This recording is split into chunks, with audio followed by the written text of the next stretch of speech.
Alright. Citizen Sleeper. Gotta say, I picked this game up, the first one. It was 2022 when the first one came out, I think. I picked it up because it was on sale on the Switch. And it was probably the first game in a while where I just found myself completely planted on my couch, just losing my mind, completely just lost, completely and utterly enveloped in this little game. And so I recently found out that the second one was coming out pretty soon. I knew it was in development, of course, but I knew it was in development, and I kind of lost track of it, and then I was looking around in like just December. It's like, oh, end of January? End of January, really? So I'm very excited. I've been waiting for this. The first one is very, very interesting game. It's kind of it's almost a novel. It's mostly reading, and then the game is like all the systems and the mechanics of the game revolve around dice and manipulation of dice. And in the first one, you were a sleeper, which is like a cyborg type thing with like a genuine human soul. It seems like something like that, put into a body, a robotic body. And this seems to be a game that expands on everything. Um, a couple of different more systems and stuff like that. So I don't know. We'll see. I'm very excited. Um, let's go with risky. Risky seems good. Broken dice cannot be used. I don't know what that means yet. Alright, we've got a few classes. Operator. That seems cool. I don't know I don't know how you play. So I don't know what's good. Let's see. Operator. Operator sleepers are built to work with drones and remote machines over local networks to perform corporate resource extraction from a distance. Operators have expertise in working with interfaces and computer systems, but are more physically fragile than other sleepers. Their reboot skill allows them to hack their own systems to re-roll dice, a risky but potentially powerful move. Sleepers assigned to operator work are usually cerebral and precise people. Okay, I like the re-rolling. What else we got? We got extractor. Look at this artwork. When I was reading up on the sequel, this one, I found out that it's a one-man team, and then he contracts out artwork and music, but I think everything else is done by him, which is quite impressive. And it's the same team that worked on the previous, the original one. So can't go wrong. Look at that. Love it. Extractor sleepers are built to work at the coalface of corporate resource extraction, often in hard vacuum environments. Extractors have a high level of physical endurance, but their confidence means they struggle with tasks requiring intuition. Their rally skill allows them to motivate those in their team, boosting their crew dice. Sleepers assigned to extractor work are often confident, self-sufficient, and have a high level of endurance. Is that the only choice? No, we started in the middle, and they gave us an arrow on both sides.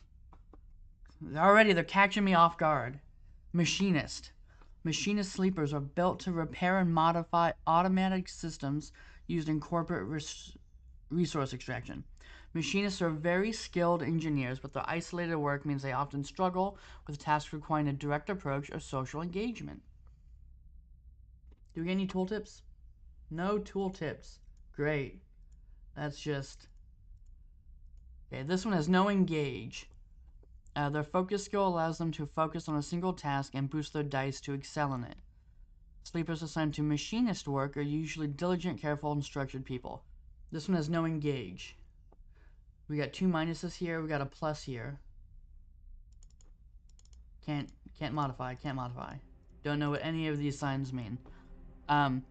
This is all caps. I'm gonna do this all throughout the game because these types of things drive me nuts. This is in all caps. Sleepers assigned to machinist work, all caps. Sleepers assigned to operator work, all caps.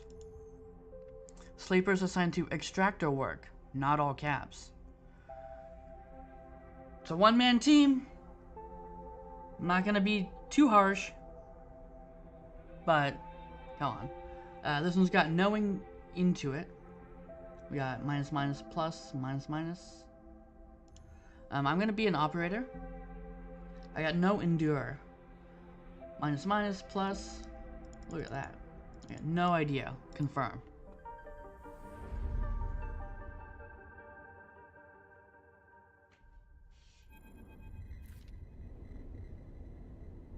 In the moment before waking, the dark space before conscious thought, you struggle to find the pieces of yourself. A vast and dark interior. Usually these pieces come with a particular cadence, each appearing sequentially, like the boot process of an old terminal. First your body, artificial, compromised, but relaying sense data all the same. Then its context, the breeze of air filtration, the soft contact of your birth in 0G. Then emotion, coming into focus, coming into your body, breathing with it that first instinct, the one that has framed your past 100 cycles, fear.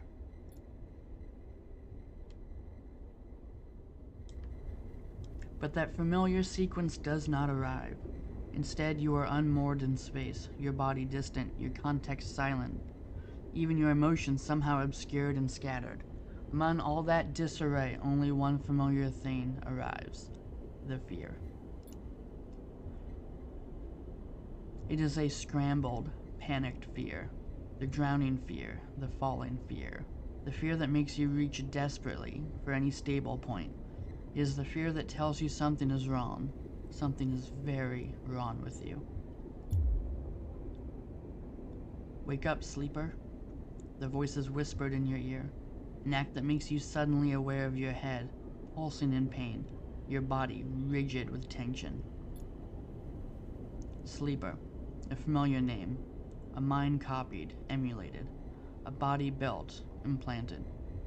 One person sleeping until their debt is worked away. Their double being made to work, to be consumed, and eventually to be destroyed. A proxy, an emulation, a sleeper. That is what you are. But you escaped. You remember that now. Broke free of your corporate creators, SNARP, in search of a future. You cannot remember the details of your escape, but you know the fear has been with you ever since. All of a sudden, you remember you have eyes, and your eyes flicker open. Pale eyes and a pale face, Lane. The name comes with its own specific sensation of fear. Once you recoil from instinctively, one you recoil. Oh, there you go. The name comes with its own specific sensation of fear. One you recoil from instinctively. Sorry to interrupt. A sharp smirk, but this ends here. You search your mind for more than a name. Is this how you reward me for my generosity? Lane is leaning over you, horizontal, floating body, looking down into your eyes. I took you in, protected you, gave you a purpose. You try to look away to the corners of your vision to find something you understand. Your body does not respond. But I suppose that wasn't enough? He reaches into the pocket of his jacket and retrieves a small vial. This wasn't enough? The vial glitters. This object you know, and have known for a long time. Stabilizer. The drug that keeps your artificial body, your emulated mind, from inevitable decay. The only balm for your planned obsolescence. The liquid rolling in the vials fills you with disgust. Lane pockets the vial. but it would be wasted on you now. After what you have done to this body of yours, he looks at you with a palpable disgust. Lane's eyes scan your body, and as they do, you become aware of the wires and tubes attached to you. Those were meant to free you from your dependence, from the stabilizer and the control at Grant's Lane. They are free, you piece of shit! They don't need you anymore. The voice comes from somewhere behind Lane's head. It is a voice you know, but when you search your mind to try to understand why, you find only dizzying darkness. Shut him up, Lane barks the command, and you hear the sounds of impact, of pain from elsewhere in the room. You try to move your limbs again, and this time you feel a flicker, the twitch of a finger. You feel the extension and compression of synthetic muscle. Free, are you? Lane smirks. You were free when I disabled your tracker. When I gave you the stabilizer you need. He scans your body with angry eyes. Now you aren't free, you are just broken. I had such big plans for you, Sleeper. I invested in you. Lane grips your arm hard, and you feel a jolt of reaction. You will the arm to move, but you have ruined all that. Lane speaks louder over the sound of the struggle behind him. I will try to preserve your body, of course. I have my own uses for it. But your emulation? You feel one of his hands searching behind your head. He finds and grips the thick cable run into the port at the base of your skull. I will burn that out. Lane jerks forward, slamming across your body, then spinning away out of sight. You feel yourself rolling, the cables plugged into you looping and wrapping around your limbs. Then you feel hands steadying you, pulling cables. You glance around wildly and see someone diligently unplugging you. You meet his eyes. Hey! He waves a hand in your dazed face. We need to move. Lane won't be out long. He unloops a cable from around your waist. Sleeper? Help me out here. You blink, slowly. Do you know this person? He leans over you and you feel his hands on the connector, flicking switches, releasing locks. Come on, come on, come on. He tugs the connector clear and pulls you up. You see the room you are in for the first time, filled with tech and terminals, wires waving everywhere, all lit by big windows looking out an impossibly bright, screen-filled street beyond. In the corner you see a dark shape of a floating body surrounded by a glittering constellation of crimson baubles. Is that blood? Move! You are wrestled and shoved towards the door, which slides open in front of you, and then you are out in all that brightness, all that movement, gliding hard towards some unknown destination. You come to a stop in a dark alley, the one who guided you here pausing to catch his breath. He doubles over beside a massive life support unit that sends a lukewarm breeze across your skin.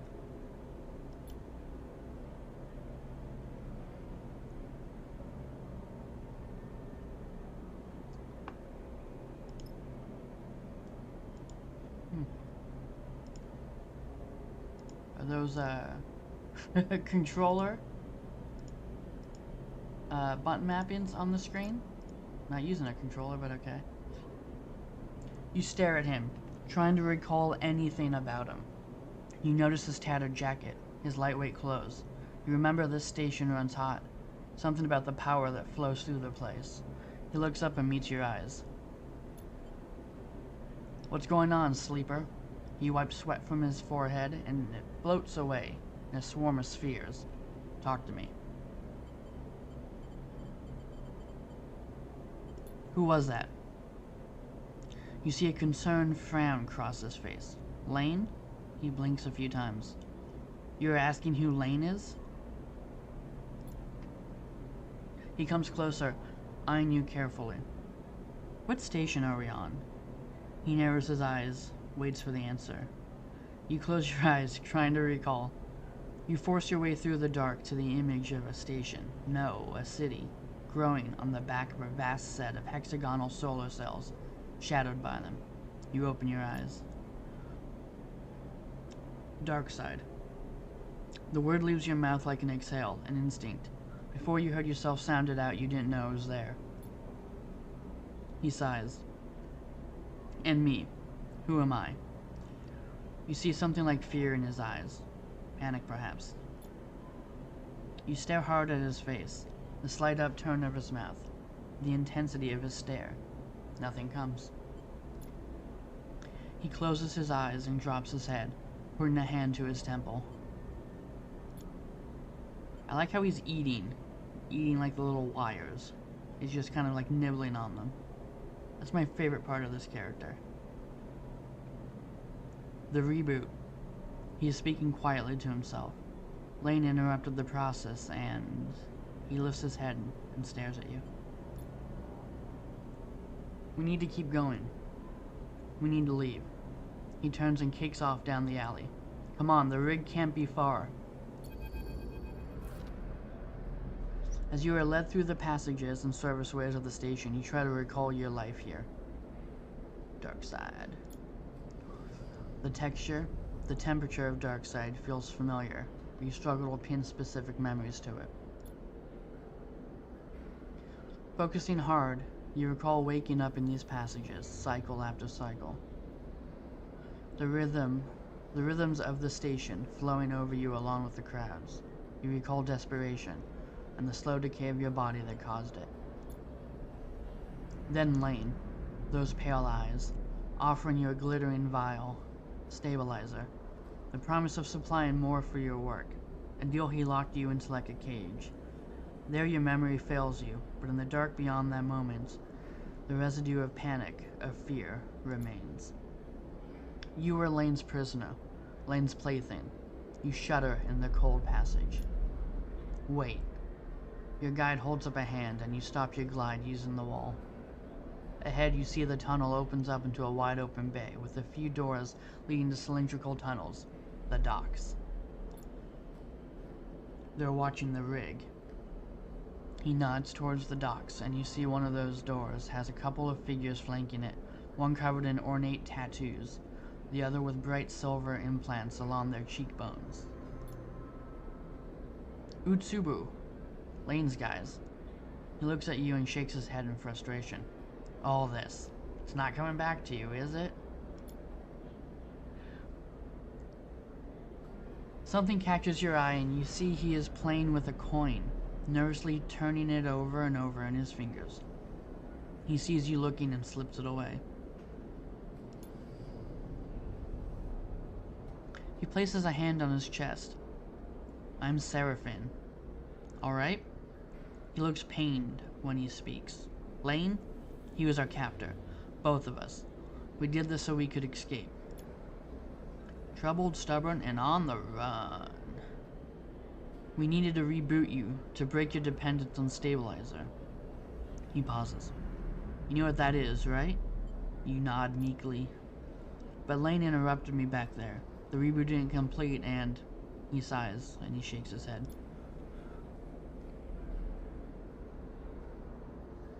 We can still make this work. He looks back at the docks. I'll lead them away. You get the docking bridge open. If we make it to the rig, I know how to get us in. Got that? He searches your face for a sign of recognition. I've got it. Come on, bro. You can trust me. Depend on me. Get that door open. He pats you on the shoulder. I know you can do this. Thanks. Seraphin kicks off hard and glides into the docks. Over here, shitheads! He bellows to the guards as he barrels through. They immediately push off from the wall, giving chase. You wait a breath, then glide across the door they were guarding. You look, already panicked, at the tightly sealed door, its control panel locked out. You hear a shout from somewhere nearby. You need to get it open. Tutorial. During scenes you may encounter skill checks, where you can perform certain actions using your skills. Like the dice actions you will encounter later, skill checks can have a positive, neutral, or negative outcome. The better the rating of your skill, the more likely you will succeed on a check. The odds of success are displayed when you select the check. Boop. Alright. Hack the door. Break the seal. Okay, so seems pretty obvious, right? Breaking the seal, we've got a 50-50 shot of a neutral or a negative outcome. Hack the door, we've got a 50-50 shot at a positive or a neutral outcome. Interface engineer. Was engineer one of the classes? It wasn't, right? Machinist, operator, something else. Attack. Positive outcome. You shift to the control panel, your fingers dancing across the keys. Without thinking, you access the maintenance layer and trigger a fire safety venting procedure. The panel drones out a klaxon, and the door pops open with a hiss. Go, go! Seraphim flies past you, through the doorway and into the docking tunnel. You turn to see the two guards approaching fast across the docks and quickly glide after Seraphim. Seraphim is already at the rig's door, inputting an entry code. The rig's door scissors open, and you both rush inside. Quickly! Seraphim grabs you by the arm and drags you up to the cockpit, the ship's layout hazy in your mind. He dumps you in a flight seat and straps himself into his own. You see him tap a series of buttons as he does, talking to himself. Come on! The rig's drive rumbles into life, and Seraphim slams a button on the console. You feel the force of the ship's acceleration as it pulls away. Let's go!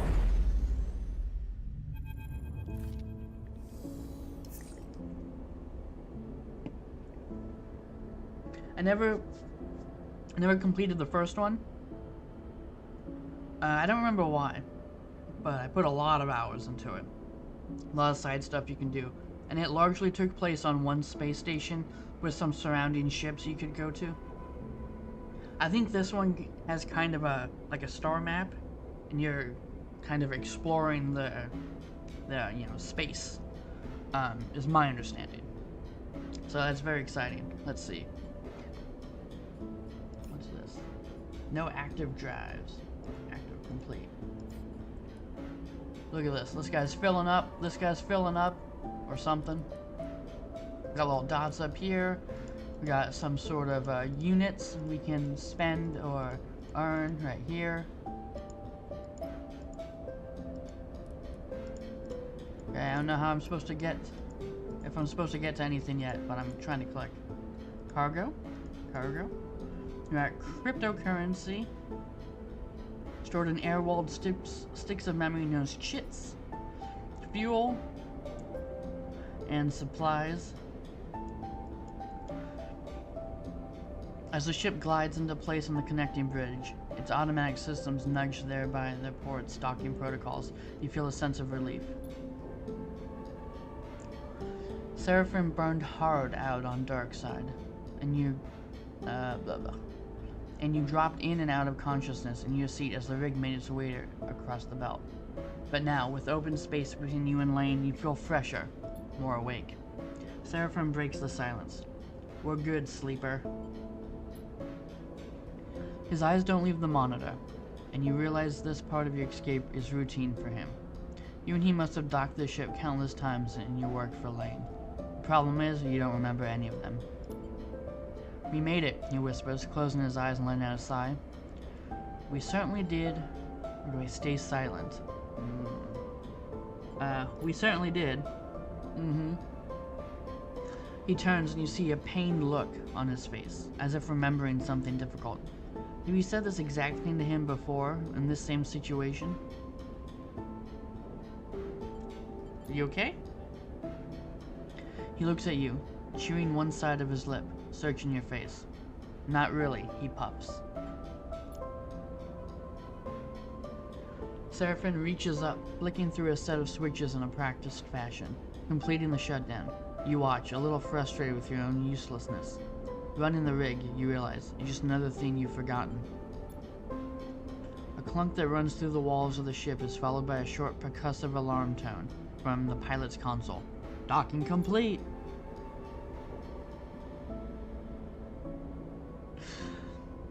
Seraphim kicks off from his seat, twisting as he glides past past you towards the back of the cockpit. His hands find the rails on either side of the door and he pauses, facing into the corridor beyond. He turns back to you, backlit in cold cyan. We need a plan. He glances around. Lane's not going to let us slip away quietly. He sighs. We need to talk. We keep running. We hide here. We're running. We're running, bros. Running pals. Seraphin nods. That's what it feels like, right?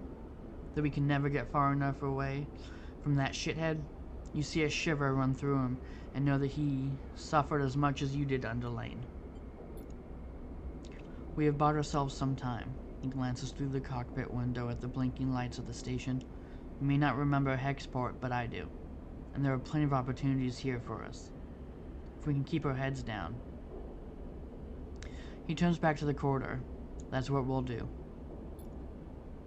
He pushes off and glides towards the main lock, and you follow, pulling yourself along, hand over hand in 0G. We already emptied the tank on this thing.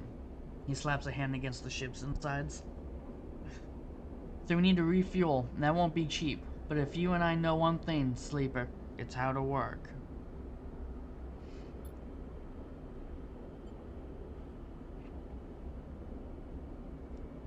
Look at this. Nice. Such neat artwork. I just love it. It's just like really pleasant to look at. I'm gonna get myself reacquainted. See if I can turn up any old connections. People that might throw us an easy contract. You, he glances back over his shoulder. You keep out of trouble. Low profile, got it. I'm going to, or I can handle myself. Low profile, got it. Seraphin stops at the airlock. Stopping the reboot halfway through. He pulls a worn crew jacket from a locker and starts pulling it on. We don't know what that did to you. He jams an arm into his sleeve. I don't want you passing out in... He stops. It'll take both of us. Don't baby me. I'll be fine. I'll be fine. Seraphin drops his head, swearing to himself. I got this. Don't worry. He grabs another crew jacket and thrusts it at you. Just put the damn hood up, will you? You take it and slip it on. Thank you. Seraphin nods. He stabs at the button to open the lock. The inner door hisses open, and Seraphin glides through. Wait for a little bit, then leave. Anyone looking for us will be looking for two people traveling together. Looks at you in your worn crew jacket, a limited disguise for what is clearly a sleeper. We meet back here later. Any trouble? Same thing. Meet here. He surveys your disguise again and shakes his head. This is a shitty idea. This dude, man. Calm down. We're gonna be okay. He gives you one last look. Maybe find yourself something to eat. Suddenly you recognize Seraphin's instinct to look after you. A flash of a relationship now lost to the reboot. Catch. Seraphin throws a handful of something towards you. Confetti? I don't know. You manage to grab the projectiles. When you open your hand, you see a stack of cryo chits. Yeah, let's go to the club. Those should get you some food. We'll need some more for fuel and supplies. He grimaces. That means odd jobs on the station, for both of us. Yeah, let's go. Seraphin kicks off and glides down the docking bridge. Don't go too far, alright? He shouts as he leaves. Take it slow.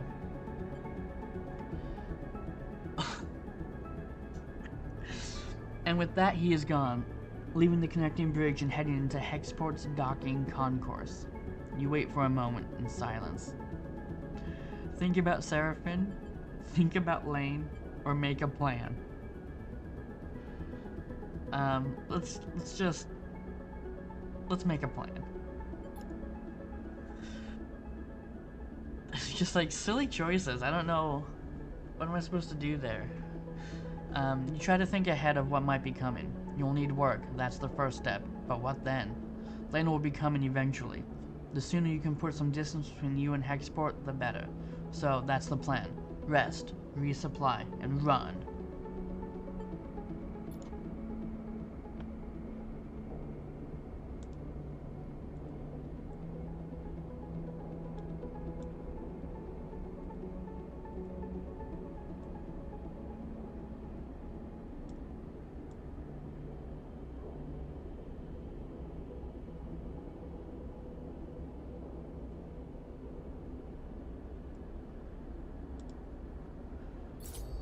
Alright. Welcome to System Sleeper 2. The game runs in cycles, during which you can perform actions, use cryo to buy food, fuel, supplies, and items, progress clocks towards new scenes and events. You can review tutorials at any time in the guide section. Mouse wheel to scroll. Alright, left click, right click, we can do this. Oh yeah. Oh, there we go.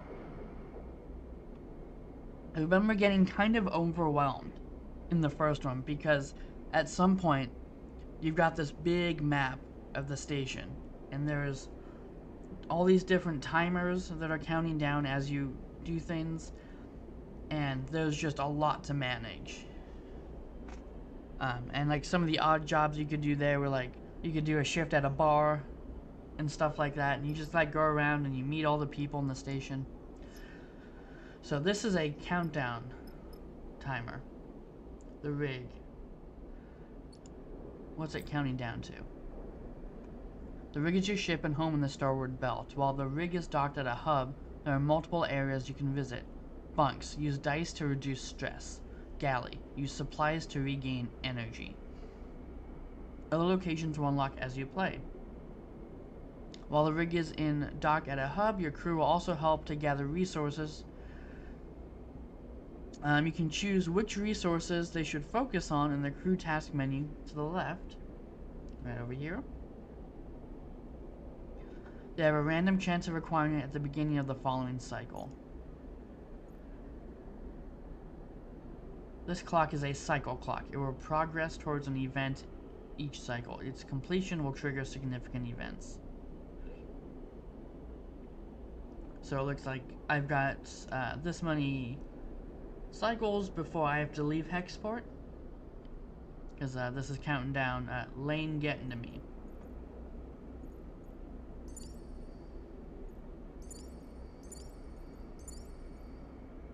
Okay, end cycle now. Alright, what's this? Hexport docks. Hexport exchange. Waystation goods. Is the only place I have access to right now. Let's go to the docks.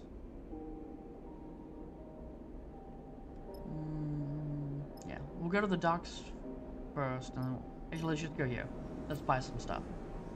Perform actions by assigning action dice to them. The higher the dice you assign, the more likely you will succeed at an action. But your dice will be modified by your skill. Your skill modifier for the actions displayed on the right will reduce or increase the value of the dice. Positive, negative, neutral outcomes. Each action is also rated safe, risky, or dangerous based on the outcomes it has. The more dangerous an action is, the more significant both its rewards and consequences are. Okay, so we can trade scrap. We can impress the brokers. Or rules of exchange. Trading scrap is all about identifying materials and cleaning up components. It's an engineer's job more than a trader's. Supplies, fuel, cryo.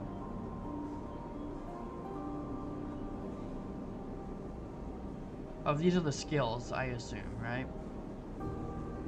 Like the stats that we have. Interface or engineer. Oh, see, this is my current like rating with it. It's a plus, and my current engineer rating is 2 minuses. The data brokers are the heart of the exchange. They show off their knowledge by discussing decryption. Maybe if you can talk the talk.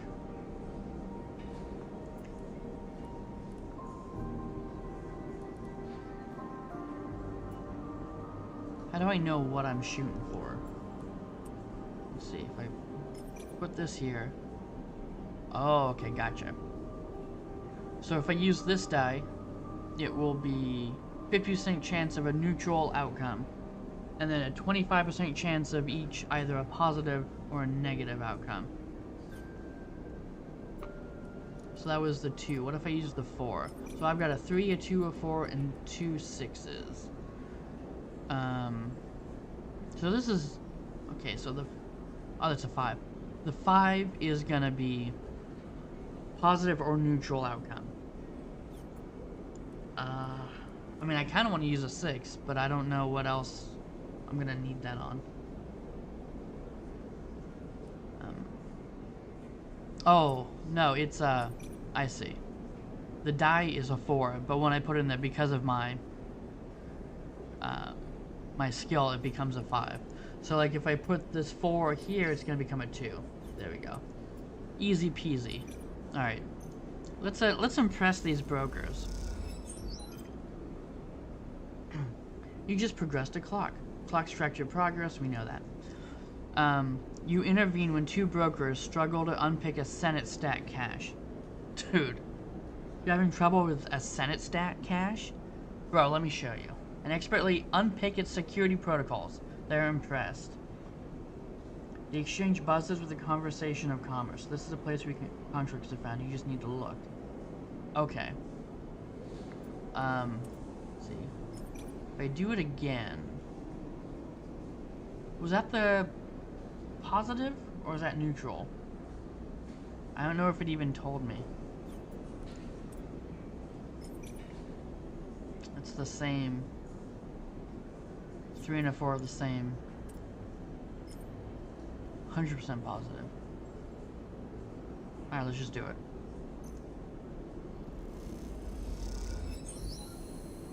You have established a presence here, and the brokers seem to be a little more comfortable around you. Okay.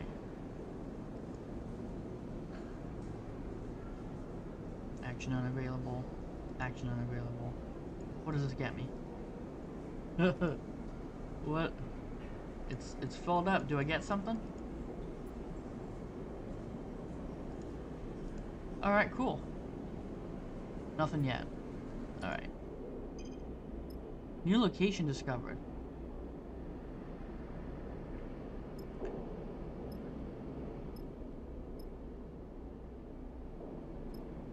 At the trade hall and the canteen.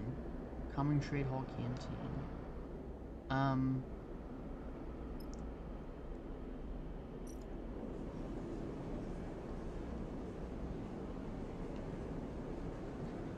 Okay, we've got buy fuel, fill fuel. How much crypto I got? I got 24. I've got one crypto left. Below full refuel. Okay, buy fuel. Fuel depots like this can be found at most stations, selling the lifeblood of the bulk transporting trade. If you have enough crypto, they can fill your fuel capacity in a single order. The trade hall has a healthy stock of supplies, stat-grown veg, water, usually some extras, all packaged up for the crews coming through. If you have enough cryo, they can fill your supply capacity in a single order, 45. What do I need to actually get to progress? I don't know. Let me go... Oh wait, what's this guy? No active drives. Let's go to the canteen. Here you can eat in exchange for cryo. Eating gives you energy and stops you starving. I think this is energy, if I recall. Eat at the canteen. 13! Most trade halls have a canteen where they prepare their own food. Damn, I don't want to spend anything. Unless it's like essential stuff that I actually need, but I'm not sure. Let's see. This is the docks. Chat to cruise or explore the docks. Engage and Intuit are both just standard dies. Plenty of crews milling around the docks and moving cargo. They could be a good source of info.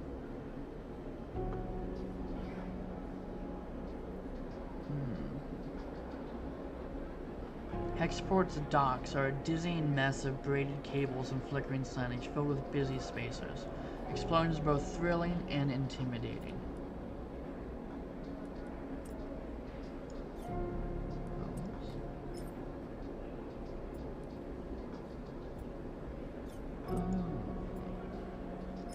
I wasn't paying attention. Does the yellow and white change depending on where you are? So like that gives you an indicator of how good the results would be. Oh. Okay. Let's explore the docks. You notice the pattern, start to identify the signage and glyphs. The logic for Hexport unfolds. We got 3 there.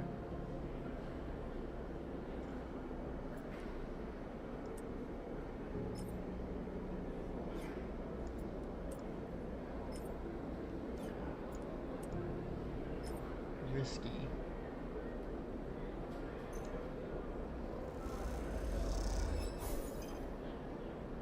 Neutral outcome, okay. I wasn't paying attention. New location discovered, okay. I've only got 1 die left. The warehouse. The warehouses at the Hexport docks supply the industrial operations of the station, meaning they need constant loading and restocking.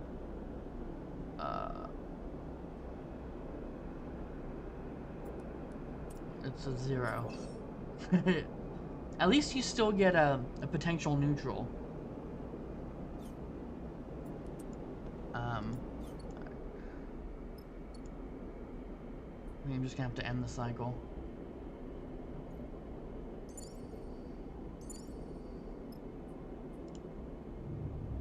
Let's refresh.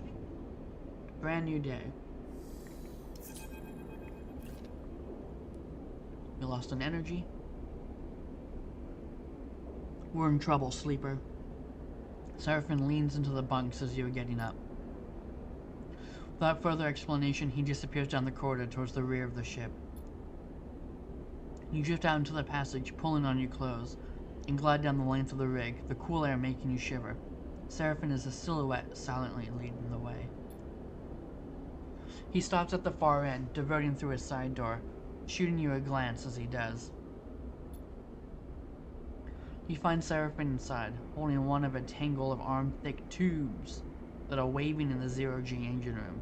You know what these are? Tubes? Seraphin rolls his eyes, but you see a hint of a smile. Thanks, genius. Tubes? These are the engine's feed lines. He waves one in the air. And, before you ask, no, they aren't supposed to be waggling loose. What did you do? Oh, I see how it is. These must have broken loose when we pushed the ship hard on our way out of Darkside. He looks at the mess. We are lucky the reserve tank is empty. Otherwise. He shakes his head. It would have been bad. But, he pushes the pipe to the side. No feed from the reserve tank means that the rig's range is limited to the local region only. He thumps the large lumpen housing on the engine. This thing can't take us anywhere far. So we fix it? Seraphin sighs. That's the short of it. Seraphin whacks the engine housing again, harder this time. Just not been our run of luck? He turns and starts gathering the tangled feed lines, his frustration evident in the violence of his movements. We would need a new set of these, that's for sure. He starts forcing them into a crate. So how about you try to track them down? Alright, engine tubes? I'll take a look at things here and see if I can figure out another fix for the reserve tank. Engine tubes, fuel. He glances up from his work. From what I've heard on Hexport, Factory Row is the place to find ship fitters. Maybe you can do some recon while I sort this place out. It's on the other end of the station. Okay, I'll take a look. Seraphin keeps working. Wait. Seraphin pauses, seemingly unsure. There's something else. He drops the feed lines and they float, waving in the air like tubular seaweed. I've heard word that Lane's on the hunt. He frowns. A message went out everywhere in the local radius of Darkside. He's looking for us. Shit. You said it. Seraphin sighs. Which is why we need these feed lines. I'm going to try to work something out. Maybe I can improvise a solution. I don't know. He looks down. I'm no ship fitter. But while I do, you go hunting. So you can turn up, okay? He smiles a weak smile. Get going. You leave the engine room, the clanking sound of Seraphin's cleanup efforts echoing through the ship. Fuel feed lines. That's the next step. You take a deep breath and head out. Fuel feed lines. I've discovered a drive. Drives help you track and choose your objectives. There on the top left opens the drive menu. You can choose which drive to track. Once a drive is tracked, a yellow marker will be placed above any location that relates to that drive. Drives come in two types, major and minor. A completion of major drive rewards 2 upgrade points, and a minor rewards 1. Keep an eye on the drive menu as you progress to see what new opportunities and objectives are available. Escape Hexport. Find a ship fitter.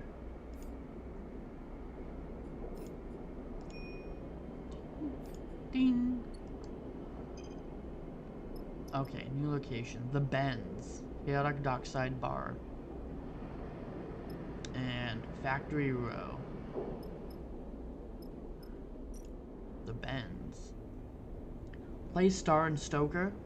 Buy a Ben's Fry. A plastic bag of flash-fried, salt-flecked tubers. The Ben's Fry brings spacers back to the scattered tables of the bar cycle after cycle. Ben's Fry? It's gotta be the most clunky Futurama reference I've ever heard. Play Star and Stoker.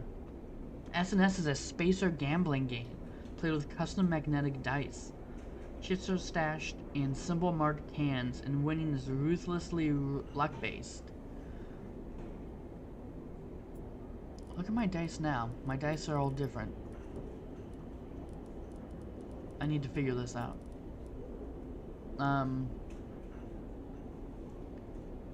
Huh. So like, this will be a neutral. Yeah. That's like even split. This one will be all positive. So that's what the yellow and white amounts mean. But even this is a 50% positive, 50% neutral. Other ones we had, I guess if we had a plus on Intuit stat, this might be a 100% positive chance. I don't know if I want to see what could happen. So I guess I'd win cash. I do need cash, but let's, okay. Let's go to the factory row first. Can I just buy tubers?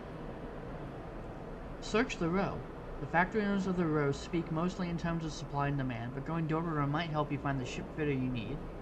Okay. Haul materials. Factory row is filled with workers hauling material through its zero-G corridors. Helping might win you some fans among the factory.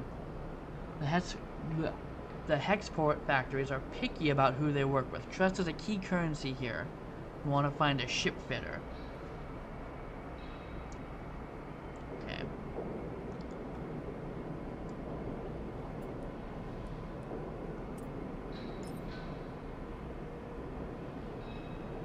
What would a negative outcome be? Going around trying to talk to people.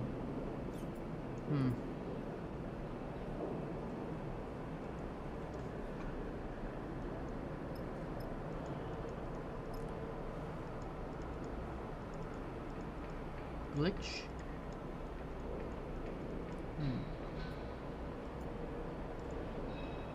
Alright.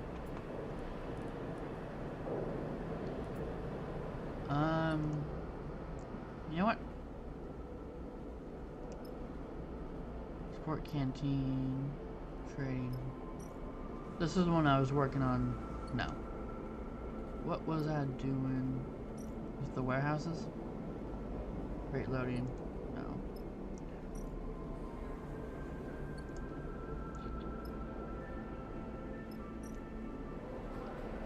Okay. Let's fill this all the way up and see what happens. Explore or chat to cruise. Either way, don't get any modifiers, good or bad.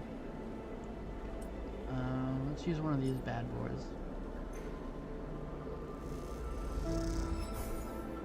Neutral. Alright, I still got, so I just got one. I'm cool with that. Positive, I assume, would have been built up the whole way. Let's go. Let's go. Okay, yeah, the plus plus. Okay.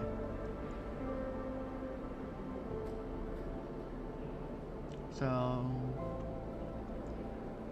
you have a good sense of this humming way station. Time to use that knowledge to your advantage. Advantage. Okay, I don't know what that afforded me. Oh! As you are gliding across the docking concourse, you hear a scuffle. The noise of raised voices cuts through the conversation, drifting out of the dockside shops. Glancing down an alley, you see a huddle of figures shouting back and forth. You spot one man in the middle of the group, surrounded, pushing the others back as they grab at the bag slung over his shoulder. You don't like the way this looks. Then again, Seraphim told you to keep your head down. Okay. Rush in or cause a distraction or wait it out. So rushing in is not gonna happen. Cause a distraction or wait it out. Glancing down an alley, a huddle of figures shouting back and forth. So that could be anything. It could just be, you know, like random altercation between some people. I feel like it's nothing related to me. I think it's just a space station event. You know, just people living together. They're gonna start shouting. I'll wait it out. You slip back from the alley entrance a little, pressing yourself against the wall. This is not your fight. You look around to see if anyone might be coming, but most of the spacers are near the docks. You hear a shout and a series of impacts, and you turn back to the alley to see figures gliding straight down it towards you. You pull back as they shoot out and disperse into the crowds, a bag in one of their hands. Moments later, an imposing figure follows them out, stopping at the threshold to try and spot where the assailants went. He turns to you, suddenly spotting you lurking by the wall. Femi? Stubborn salvager captain.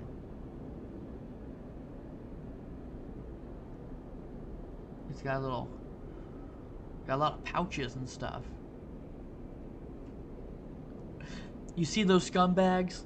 The man shakes his head. Bunch of cowards. They're heading to the docks. He squints at you a little, perhaps noticing you are a sleeper. New here? Ooh, kind of. Just arrived, or lie to this guy. Let's lie to this guy. Do I want to lie to him? I mean, 75% chance of a non-negative outcome. That's not bad, right? But do I want to be a liar? I guess I'm just arrived. The man laughs. He jabs a thumb over his shoulder at the alley. Welcome to Hexport. The man pauses. I've got to ask. You didn't have anything to do with those guys back there, did you? He gestures to the alley. Seriously? Hey, look. I had to ask. The man pats his chest. I'm Femi. He unshoulders one of the bags and pushes it towards you. Here, make yourself useful. Let's head. You get the strap of the bag over your shoulder and follow him through the docks, gliding past the concourse towards the connecting bridges. He cuts down a side passage, looking back to check... He cuts down a side passage, looking back to check you are following. Then he stops at a docking bridge connecting to a dull green ship with yellow markings. You look at the viewing window at its odd catamaran-like shape, seemingly built from two separate hulls welded together. Symbol crash, he says, and you assume that's the ship's name. Femi, you bringing in strays? Nia? She's upside down.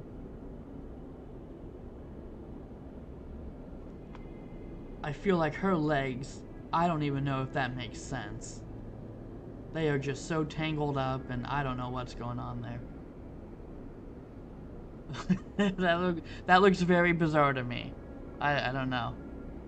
Something with the perspective and stuff just looks like a very odd position. Femi, you bringing in strays? A young woman, brightly dressed and stretching as she glides, drifts into the passage. She glances at you. No offense. Well, Nia, if you'd come to help, I wouldn't need to find a porter. He glances at you. No offense. Oh, you hear that music? Did you hear that music that just popped up in there?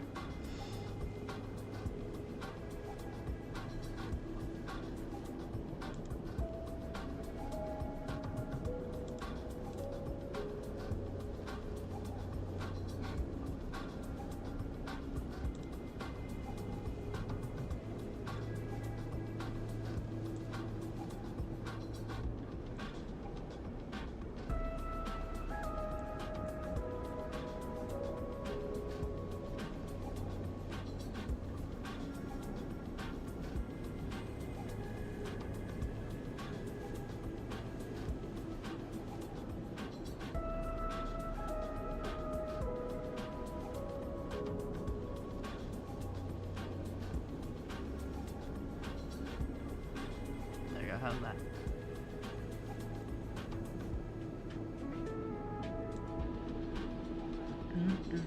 Well, Nia, no offense, got it. Nia sighs. What are you on about? She glances at you. I'm sorry for my brother. He shoots him a glance. For whatever he did. Nia, Femi murmurs. Enough now. He reaches over and takes the bag you were carrying. Nia rolls her eyes at you, but stays silent. Factory Row wouldn't take these. Femi hefts the bag. I'm gonna load him back up. Maybe we'll find a use for him. Sleeper. He shoots you a look. Take my advice. Stop hanging around the docks like a stray. He slaps the button for the bridge door and kicks off along the dock bridge on his way to the cymbal crash. He eyes you nervously. Did my brother promise you payment? I'm sorry, we don't have much to give. Nothing like that. Oh, okay. She glances around awkwardly. Did... Nia pauses. Something happen? Your brother was attacked, or no?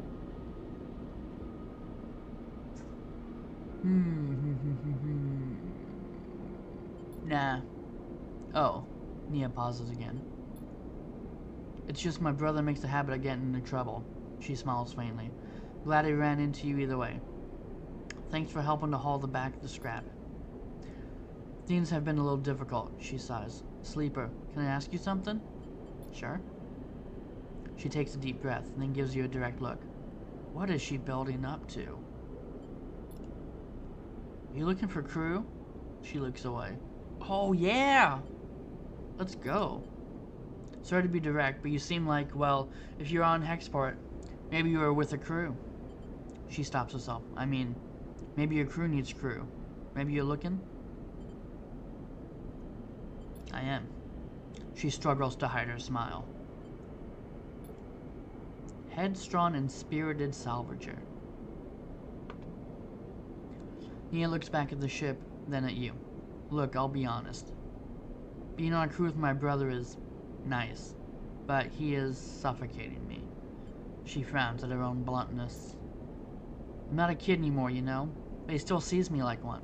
She shrugs. She shrugs. I want to show him I can handle myself. I need experience. I need to run some contracts. She gives you a determined look. What do you say? Shouldn't I ask your brother? That is the worst thing to say in this situation. She just told you that she's like, she needs to have some independence. And you're like, should I check with your brother before before I ask this, answer this question that you asked me independently? I'll think about it, or I'm not sure. I'll think about it. I'm a good salvager, all right. You can use me. She smiles. I can spot things. Find gaps, ways in. She folds her arms across her chest. I know what I'm doing. Remy taught me well. She glances back at the ship. Just consider it, alright? Let me prove myself. Suddenly a shout comes from the ship, echoing down the passage. Remy, he makes both of you nervous. Nia looks in his direction. I should go. She pushes off towards the docking bridge. I'll be waiting. Nia gives you one last glance as she departs, then disappears into the docking bridge, leaving you alone in the passage. New local crew available. Factory Row.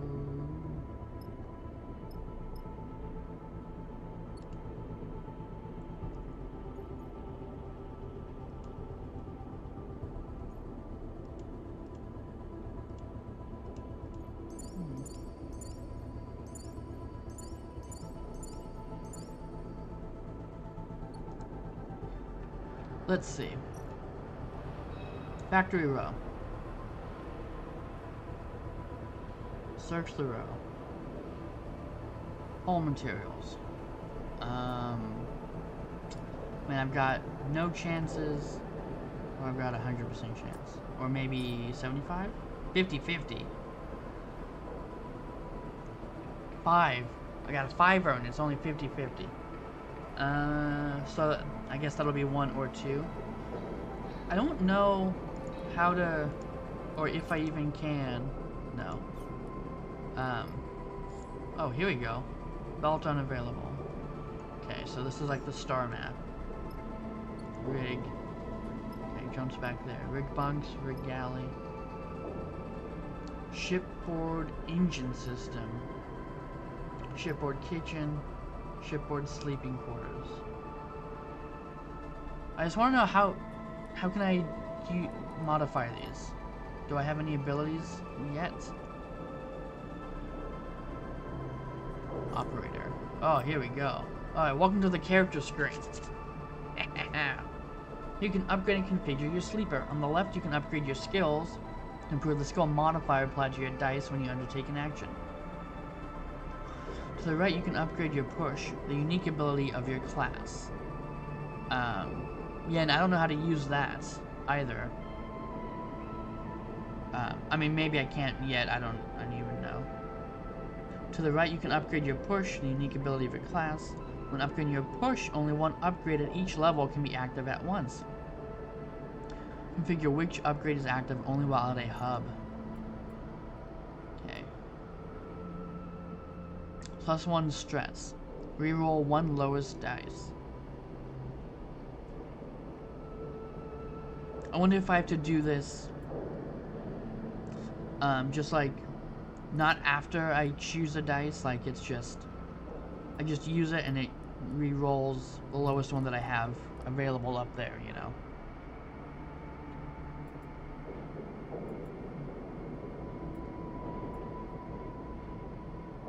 Okay. 0, 0, 0, 0. Man, so I can't get any modifiers on Endure. But I don't. Oh yeah, they are negative. I just got -2 all the time, I guess. That's rough. No dice damage on push reroll. Reroll +1 dice.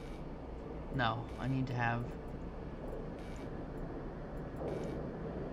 Okay, I guess I don't have. I have to purchase those, so I guess I can't push yet. Okay.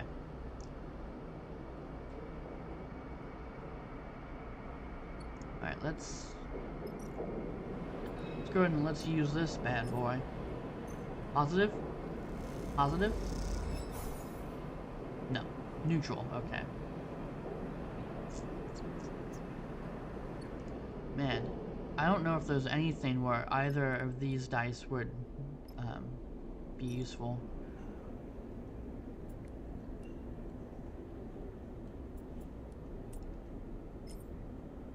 Let's see. I guess I either lose money or I gain money. -4 cryo. Cool. You barely have a chance to bet your chits between the rolls. The game goes by in a flash. You lose a chunk of cryo. Alright. So I still can go and buy like a full refuel. Because I was 25, but I guess it doesn't matter now. Because we need the tubes. So let's go ahead and end the cycle. Or rest and recover sometimes it's necessary to rest, or at least try to. The compact bunks of the rig. Help you reduce stress. Cost a die. So what happens there? 50% neutral, 50% negative. Okay, I guess I'll just end the cycle, and then I'll use a die to recover if I got a decent one. I guess you just get a random roll each day.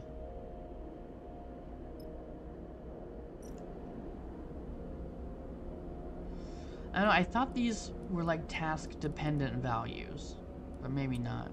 So if we do a 3 here.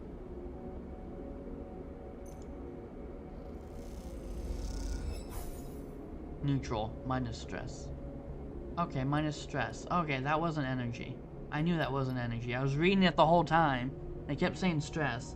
So how do I get more energy? Is that end cycle also? I think so. Making me all supplies.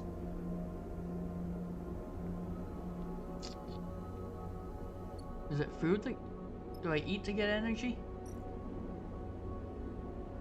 The engine's fuel capacity is extremely limited, but new feed lines would allow you to hook up a reserve tank to increase it.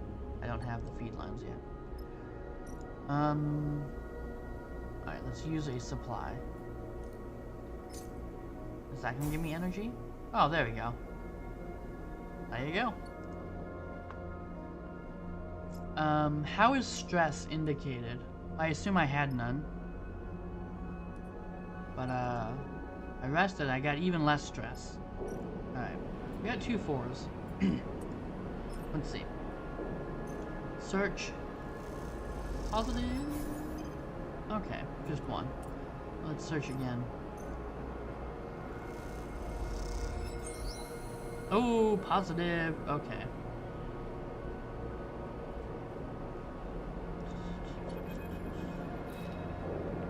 Factory row howls as you glide through its cramped passages. Whatever its many bays and rooms once were, they now serve as containers for industry of every kind. Whirring manufactories precisely engineer components with rapidly shifting arms, while scrappers hammer incessantly at bent ship plates. Everywhere you look, there is energy and activity, and for good reason. Hexport itself is built on the derelict fragments of a solar reflector, and even the small amount of energy generated by its remaining mirrors is enough to power a city of machines. It is familiar to you, of course, in a strange, far-off way, because of Darkside. That place and your memories of it are a muddy haze. It is hard to forget the glint of its hexagonal reflectors, 10 or 20 times more in number than Hexport's, and that wild, flickering city growing on their back like a tumor. In comparison, Hexport feels provincial, but deep in Factory Row, you can almost be back in Darkside. And then you see them, tubes just like those Seraphin had waved in your face, the feed lines. You push over to the display window of the unit, marked Karsten's Supply, in block capitals cut from a whole plate. There amongst an angled shelf of oversized ship components sit the feed lines like some large biomechanical tangle of snakes. You slip inside, where the sound of Factory Row is a little screened, and spot a large figure working at a bench, hunched over, concentrating. It seems he doesn't notice you enter. Hello, or wait patiently.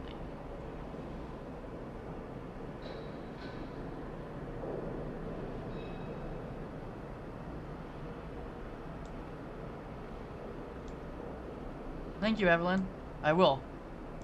Thank you, thank you. Hello? A sharp eye glints as the figure looks over his shoulder. Can I help you? His accent is heavy, but unknown to you. I like the jumper. This is a cool outfit here. Oh, the glasses, the little, whoa. You know, like the old people glasses where they got the loop around, but it's just one strain there. Those feed lines, how much? There's a sharp clink as Karsten places his tools on the component against the magnetic plate on the wall. He turns with surprising grace and begins cleaning his hands on a cloth. Those sharp eyes scan you, but Karsten's thick-set features do not betray the result of his assessment. Custom built those, for a client that never collected. He looks at his hands while he speaks, checking for stray oil stains. You have one of the old MEVs then? He sounds out the letters in a way you don't recognize as he speaks. MEVs? You try to recall anything you know about your ship, but the memories elude you. Perhaps Seraphin should have come along. That's right. Karsten nods. Always good to see one of those still running. Look. Karsten drifts over to where you are standing, his imposing height evident. For a fellow enthusiast like you, he continues in a distinctive monotone. Let's say a few hundred cryo on clean chits. He shoots a glance at the feed lines. 400, let's say, to be precise. I got 31. What can I get for 31? I don't have 400. Karsten looks you up and down and sniffs. It's expensive, I know. It's a shame, but it's just what they're worth. He screws up his mouth a little, into something that might be a smile. However, I'm more of the bartering type myself anyway. Bartering sounds good? Karsten nods sagely. There's a little favor I need a crew for, and well, you look like you might be a good fit. He tucks the cloth away in a pocket and clasps his hands. I know of an old Solheim wreck out there. Very old, pre-collapse. Also cool to note, this dude's missing a finger. Look at that. Like, a finger's just half gone there. It's neat. It's tucked away in a dead zone, so no one has ever really cut it. He shrugs. Not only that, but Solheim derelicts have a habit of triggering nasty security protocols when approached by an unfamiliar ship, so it's been left well alone. But a salvager like you, with an old Solheim rig, bet it wouldn't even flinch if it saw you coming. He smiles. I have a special interest, a need for that old tech. All those Solheim ships had a data core. While I don't care about the accounting reports or material ledgers or whatever they kept in that damn thing, I do care about the hardware. So if I was to find you back here, with that data core in your cargo hold, clean cut and complete, well then, I could see my way to doing a straight barter for those feed lines. It sounds like he's given me a task that I need my ship to do. He said it's like local. What did he say? Like he said it's nearby. It's tucked away in a dead zone, so no one has ever really cut it. So when approached by an unfamiliar ship. He's like, bro, I need the tubes for the ship. Karsten pauses, sniffs the air again. You just need the coordinates. Why do you want it? Simple as that, or let's do it. You know what? Why ask questions? Let's do it. Alright then. He holds out a heavy hand for you to shake, and as you automatically reach out, he grabs your forearm instead. Oh, he's gonna threaten me. Uh-oh. Karsten pulls you closer, squeezing your arm. Let's keep this one between us, alright? He half smiles, his face huge and close. It's our deal. Before you can respond, he thumbs a little drive into your palm. Those coordinates. And then he lets go of your arm with what you swear is a wink. You take a moment to gather yourself, and by the time you do, a whirring fills the air, Karsten having returned to his workbench. You turn and glide out of Karsten's supply with a growing mix of anxiety and excitement in the pit of your stomach, and the cacophony, I hate that word. I like the word, I just can't say it. Cacophony? A factory row in your ears. A contract. Seraphin might even be impressed. You look at the drive in your palm and smile. This could be a rude out. You think of leaving this place behind, in possession of an improved ship, too. Suddenly, a small but firm hand falls on your back, an equally small voice coming with it. Hey, hey, wait up. Junie. That's a lot of clothes for a little kid or something. A lot of clothes. You turn in the passage to see a young woman, her hair waving from the rapid glide she clearly just came out of to catch you. She steadies herself using your shoulder. Sorry. She smiles a quick and flat smile. Wanted to catch you. I'm Junie. Her dark eyes flick around nervously. You notice the portable terminal she carries. Something data scrapers call a deck, and her backpack full of components and trailing wires. Do I know you? What's up? Or turn away? Let's be nice to this little kiddo. What's up? Kirsten, she starts, still catching her breath. He sent me to grab you. She smiles that flat smile again. Wants me to come with you on that job. Her eyes shoot down to the drive in the palm of your hand. She smiles again. I don't trust this lady. He would have told me. Right, this little munchkin running up to me after the fact, away from him. Why didn't he tell me? There's no way. She glances back towards Karsten's. I guess he forgot? He does that sometimes. She looks sheepishly at you. That's context clue right there. He just grabbed me after you two were done talking, so... Karsten's always sending me on things like this. I guess he wants me to help you out. Keep an eye on things. She pauses. I can be pretty helpful. I don't trust her. So, she looks around the passage. Should I meet you at your ship? And you can tell me when you're ready to go? I'm not sure sounds good. I'm not sure. She looks nervous. Sure, I mean, you weren't sure when you were leaving? I'm not sure you're coming. She pauses, thinking. I mean, Karsten said I need to go. She glances back in the shop's direction. He does get pretty mad when people don't do what he asks. I don't care. Look, she glances around. You're going to need me out there. There's a reason that derelict has been left alone. I specialize in Solheim wrecks. She meets your eye. I can help you get what you need.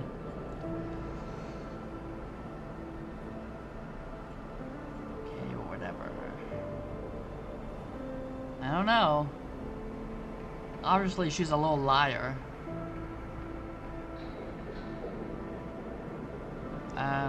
Let's go whatever. Whatever. She smiles a weak smile. Junie pushes off and waves. Looking forward to working with you. She calls back as an afterthought. What about the ship, or let her go? What about the ship? Oh, I'll find it. She calls back, and then disappears down the passage. You watch her go, glad of the contract, but nervous too. Will Karsten keep up his side of the bargain if you deliver? Can we go back to Karsten now? Maybe I can ask him about her? I don't know about this, Sleeper. Seraphin looks nervously out of the rig's window as you finish explaining Karsten's deal, as well as Junie's offer to help. If this job was easy, Karsten would have done it himself already. That means there's a catch.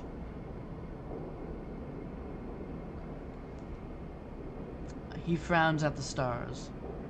And there's definitely something going on with this girl, Junie. He shakes his head.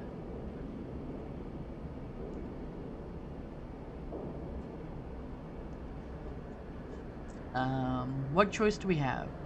She would be useful, though. I think it's a lucky break. Yeah, I mean, I'm pretty sure I have to take her with me. Like, it didn't seem... I was super negative to her, and it still just, you know, kind of went towards her joining us anyway, it seems. So, like, I don't think this is really gonna affect whether or not she comes with me.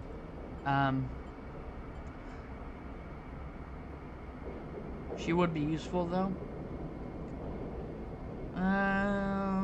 What choice do we have? What if? What if Seraphin narrows his eyes? We could get the cryo together to buy the feed lines.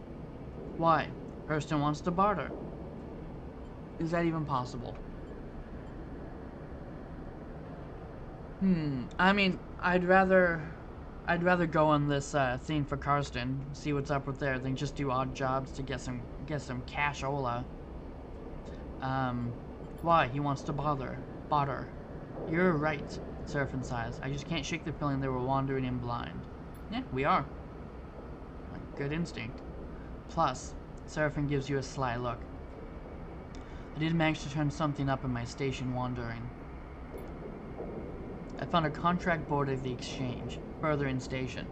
He gestures towards Hexport. We take on a job? Limask, that might get us some of the way towards buying these feed lines. Okay. Plus, even if we do want to take Karsten's job, a bit of money to get ourselves prepared wouldn't be a bad idea. Fill up on fuel, supplies, be ready for whatever comes. I'll take a look. Good. While you're at it, you might want to see if you can scare up some freelance crew, too. Many hands make light work and all that. Already got some crew lined up. I'm ahead of you. Or we stop messing around. We take Karsten's job right now and get it done before he can think twice. Seraphin yawns. Seems like a whole set of bad options to me. Either way, I've still got work to do on the drive. Seraphin nods a farewell, heading back to the engine room. Let me know what you decide. For a moment you pause, letting the haze of plans and ideas settle in your mind. Ooh. Suddenly you curl up, pain shooting along your spine. You grit your teeth, your muscles lock tight. Your vision narrows as you squeeze your eyes shut. You feel a shift, as if some connection has broken. It's almost impossible to describe, like you are floating away from your body, dispersing, dissolving. There is nothing familiar in the pain, nothing to hold on to. You grit your teeth. And then another shift comes and you are back in your body, crumbling against the metal wall of the passage. The pain slowly fades, becoming a pulsing throb, and then a residual flicker. You flex in 0G, stretching out the tension. There's a strange sensation of distance that persists beyond the pain. Disconnection between your body and yourself. A flickering numbness that refuses to recede.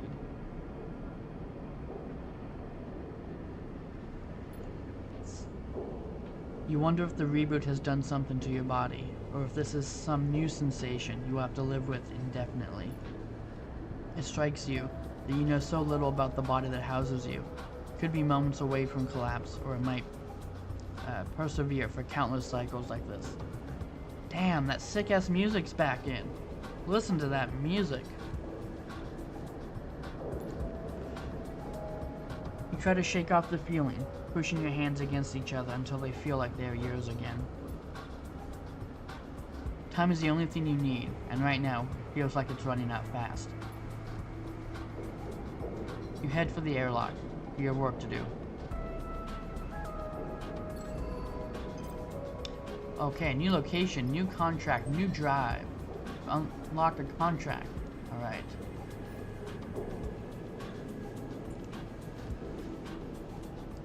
Go get a contract from the board to help pay for your escape. Alright. Okay, so this is... Let's close this bad boy. This is... Swift, Scrap, Soul, Karsten Supply. Let me go back there. Can I talk to him, or just buy stuff? Buy feed lines, deliver data core. Okay, the two options. Contract board. Let's see what's up in here. Only one. Conway Signal, and it's 200 cryo. That's good. Station management have located a Conway Signal. They're concerned to see one so close and are looking for someone to disable its source. This open contract for the Hexport administration requires a fee to be paid to receive the coordinates of the job. 10 cryo. Okay, that's not bad.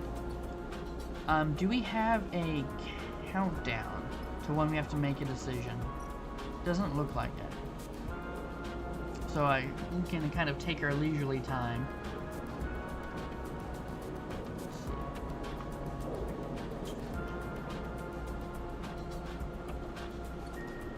Okay, let's let's see if we can do the contract.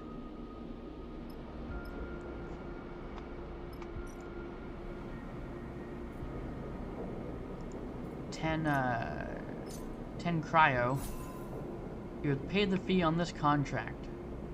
New contract on map. Where on map? Export canteen.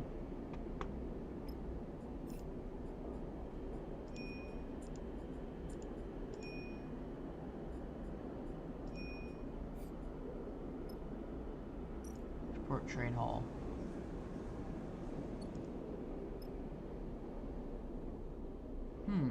I don't see where it is. I mean, it's got this here, and the yellow indicator is supposed to tell me what's toggled.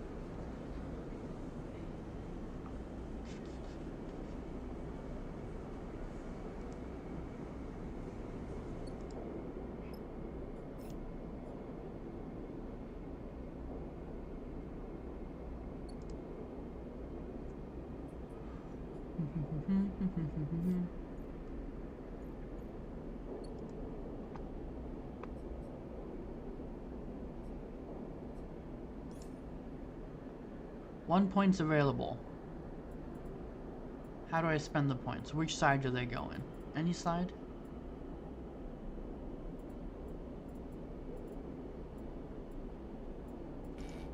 Nope. Nope.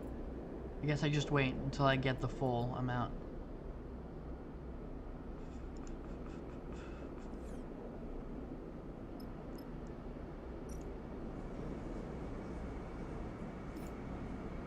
Different advice, you get a contract from the board. Accept Conway signal contract. Get okay, get fuel and supplies. Got it. How much fuel do I need to get? Plus 1 fuel. How much fuel do I need? Buy supplies. Alright, one of each was not enough, apparently. I have basically no worthwhile dice. I can gamble, right?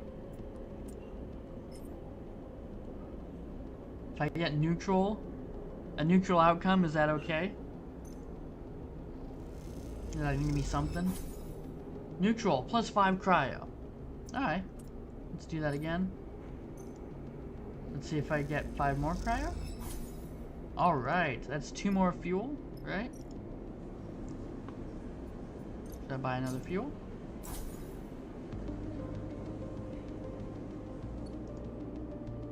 Alright, I guess we're just gonna have to go and end this.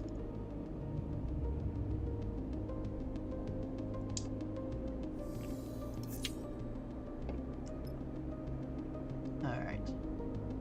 2 3s and a 5. Could be better, but you know, gotta do what you gotta do.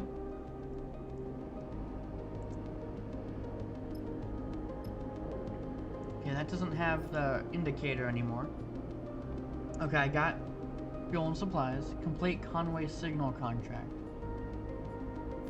But now there's no indicator.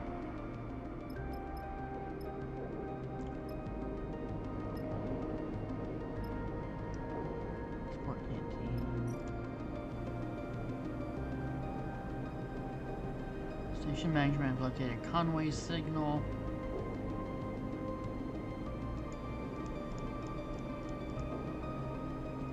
Cool. This seems somewhat unintuitive. There's like no more information here.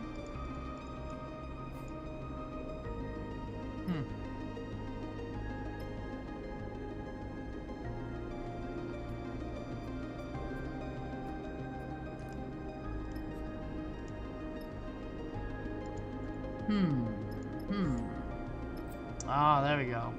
Alright, contracts are high-risk, high-reward jobs that you and your crew can take on. Gather fuel, gather supplies, look for opportunities to recruit. Crew. I wonder if I can go back and get Nia before I do anything. I don't think their ship wasn't on the map though, just where I found the brother. Consider which crew to take. Once you are ready, you can select the contract from the map. Okay, there we go.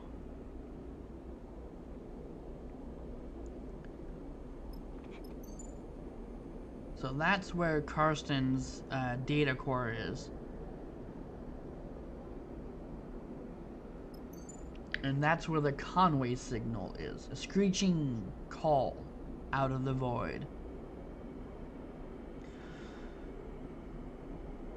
It's 2 fuel. What the? So does that mean I need to have 4 fuel? Like, will I need fuel to get back? Is what I'm wondering. Oh. I don't really want to risk it. I don't... Can I do like an odd job to get some money? The warehouses at the Hexport docks supply the industrial. Let's endure. It's my shittiest stat. Support trade hole. Oh, whoop.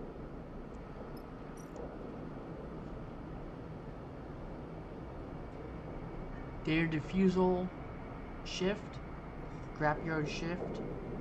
Sell raw scrap. Don't have raw scrap. Alright, let's do engineer interface.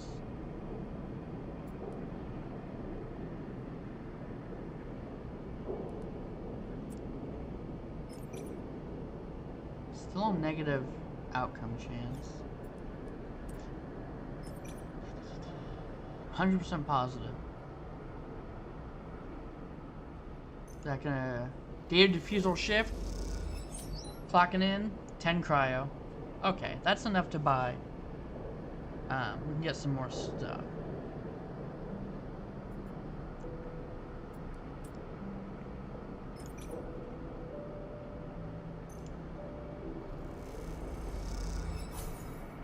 Plus 7 cryo.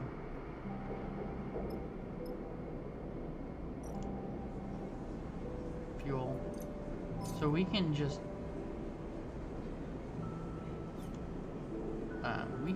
do this right here. 5 fuel now.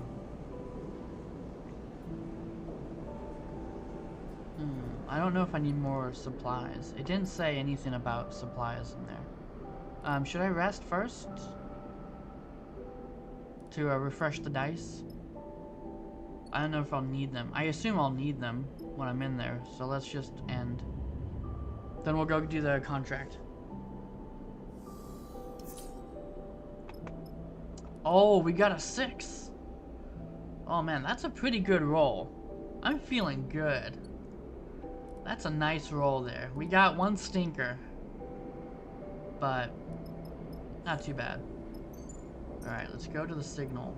Confirming vector now. Oh, okay. So I've already just have her available.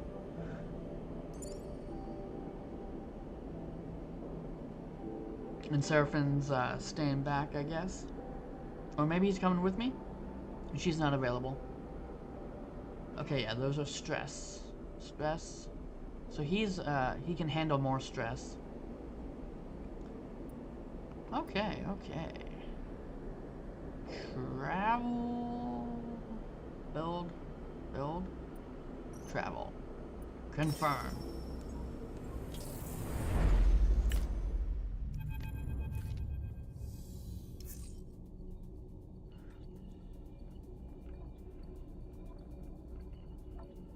It's a drone. Seraphin spots the signal source first, the light barely shimmering off its dark hull plating. Design trait that betrays its covert use.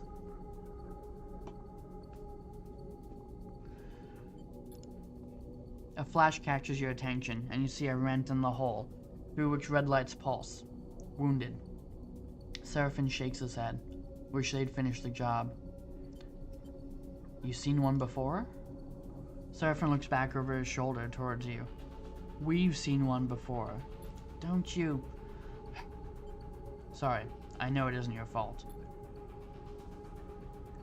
He looks at the drone. Lane had us work on one in a darkside bay. Though it was barely a shell, disarmed and deactivated. He had us searching through its guts for salvage. Even that one gave me the creeps, and it had its core ripped out. He pushes the ship closer. This one is still alive.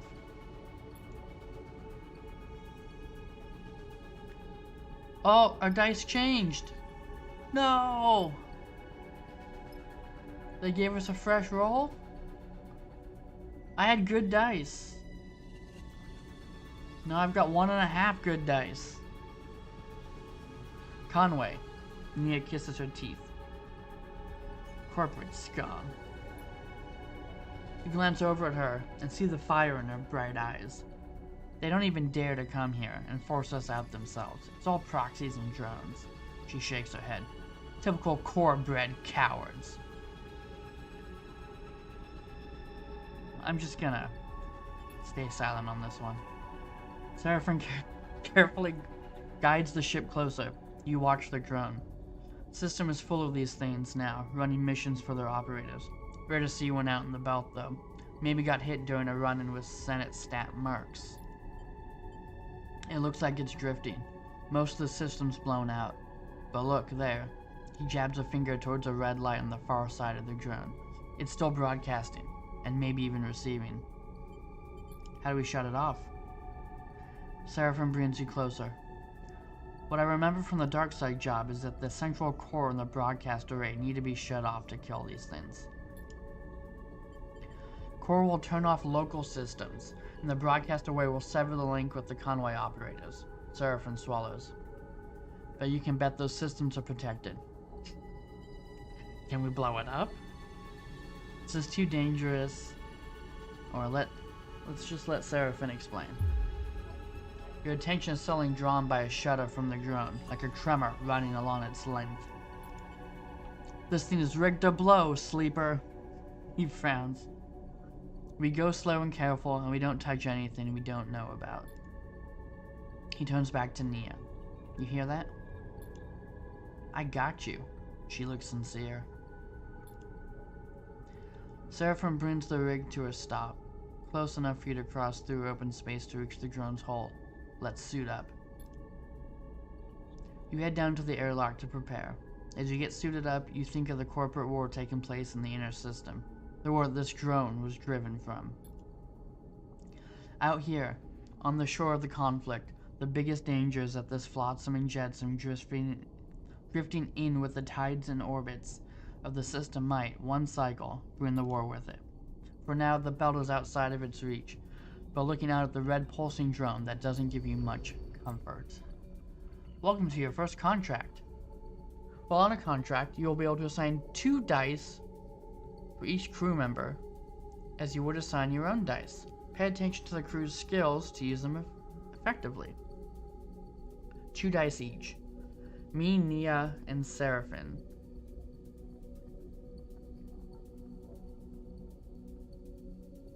What's going on? Look, she's got some dice down here. You got some dice down there. I got some dice. What's going on? While on a contract, your energy bar will automatically be supplied for each cycle that you have available supplies. Okay. When your supplies are depleted, both you and your crew will take 1 stress per cycle. Contracts also have their own contract stress. When this bar is filled, the contract will fail. Okay. I mean, this is the first one. It's gonna be pretty easy, right? They're just gonna let me... Like, it's gonna be simple. Okay. So that's the rig. We got hull damage and access hatch. Rig to blow. So I guess I just have some extra dice, and we can just use whichever dice we need. This dude's got shit dice. What are you doing? Why are you even here? I got good stress. He can take a lot of stress, though. Okay. Hull damage. Broadcast access. Okay. The drone's damage provides a lucky access point to the broadcast array, which will have to be disabled. Oh my god. 1, 2, 3, 4, 5, 6, 7, 8, 9, 10, 11. Is that 12? That's so much. Oh my god. Okay, so endure, which I can't do.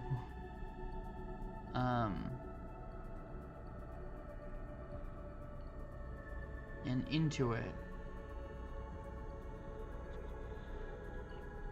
Okay.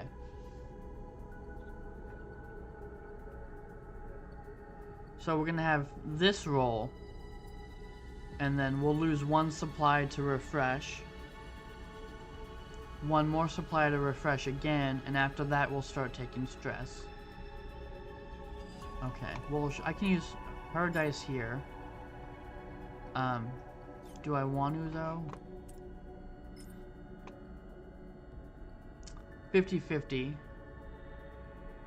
So neutral will give me some progress, but I feel like I really need to get positives on all of them. What's this guy? Access hatch is also 1,000 sections to fill in. Oh my god. Engineer and interface. So I'm good at interface. Not a single person is good at engineering. Cool. Alright, let's use... I guess we just focus on one at a time, right? Okay, identify route.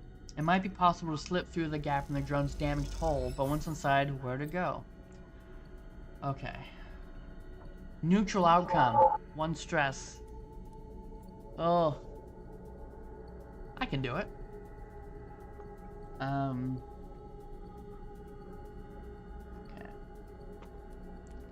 That was 1. 2. So assuming that a positive is only 2. A negative is probably no progress, but you still get stress, right? Oh, I feel like I should have waited before doing this. Like where, figure out a way to get 1 more upgrade point, so I can do a reroll. Maybe I can reroll. I don't know how to use the push one. Oh, it says it right here. Duh. Reboot config. Plus 1 stress. Reroll 1 lowest dice. Okay. Okay, that's good though.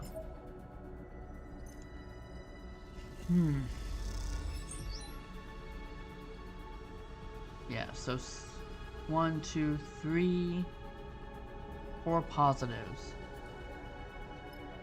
Right. Push. That's a guaranteed positive right there. Let's go. Perfect.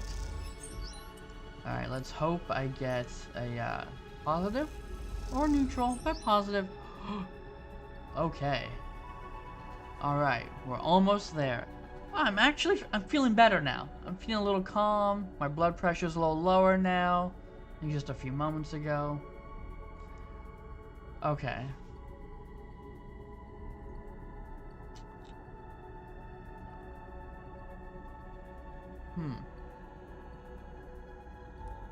So this is just gonna be 50 neutral. Neutral be stress, but progress. And that's stressing me, and I can take a lot of stress. That's it's not actually too much of a concern for me specifically. I don't know when the contract gets stressed. I assume just once I end the cycle, it's just like a straight up countdown. I mean, yeah, let's do it.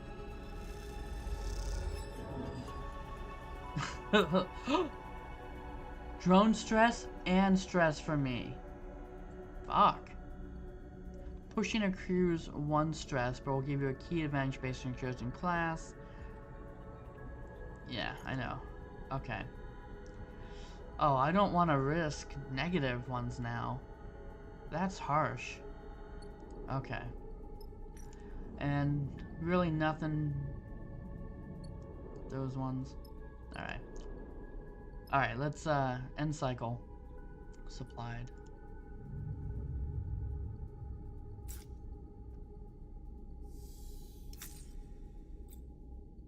You have taken damage to a dice because of stress.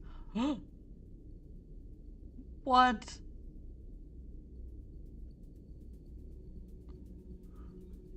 Okay. When your dice are rolled at the start of the cycle, your stress dictates if you take damage or not. Higher stress means a higher chance of damage. The white markers above the stress bar. The white markers above the stress bar. Oh, is that these tiny little things? Is that what that is? Tell you which numbers will damage your dice when rolled. Oh, okay. 1, 2, 3, 4, 5. Oh. So every 2 stress, you have the possibility of taking damage to a dice, depending on what you roll for that day. Okay, well, the good news is, I got 2 friggin' 6s, and she's got a 5 down here. He's got a 5 and a 4. So, I feel like things are bad, but I also feel like I can get through it. I don't remember there being dice health in the previous one, but I haven't played it in years, so I do want to revisit it. Each dice has 3 dice health. When this is depleted, the dice will break. It must be repaired. These markers above the stress. Yeah, okay. Yeah, these little guys. So you've got the 1, 2, 3, 4, 5 indicators there. The layout of these markers depends on your difficulty. When at a hub, you can reduce stress at the rig bunks. Okay. I can finish this turn. I can finish this turn, and I can make some solid progress on the drone itself, or the data core.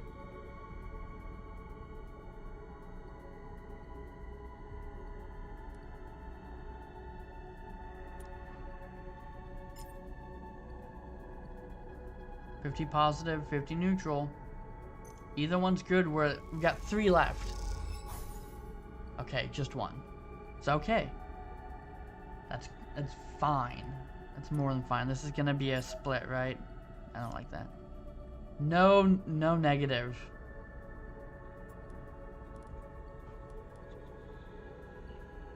Okay, for the other one, what skills?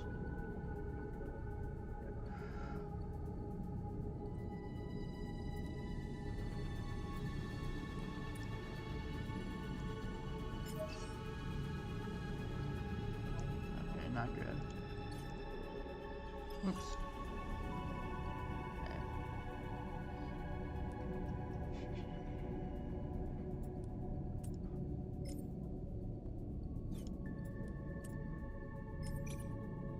That becomes a 4.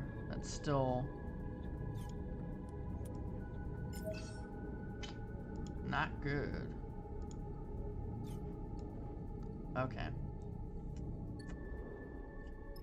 I mean, it's pretty much no different. I've only got one good option in either situation.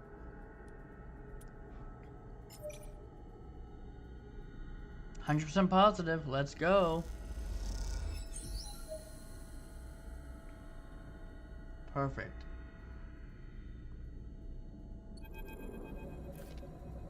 You hear the bleeping immediately.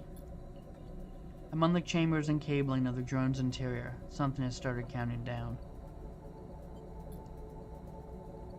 Guys? Nia's voice comes hissing through the suit's comm channel. Does anyone else hear that? Because I'm getting nervous.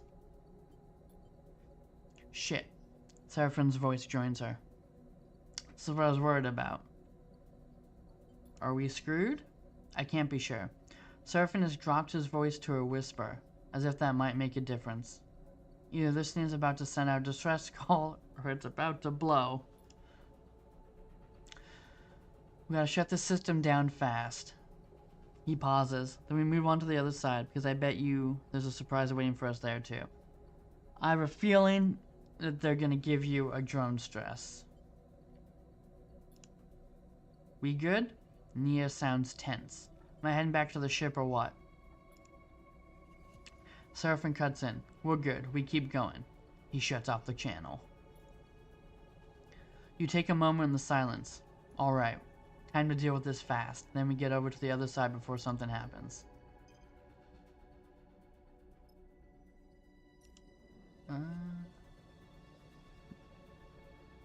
Okay, now we got 3 turns.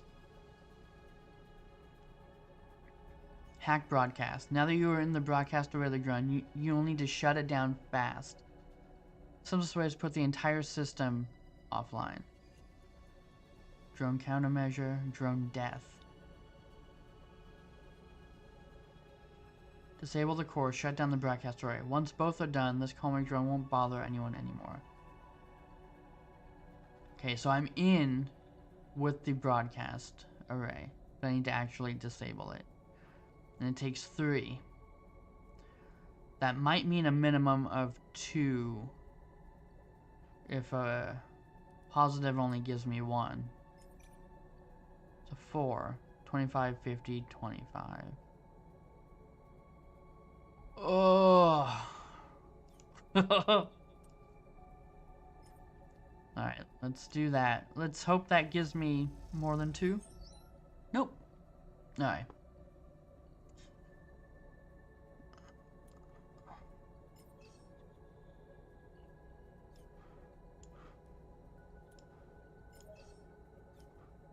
Looks messy. Alright, let's hope I get a neutral... Wait. Was neutral just 1 or neutral was 1 stress? I don't remember. Let's go. Negative! Oh! So now next cycle, any 1s or 2s I roll, that slot will get a damage. Alright. Cool. Alright. The interior of the drone lights up in a crimson flash.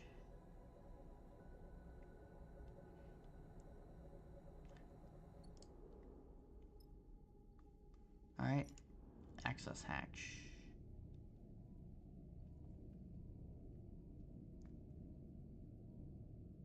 Alright, let's reprogram. I don't have anything. Is this gonna be 50 negative, 50 neutral? I mean, like, I guess we're just ending the cycle.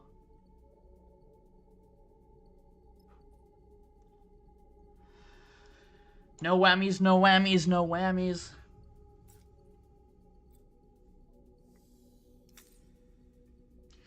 You've used all your energy and you're now starving. 1 stress per cycle. Oh. Alright, can I do it this turn? That's looking rough. Oh, not a single 5 or 6 for her. He's got nothing. I've got, like, barely anything. Oh, I didn't push last turn. Not that I want the stress, but I should have pushed. Oh. Such a silly goose sometimes. So that at least... Those are at least good because of my skill. So, neutral or positive. Okay. Alright. Neutral or positive. Oh, we took another damage there. Positive. Good, good rolls there. Alright, so a half build.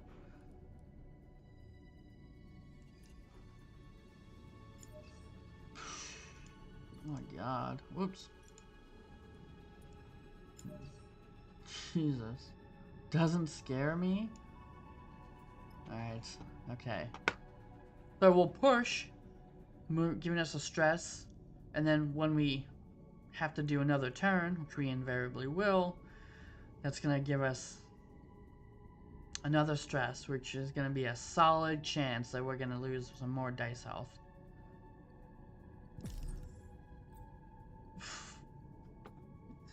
It's dead.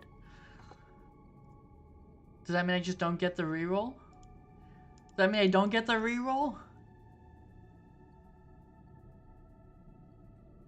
What? But I pushed. I used it. I don't even get the reroll. Cool. Awesome. First contract. Things are looking bright. I'm stressed out of my gourd and I've lost a die already. Alright. You know what? Not bad rolls. All things considered. Not bad rolls. So, as long as she stays, it goes down. Okay, not her skill. No. All right. But it is my skill. That should go up. Still a chance for negative though. I don't like that. All right, 100% positive. His went down too, right? I was the only one. Maybe they can do. No, we all have. It's all horrible. It's all horrible no matter where I look. Okay. Only 4 more.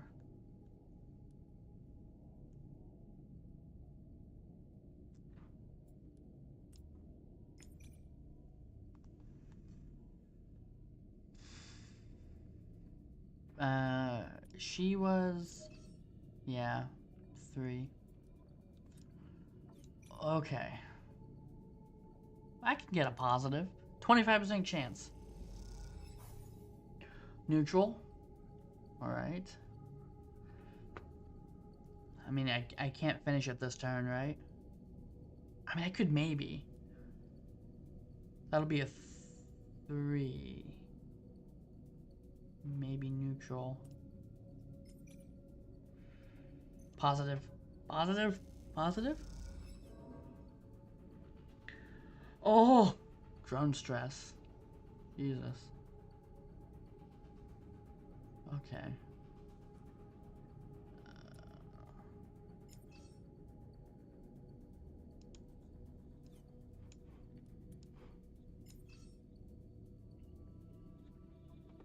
Fudge. Well, the thing is, I know that once I do this, there's going to be some other dice condition I'm going to have to fill. And I won't be able to do it with what I've got now, so. Can I do anything? You cannot recover stress while on a contract. Yeah, I know. Shipboard kitchen? You need your supplies to feed your crew. Alright. Let's do a new turn. New turn.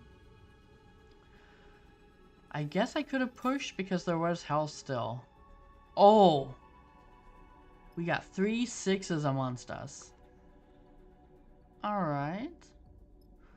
They don't have push abilities that I can use?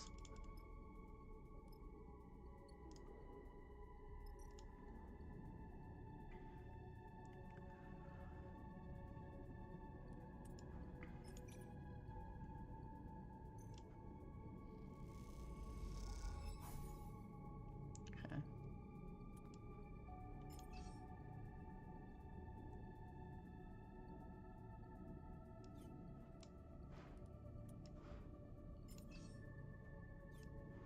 It's the same thing. Every time I put their dice there, I know what it's gonna do, but I just think, what if this time it's different? I don't want to use one of these, but I guess I got to. But that's guaranteed done. So hopefully with the remaining 6 and 6, you know, and 4, pushing if I have to, I guess. Hopefully that'll be enough for whatever's next. Control access. New location discovered. Control system. Okay. Disconnect backup. In the core, you see the drone is running on backup power. Disconnect that carefully, and you'll be one step closer to a full shutdown. Core disabled. Okay, so only 3 slots to fill up, which I think is what the hacking the relay took. So I think we're good. And then we've got his. And I don't... He's -2. She'll be +1, so that'll be plenty. Disable. Drone death. We've gone down and done it. The thrumming, pulsing interior of the drone goes still for the first time since you boarded it. You look across at Seraphim and Nia and share a smile. You all exhale so loudly it can be heard over the suit's shared comm channel. The drone is dead. I feel like that was the first, like the first XCOM fight in a like a new XCOM 2 game. It's like you're only up against 4 enemies, but still half your guys are dead. That's how I feel like this was. One less piece of Conway shit to worry about. Nia grins. We killed it. Don't get too excited. Seraphim cuts in. It was looking pretty rough when we got here. You make your way back out to the hull, the drone now faintly rolling in one direction. Its stabilizers offline. Nia catches up with you as you glide towards the rig. You make a pretty good crew, Sleeper. Pretty good. We do? What will your brother think? Or ignore her?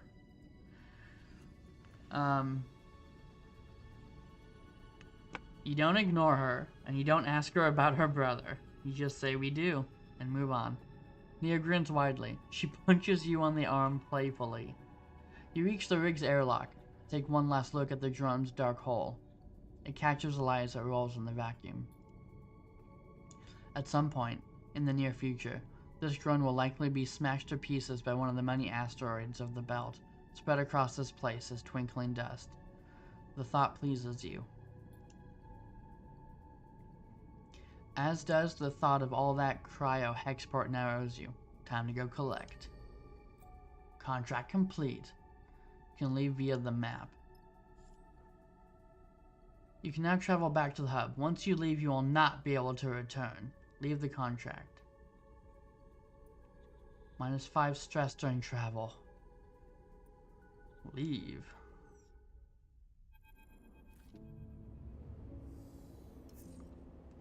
After docking at Hexport, Seraphim lets go of the controls and leans back in his chair. Nia leans over to you. Thank you, Sleeper. She stretches. I know you took your chance on me. Glad to have you. Nia smiles an infectious smile. Feels good to make a contract work. Seraphim smiles. No matter how we pull it off. We're so fucked up. All of her dice are messed up. It's hard not to agree, and it feels better when the Hexport courier comes with a lockbox full of chits. Cryo chits. Lane may still be hunting you, but this should help the effort to slip his net. Suddenly, you hear a familiar voice. Nia! Femi glides into view, approaching from the docks. He fixes you with a stare. What are you playing as, Sleeper? Nia wanted to come, back off, or stay silent. Back off is pretty confrontational. We'll just say she wanted to come. You go to speak, but Nia drifts forward, cutting you off.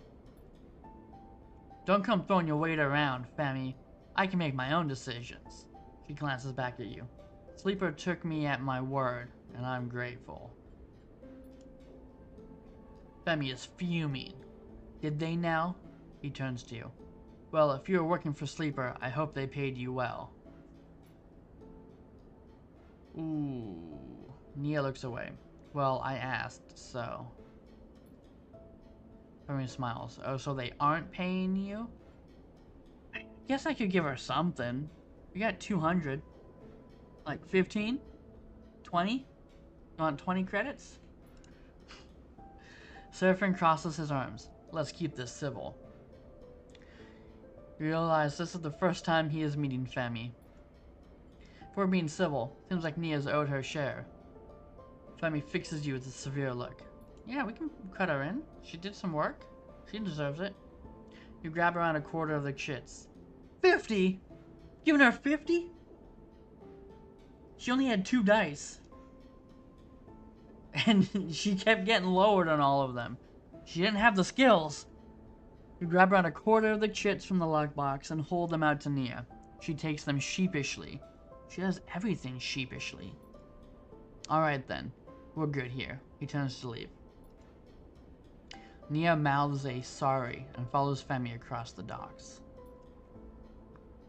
Seraphin watches them go. You sure know how to pick 'em, Sleeper. He shakes his head. He turns away and heads back along the docking bridge. I just hope we aren't going to end up a stack of cryos short when we need to get out of here. Yeah, we probably will. You completed a drive and earned an upgrade point.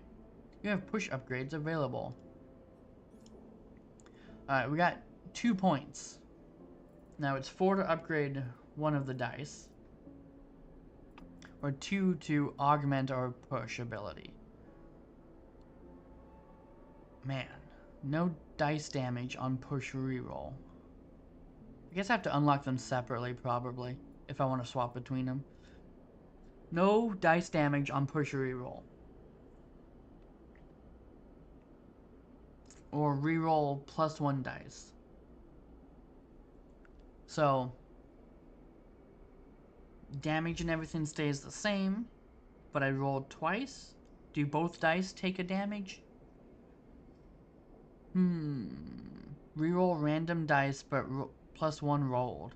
So not necessarily the lowest.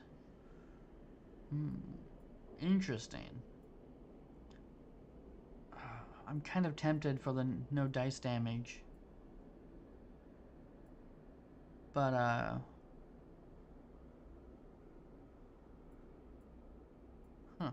interesting.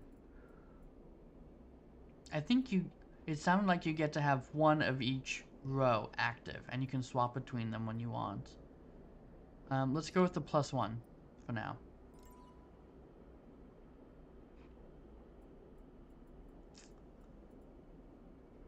And then I think after this, I'll save them up to upgrade one of the stats, probably. Oh! Look at all that! So we have to get out of Hexport before this fills up.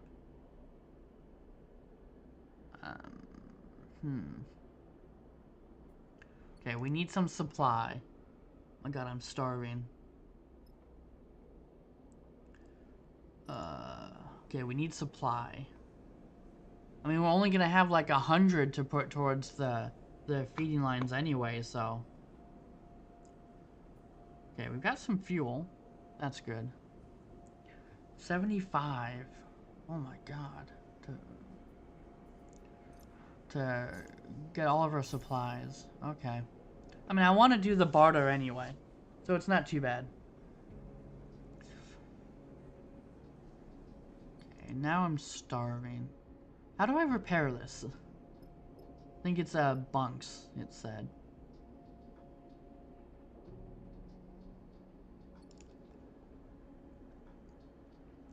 Oh, can I go and just not spend the supply and just buy food somewhere, right? Swift scrap. Canteen? That's where I just was though, right? Oh, eat. 13. Alright, let's get... So that's gonna deal with that. Okay.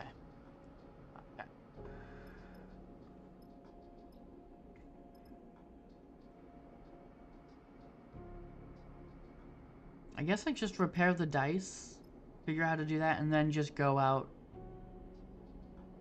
to the other mission? Anything at the contract board? Nope. Alright. Yeah, so not much to do. This is stress, right? Rest and recover. Sometimes it's necessary to rest, or at least try to, in the compact bugs of the rig.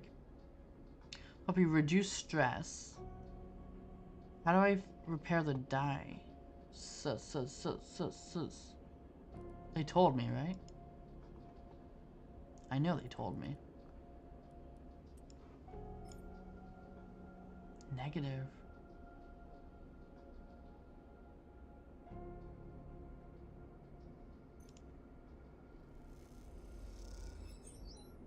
Okay, good. I was able to have a positive outcome when I went to rest.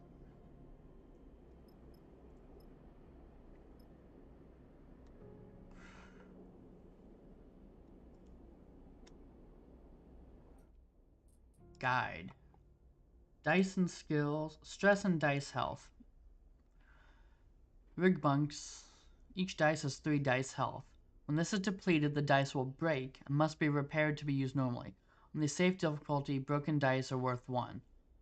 On other difficulties, they cannot be used. When at a hub, you can repair dice at the Rig Workshop once unlocked by using rare and scrap components.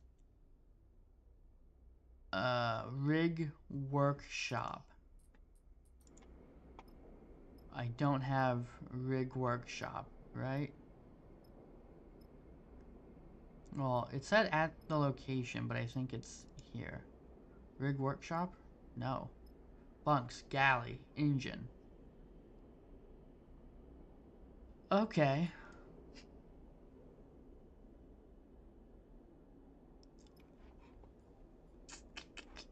Alright then, I guess that's just how it's gonna be. How can I unlock the Rig Workshop? All I've got to do is escape. Get the feed lines.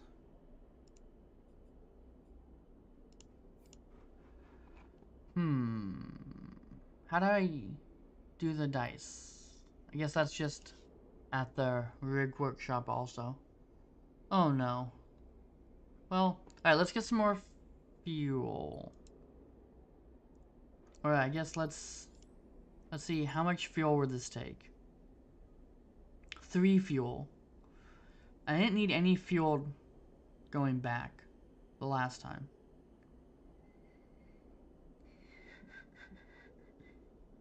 I'm gonna buy some more fuel just because I'm scared.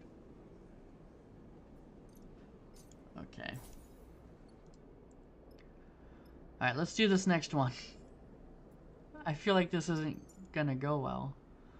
Confirm Vector. Vector confirmed. The rusting hulk of a pre-collapsed ship.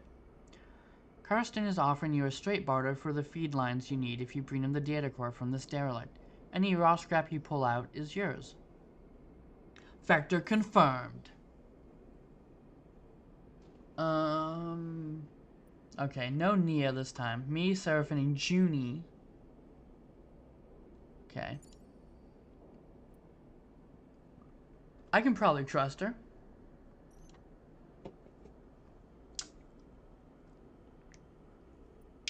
Confirm.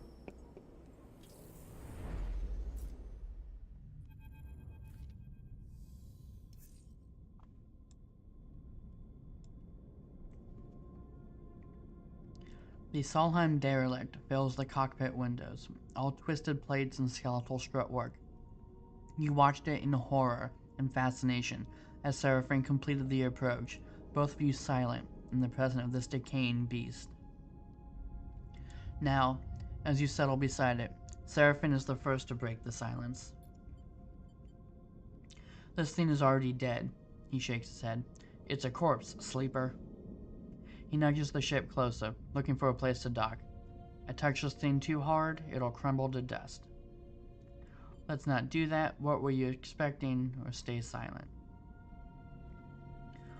I wonder how the game is if you're just silent all the time. What were you expecting? I was expecting Seraphin squints as he adjusts the rig's thrust. A scrap contract, like you said, not a death trap.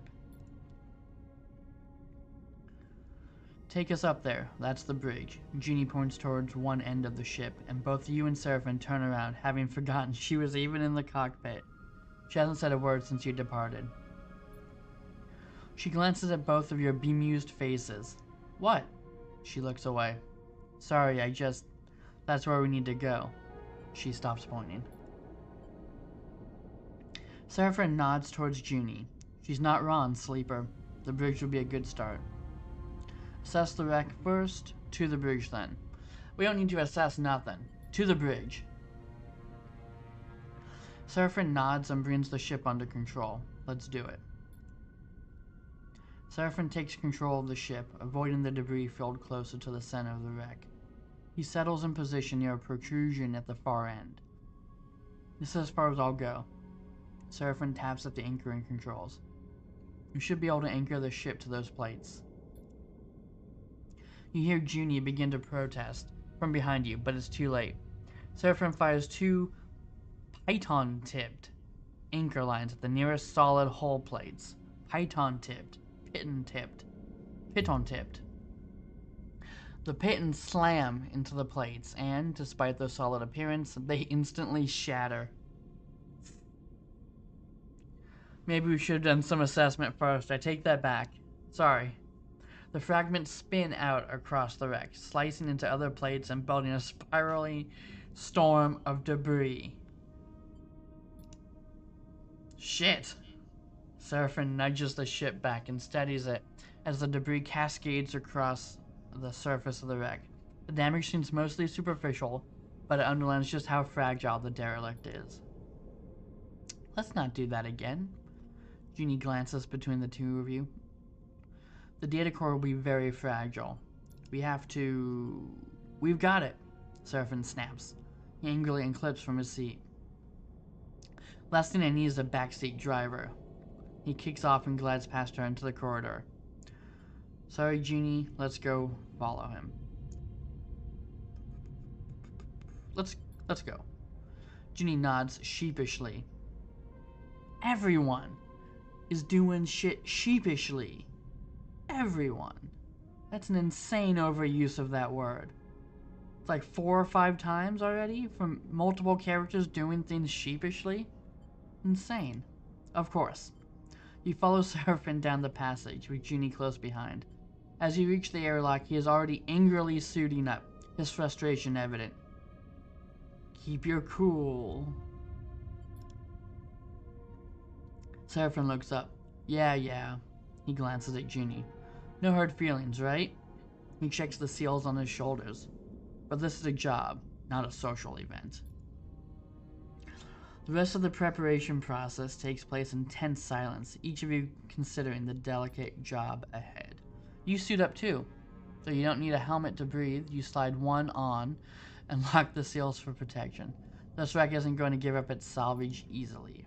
The core should be near the bridge, maybe even inside it, but there's a lot of wreck here, and there might be good salvage tucked away in the cargo hold.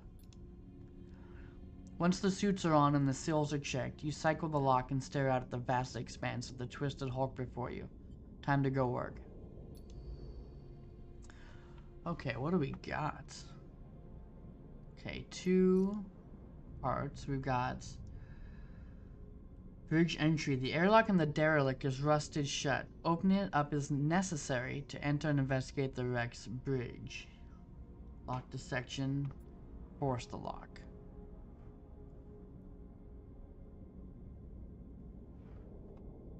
Oh my god. None of us are engineers. Oh, not good. Okay, this can take a lot of stress. That's probably from when I was like, let's just go to the bridge, and he shot the shit in there. That's probably why there's some stress already. So we've got 3 exclamation marks, and then I guess that'll destroy the ship. Okay. then what's this guy? Cargo entry. Getting to the cargo entry means breaking through the shattered remains of the aft hull. Okay. So this is only 4. So this is just depressurized bay and then corroded airlock.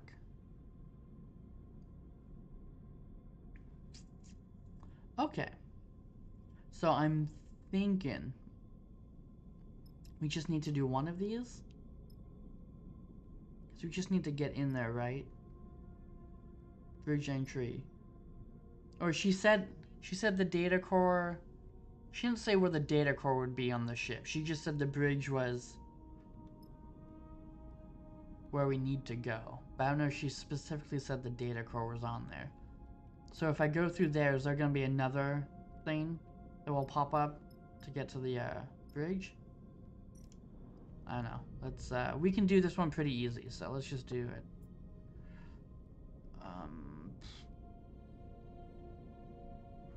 So he is neutral there. She is not good at all for either of these options. Now I am neutral. So nothing particularly good here, although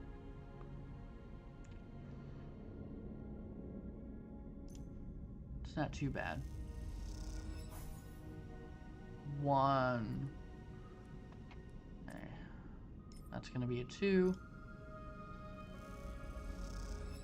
Then we need another neutral at least. So 75% chance to get 1.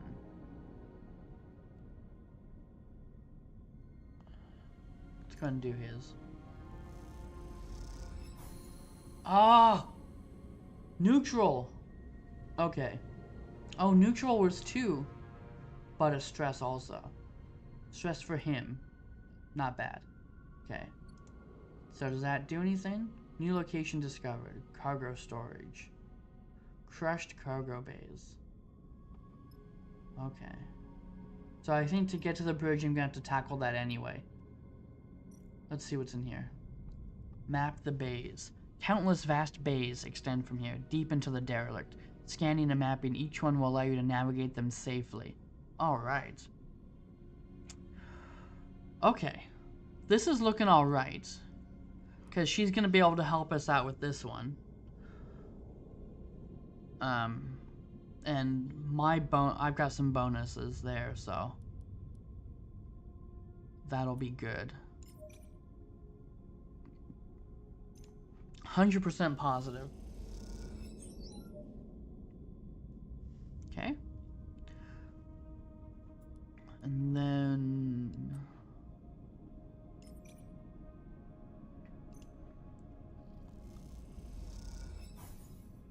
neutral. Only 1, but that's fine. No stress. Not quite as good.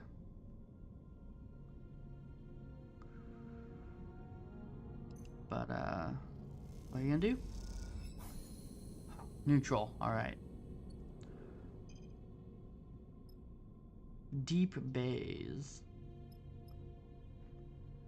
Okay, we'll take a look, but we're gonna have to end the turn. No dice left. He's neutral. Extract raw scrap. Deep inside the derelict, there are masses of intact scrap. This is valuable material, but it's also what's holding the ship together.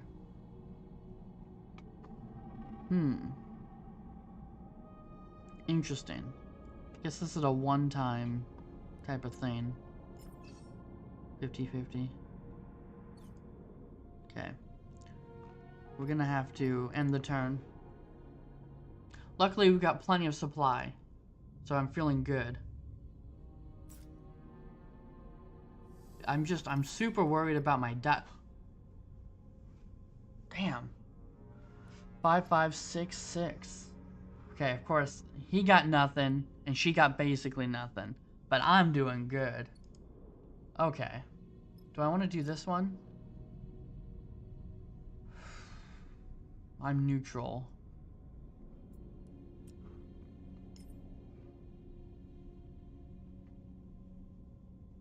Okay. I'm neutral, but I've got 200%, right? That's 6 is going to be 100. So that's 4.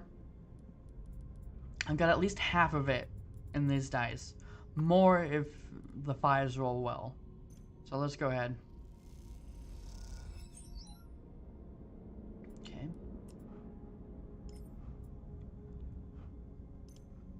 I'm just worried that neutrals are going to cause stress.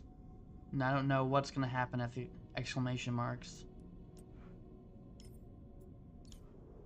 Why did I do that?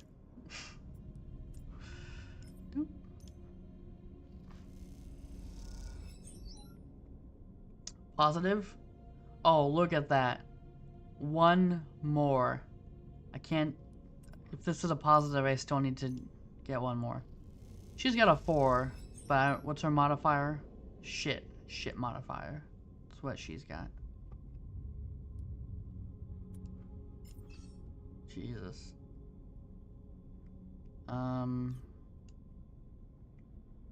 Was that even 50-50? It was 50-50. A neutral would solve it. Should I try to get a neutral? You know, you only live once, right? Neutral, neutral, neutral. 50-50? Negative. Derelict stress. Oh, a crisis. A crisis will add 1 contract stress per cycle unless it's resolved. She's got a stress. And now there's something going on somewhere in the ship. What have I done?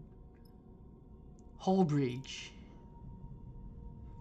Emergency seal. The derelict's hull is falling apart. If this breach isn't sealed and fast, the entire wreck will collapse.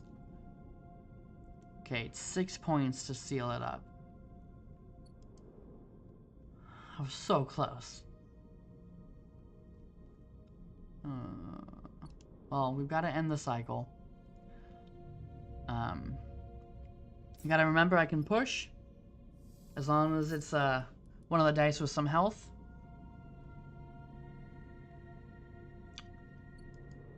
Okay, so we got 1 more stress on the contract. Because of this unresolved derelict. So this is so easy to fix. Oh man, we got some good rolls spread throughout.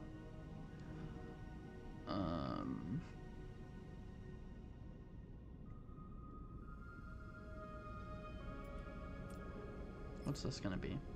Positive or neutral? Alright, let's use that one. Let's see if solving this does anything positive to us. Okay, time to move in. Derelict. The bridge of the derelict lies silent.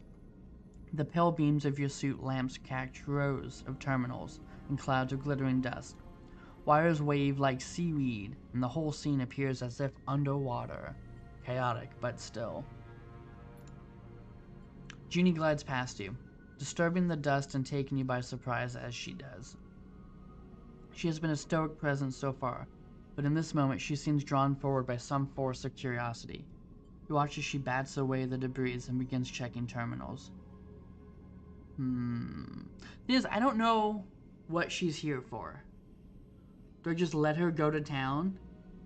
Secretive data extractor. Or do I ask her what she's doing? If I ask her what she's doing, she's gonna lie. That's the kind of person she is. What are you doing? Junie doesn't seem to hear you, or at least is ignoring you. She's already prying an access panel off one of the more intact-looking terminals. And as she does, puffs of rust color the vacuum around her red. Approach her or stop her?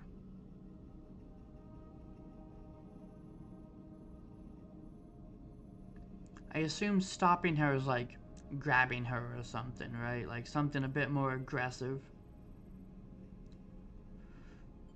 Approach. She turns back to the terminal and finishes prying out the plate. Then quickly she reaches inside, fishing around for something. Her hand comes back out with a waving cable topped with a thick connector. As soon as she sees it, she slips a keyboard-sized deck out from somewhere on her person.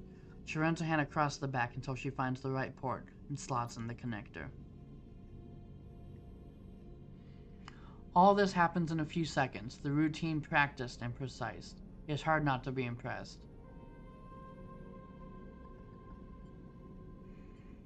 Nicely done. We'll see, she says. Though quietly, it seems mostly to herself. Junie's fingers dance across the deck's keyboard and a burst of static lights up the Solheim terminal screen. The sudden burst of light and color takes you by surprise. Junie's fingers tap away, the terminal screen flashing with blocks of color and lines of code. It buzzes and vibrates, its long-dead systems forced back into chaotic life. Then, all at once, it goes dark. The terminal is dead. Shit, Junie hisses beneath her breath. Useless. You cannot tell if the insult is directed at the terminal or herself. Find anything? There are plenty more. What are you doing? What are you doing? She looks up at you, as if she was just waking from a dream, looking for something useful. She pauses. Useful for the contract, that is. She glances down. A map of the ship, plans, you know. The cradle with the data core can't be far. She pushes off from the terminal, gliding away from you. I'll start looking, she calls back, and heads to the other side of the bridge. Seraphin glides up beside you. Everything alright? I already know what he thinks of her, but I'll ask him already. I'll ask him anyway. The kid? Seraphin shrugs.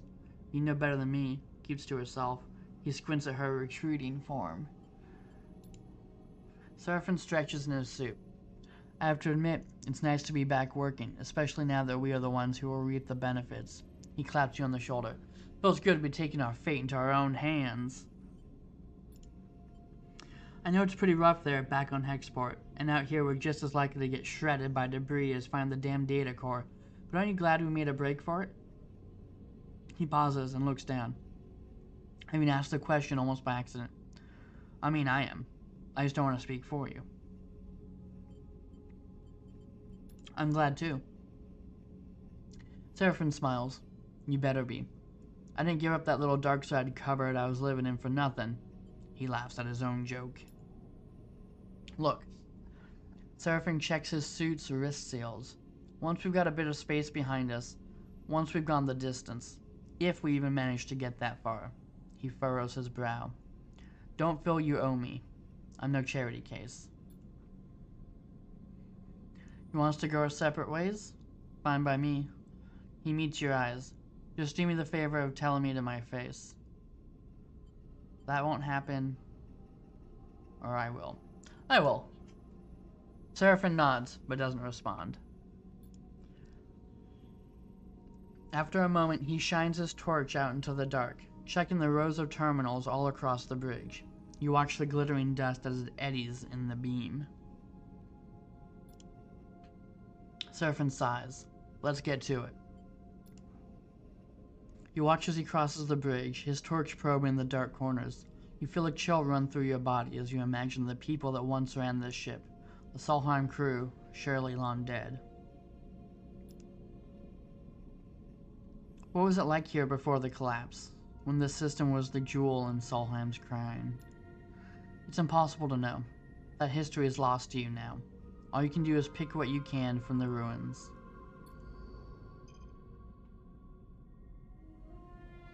New location discovered. So I've got the bridge, got the crisis to work at, and the deep bays. What can I do here? Reboot the system. Track the pathways. Okay, so we got two guys with positive modifiers there. Nothing over here. But he's neutral and he's got a 6. So that's 2 right there we got. And then 2 more positive ones here. So that's not too bad. We still have to deal with this. This has not gone away. This is 6.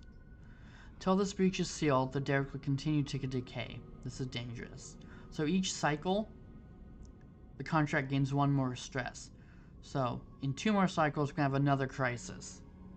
So while this is a pretty nice roll. Oh man, look at these modifiers here. So he's going to do some good, but no one else can really help. So everyone else is minus. So what will 4 give us? 25, 50, 25. Man, and a negative is definitely going to give us more stress.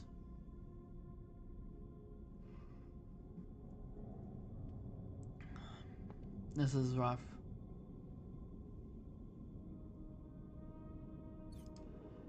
Let's go over here and make some progress on this with these dice.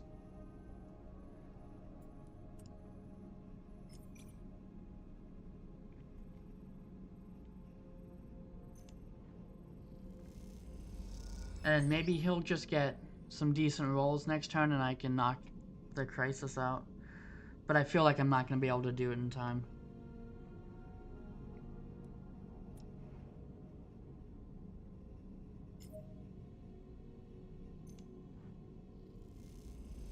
And if I push, I can re-roll these. But that's got 1 health. So that one will be gone. Right? My push now re-rolls 2 dice. I upgraded it so it re-rolls 2 dice. I probably should have done it so to get no dice damage. Because now I'm not sure if it's going to deal a damage to both dice.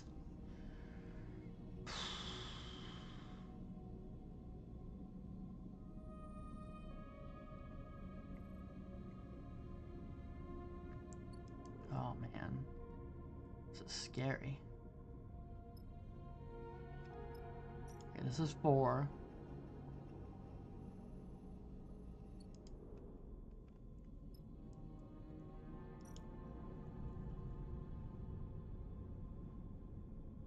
That's 2.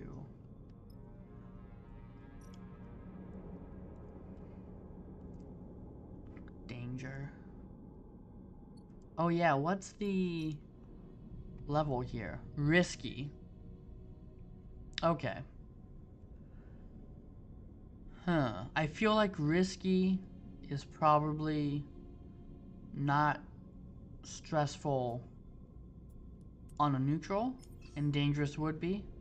Not that I have any dice that I can use. Damn it. I'm very worried now.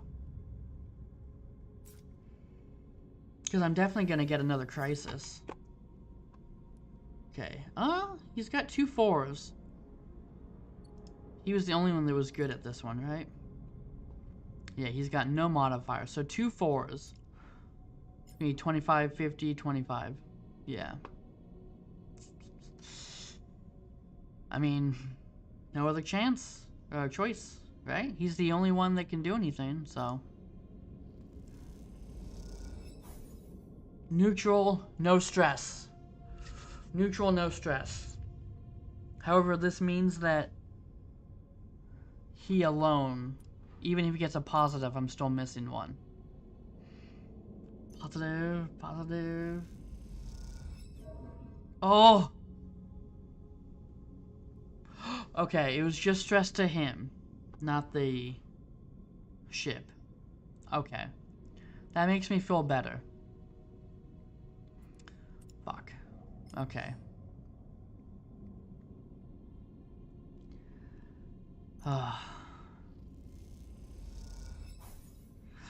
Neutral. Okay. So she'll have a 4.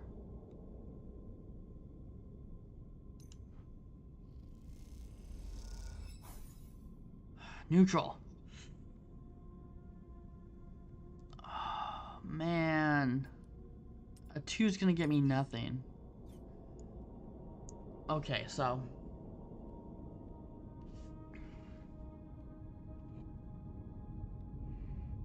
I've got an idea. This is gonna give me, well, it might give me a stress, which is fine if it does. Although if I get a neutral, that would be ideal. Negative, okay. So I gain 1 stress. Now, the only dice I have 2 health each. So if I push, gave me stress. Okay, it did 1 of them damage because it rolled a 1 because of the stress. Okay, but now I got a 6. So that's pretty good. I'm feeling alright now. What the f... Okay. Well, we're gonna have another crisis. Got a 1 and a 4 available to me.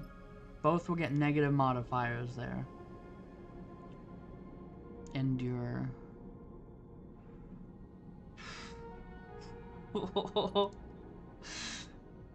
This might be it. This might be the end of my game. Okay. Gonna have another stress on the ship. Another crisis event. Luckily, that one's gotta be finished. I'm gonna fix that one next turn, so. Okay. It still just says 1 crisis active. Oh, no, 2 crises. 2 crises. Purge protocol. Fuck. Okay. At least we got some more options here. Jolted back. Okay, the derelict security system has been jolted back into operation and needs to be shut down quickly. Unless the protocol is shut down, it will continue to purge the system, resulting in the derelict's total collapse. Oh my god. I felt like I was so well prepared. Okay, let's finish this off. In just like the easiest way I can.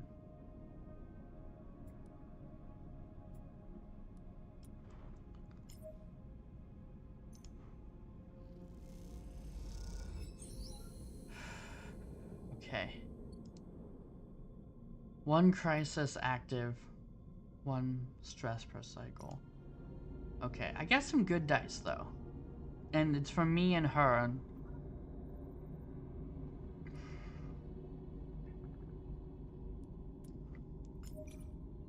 100% positive. So, I mean, this one, I can take care of this one. No problem. There you go. Put the 6.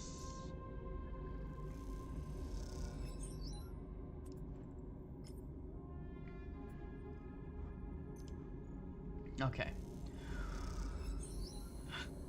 This is a stressful game sometimes.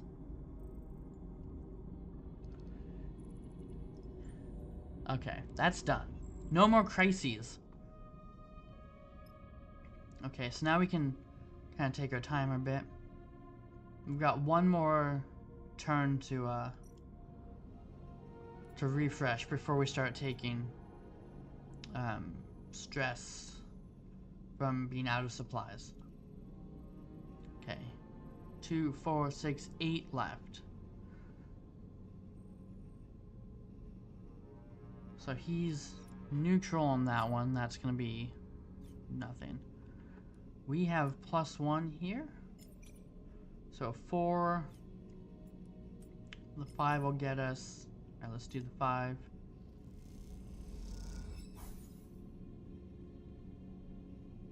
Okay. I could push a... Oh. 2 lowest dice. That would be a 1 and 2 will take damage. I don't want that. What's this?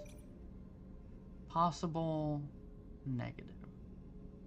But I don't... She's fine with stress. Even like the ship itself, we got a couple stress before another crisis, so let's just do it. Okay, neutral. We're halfway there.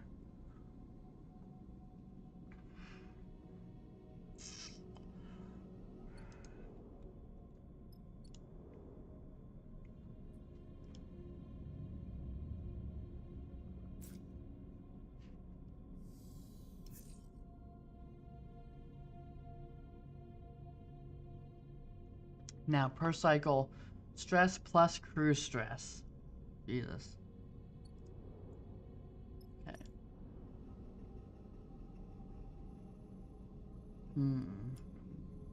3 is split. 4 is split.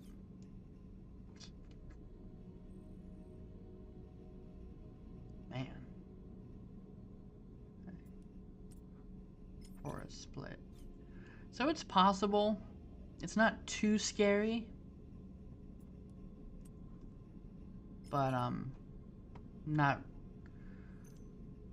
not feeling like confident. But we've got 1, 2, 3 chances. 3 dice that will give us some shot at it. If we get 1 positive, we need 1 positive to be able to do it this cycle.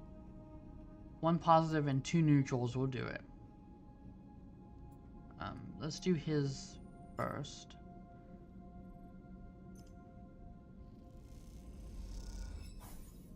Neutral stress, okay. Oh, but we got 2. The neutral gave us 2. Perfect. Okay.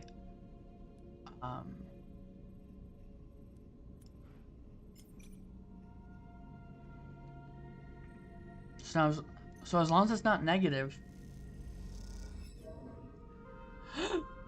Ship stress and her stress.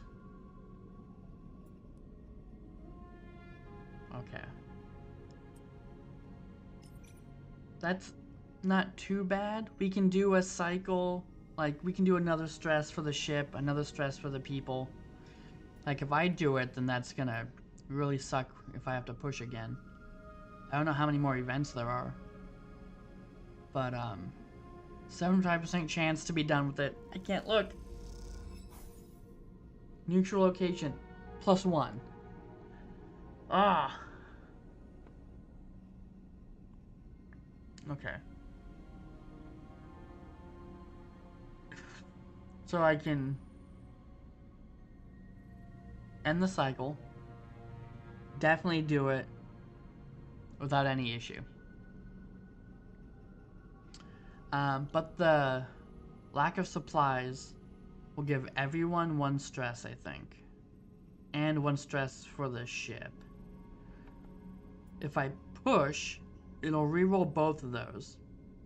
And on a 1 or a 2, I'll take a damage to that dice slot, which could destroy a 3rd dice. Or a 2nd dice. This one's still alive. But 3, 4, 5, 6. It's good. 4 and 1. Okay, so that one's down to 1 health. But the 4 gives us a good shot. Oh, in fact, the 4 negative or positive, so, or neutral or positive, so we're good. Okay, so now it's just a matter of what happens now. New location discovered. Data core cradle. Isolate the core.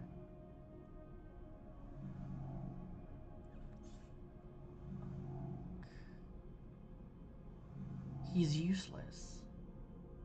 This dude's got -2 on either one. Okay, which one do I have to do? Not both, right? The core is fragile, but by rerouting the data connections to it from its cradle, it could be lifted free without damage, at least in theory. Okay, that's isolate the core, slice the core. One way of getting the fragile core out is to physically cut it free, slicing each connection individually, though the potential for damage is high. So I think I just need to do one. And it's 7. So that's, 4 dice I'll have to use in the best case scenario. I mean, I've got to go and gotta end the cycle, which isn't too bad, although Junie's got a low threshold. Stress threshold. So she's getting kind of at her wit's end.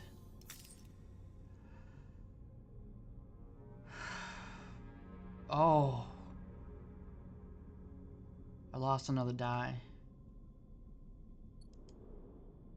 Fuck. I feel bad. This isn't gonna be good. Okay. So she'll be a 5, positive or neutral.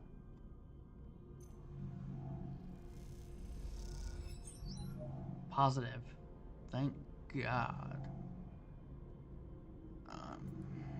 Unfortunately, Seraphine's just useless because I can't split the dice up in this case.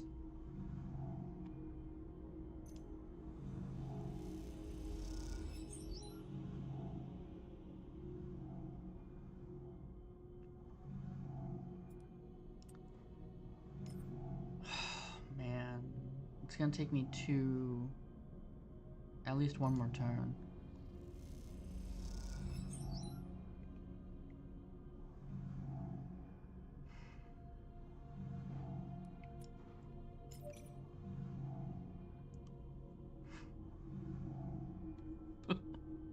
$50-50. A neutral. Well, a neutral. I don't know if it'll give me 1 or 2. I don't know how it doesn't tell you, I don't think. On these ones, it's usually been 2? I think it's just kind of random. I don't know.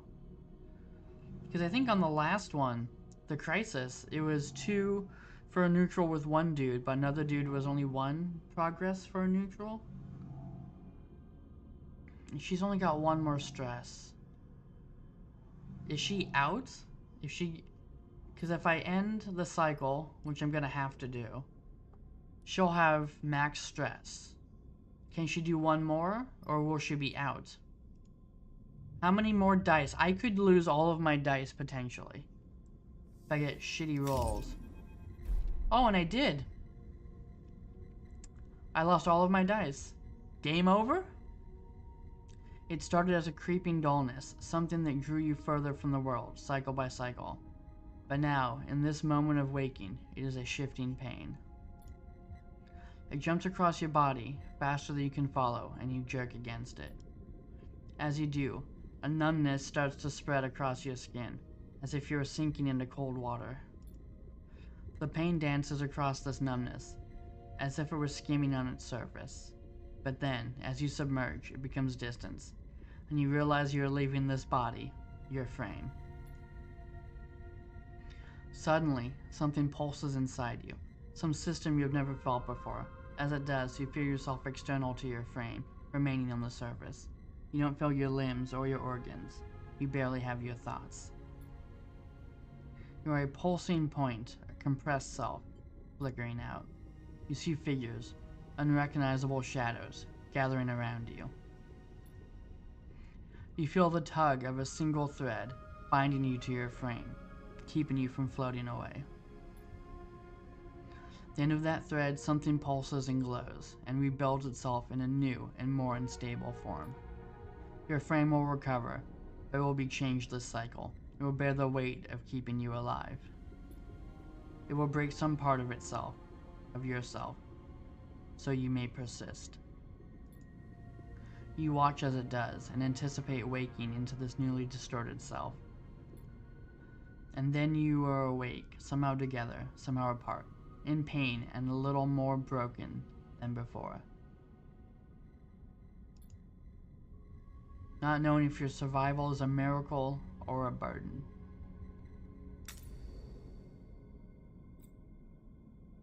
You've gained a permanent glitch. A permanent glitch is represented in red on your glitch clock and will not be expended when rolling a glitched dice. You now have a chance of rolling a glitched dice every cycle. This cannot be fixed. Alright, they're giving me some dice back. She's just gone. Junie's out. Can I use his dice? Oh, well, his dice didn't do shit. He was useless. Oh, this will give me... oh man, he's almost out. A negative will stress him out. Well, he'll get stressed out anyway. If I end the cycle, he'll have max stress. I'm done. Might as well. Positive. Neutral. 50% chance of a neutral.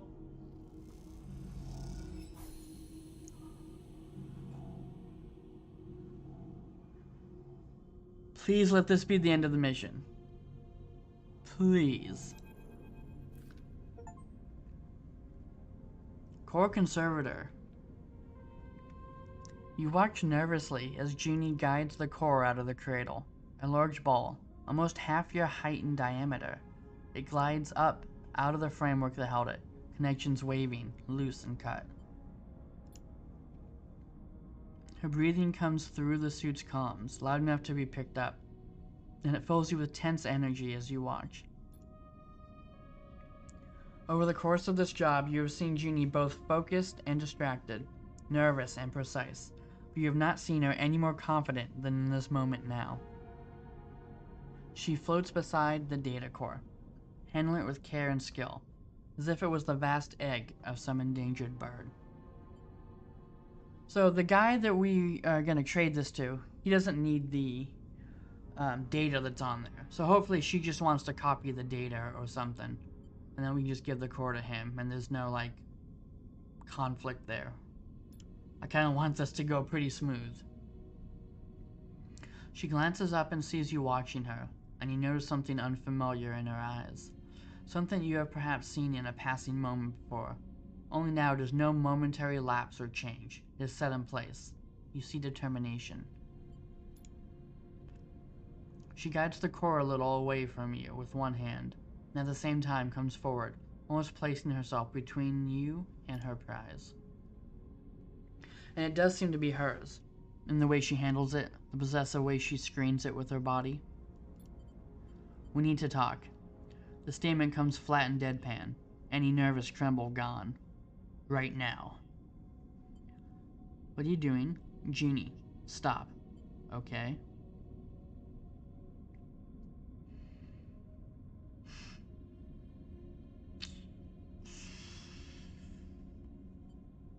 Which option makes my character push her to the ground and run away and just leave her on the ship? Junie, stop. Sleeper. She takes a deep breath. I want to be honest with you, but I need to know you won't take this from me. Fuck off. That's ours. We need feed lines. Junie glances around the cradle defensively, but Seraphine is already heading back to the ship to prepare the cargo bay for the core storage. You two are alone. I won't? Tell me and we'll see. Move away from the core.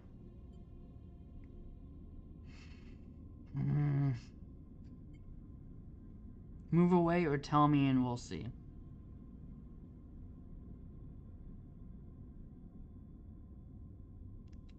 Tell me and we'll see. Fine. She folds her arms. But it's staying with me. That's not... What the... Karsten doesn't deserve this. This treasure, sleeper. Junie glances over her shoulder at the core. You know how many of these are left intact? She shakes her head. And all he wants to do is wipe it clean so he can use it to interface with Hexport. All that data. Gone. The contract is a contract. So what do you want? I don't care.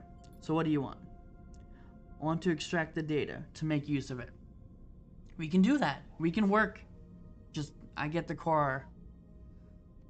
You get the data. You see some genuine emotion flicker in her eyes. She sighs. After extracting the data, the core will be unusable. There's a security system that will fry it if data duplication is attempted. I can delay the security response long enough to copy the data, but after that, she trails off. You've done this before. I can't let you do that.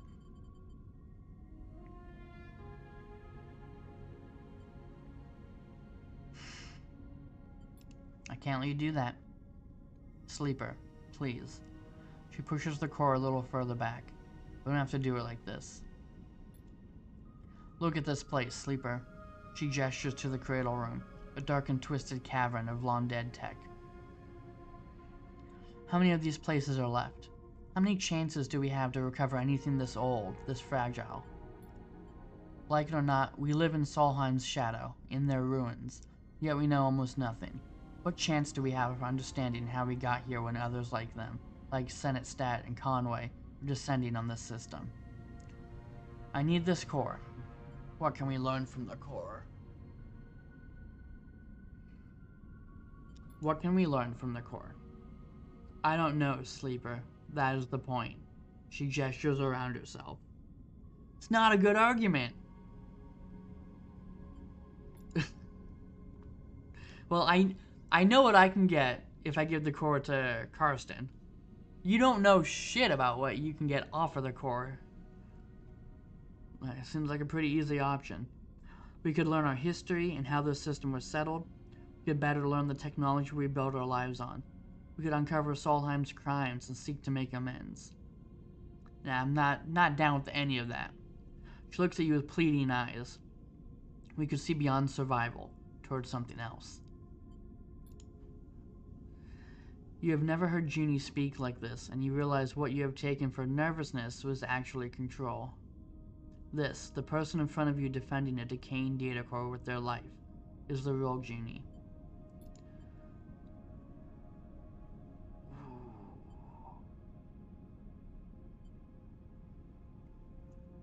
But then you think of Lane, of the price he likely put on your and Seraphin's heads, and of the feed lines, without which leaving Hexport will be almost impossible. Is this even a choice? Explain about the feed lines. Take it from Junie.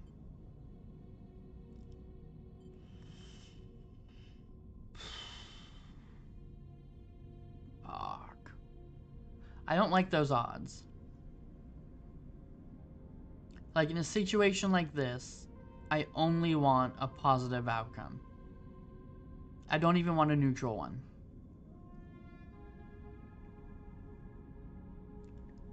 And I can't even think of what a neutral or negative outcome would be. Let's explain about the feed lines. She's not gonna care. Let's be clear. She doesn't give a fuck about us getting out of there. But if we talk to her about them and explain why we need it, then she might have an alternate solution to help us with the ship. Gina listens carefully as you tell her about the deal with Karsten, the feed lines he offered you, and that both you and Seraphin are on the run. Yeah, or she turns us in, right? Then I'll help you. Genie doesn't flinch. We find another way to get those feed lines. Okay, now we're talking. Maybe we can do some back scratching here. Figure something out. Karsten is an idiot. I can hack his security and you can pull them out of there. Or, Seraphin looks tough. Maybe he can grab them? She looks desperate. We can do it. We can do something. Don't you work for him? Dude, I'm not an idiot. She don't work for no one. Why should I trust you? Let's do it. Why should I trust you? Junie sighs. Let me be honest with you. I don't work for Karsten. He didn't send me. Yeah, I know. I might have misled you there. I knew he knew where the derelict was, and I heard your conversation. I've been keeping an eye on him. She pauses. I know I lied, but I can't help you. Let me strip the data from the core. and I promise to help you get the feed lines. She meets your eyes with intensity. It's a lot of information to take in at once. You need a second to think.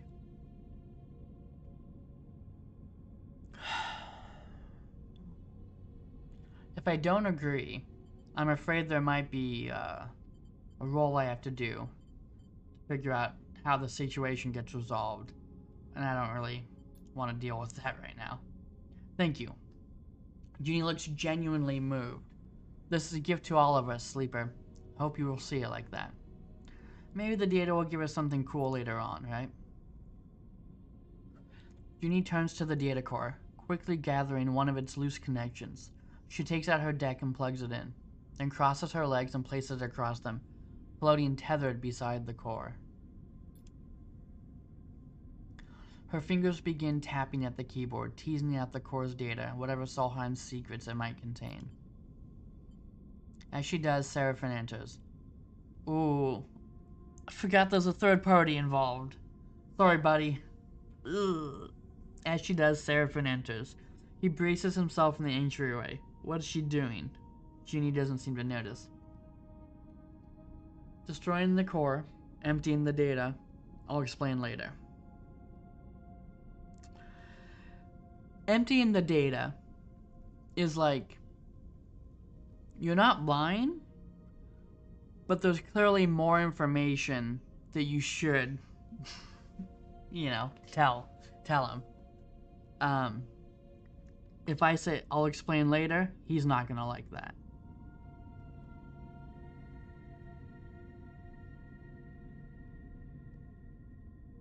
But I don't want to be deceptive to him. He's my buddy. He's my ride or die. God, but he's gonna flip out.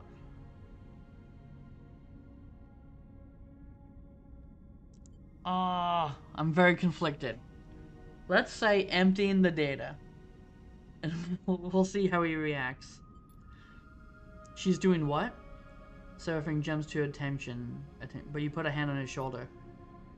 He eyes you suspiciously. I hope you know what you're doing, Sleeper. He nods towards the core. That's our ticket out of Hexport.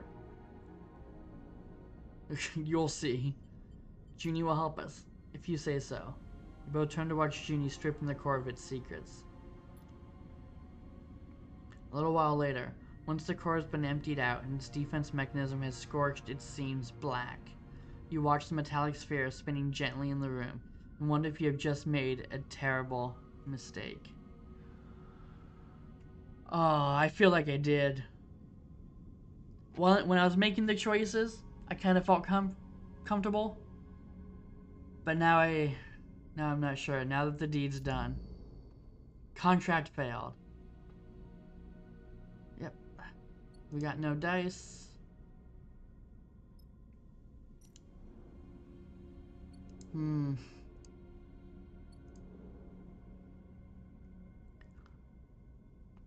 What's gonna happen if I stay here and do this? Endure. He's the only one that doesn't get a penalty. And he's gonna be dead if I stay. Oh.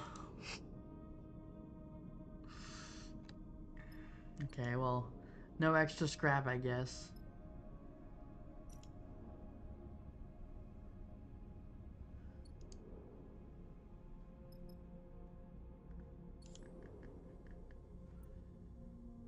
Leave. Man. I wonder if I... Oh, glitch dice. What does this mean? What does that actually do? Okay. I wonder if I just rushed to do that mission too quick. But there wasn't other contracts that were on the board, so it's not like I could have, like, built up, any more upgrades or anything. As you arrive into Hexport, Junie speaks up from the back of the cockpit. We're going to have to act fast if we want to take those feed lines. You and Seraphine exchange glances. We're both still getting used to this new Junie. We? Seraphine raises an eyebrow. Only one of us fried the core and stole all of its data. He shoots you a look. And for some reason, we let you. It was the right call, or we can make this work.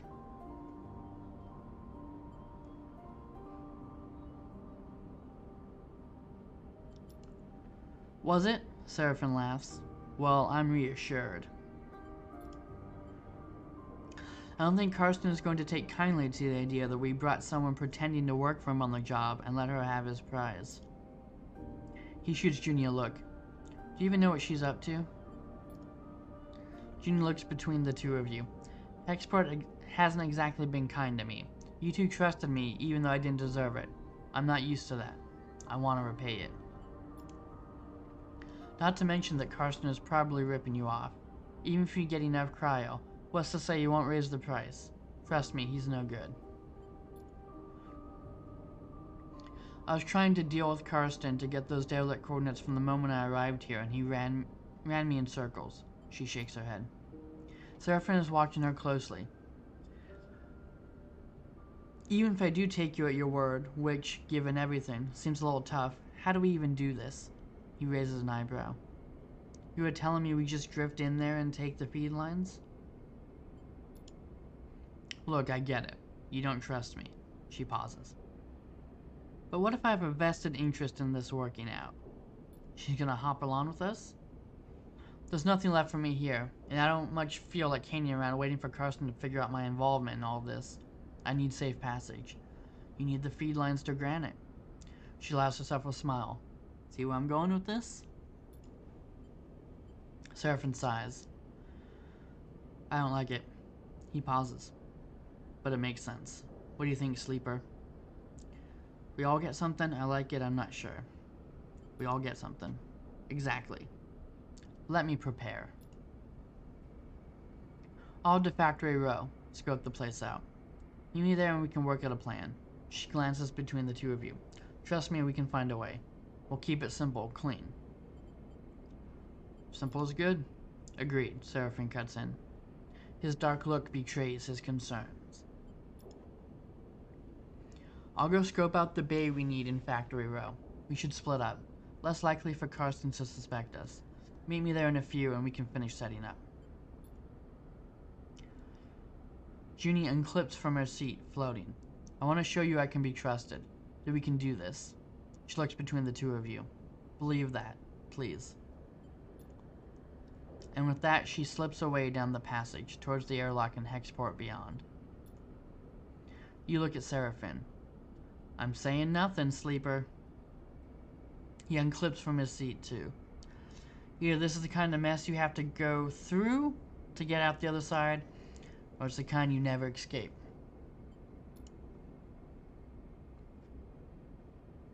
Either way, we're in it now. He leaves the cockpit. You stare at the chaotic lights of Hexport and wonder if anything in the Starward belt ever runs smoothly. New location discovered. Seraphin wakes you gently. Sleeper. We're out of time. He checks the door to the bunks and you hear a fate banging in the corridor beyond. He turns back and meets your eye. They're here. We have to go. Quiet. Seraphin holds up a finger. Why do you think I'm waking you up? Lane? They've locked the ship into the station. Seraphin grimaces. We can't release the docking bridge. Our credentials are being refused. We're trapped. Sudden banging echoes through the ship. Seraphin looks away towards the source of the sound. I don't know if they know we're here, but they certainly want to get in. He shakes his head. I reckon we have minutes before they get at the cutting torch. What do we do? The feed lines are a bust. They aren't going to happen now.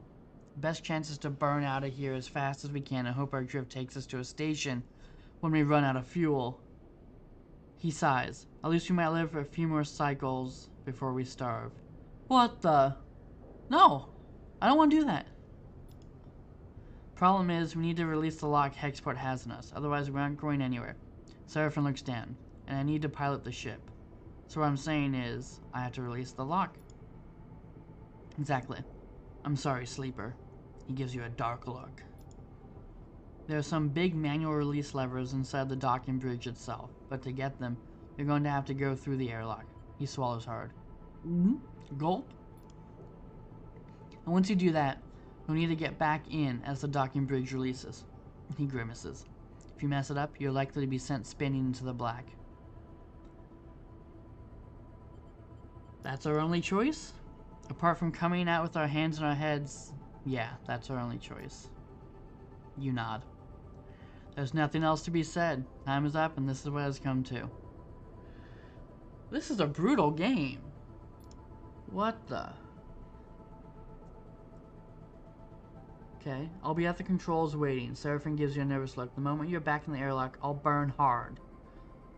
I've only got 3 dice. One of them's glitching out. I don't know what that means.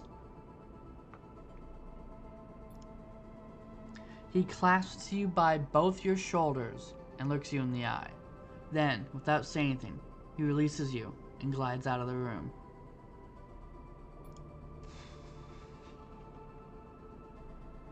You drift down to the airlock as quickly and as quietly as you can, slipping into a suit for protection. At least you think as you secure the seals. You don't need to breathe. The banging subsides, and you hope the hunters have left, even though this is only the quiet before the storm.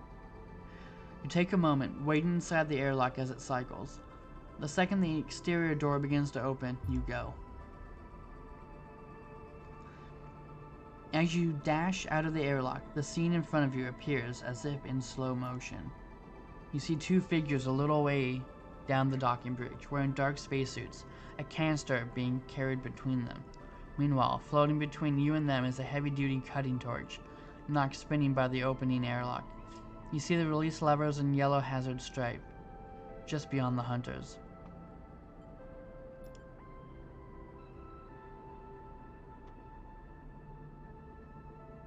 You know you're lucky. And you know you only have a moment to make your move. Well, guess we're rushing for the levers. You don't think. You just close the distance, kicking off hard and stretching out, making yourself as small a target as possible. You catch the 2 hunters unaware. As they struggle with the canister they are carrying, their hands going to squat black shapes on their hips. You fly past them, reaching out to the nearest lever as you do. You clasp the head of the lever and the momentum wrenches it out of its housing, the whole bridge rumbling and twisting as one side comes loose. As you kick off to the other side and use all your force to pull the other lever open, you feel the fizz of projectiles slicing through the air around you. The hunters are firing. A scream blocks out all sound, and you feel an urgent pull tugging you away from the ship. The tunnel bends sickeningly, and then comes apart. You're close enough to the ship that you manage to kick back, away from the twisting storm of debris, as the tunnel becomes. Away from the twisting storm of debris that the tunnel becomes. You see the dark suits of the hunters among it, retreating towards the station side airlock. But as they do, a hail of projectiles slices across the void from the direction. You have no time to react.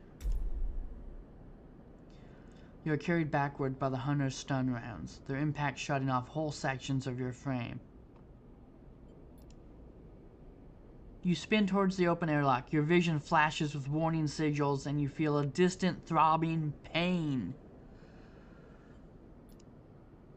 The final faint things you feel before you lose consciousness are the impact of your body against the interior wall of the airlock, the hiss of the cycling system, and the heavy weight of the ship in full burn.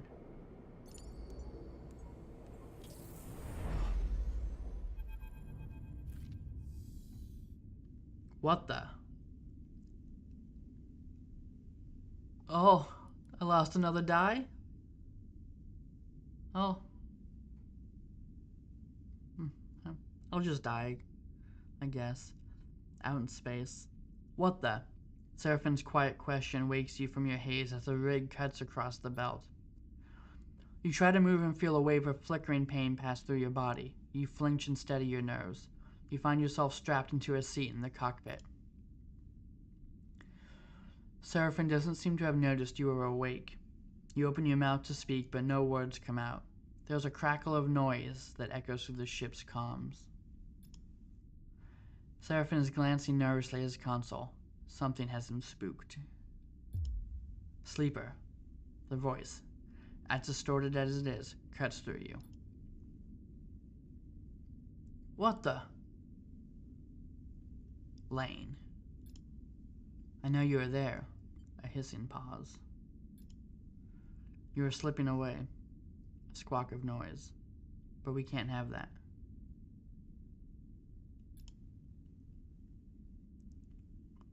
You don't understand why Seraphin isn't reacting to the sound of Lane's voice. Then you realize he can't hear it. The voice is in your head. I take this personally, Sleeper. A sharp intake of breath. After all my investment, all my care expended upon you, this is how you repay me. I see a little something, glinting out there, Lane continues. Could that be you? You don't move. You don't breathe. All you hear is Lane's voice.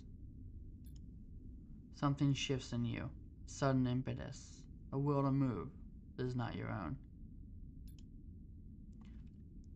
You unclip from your restraint, drifting forward towards Seraphin.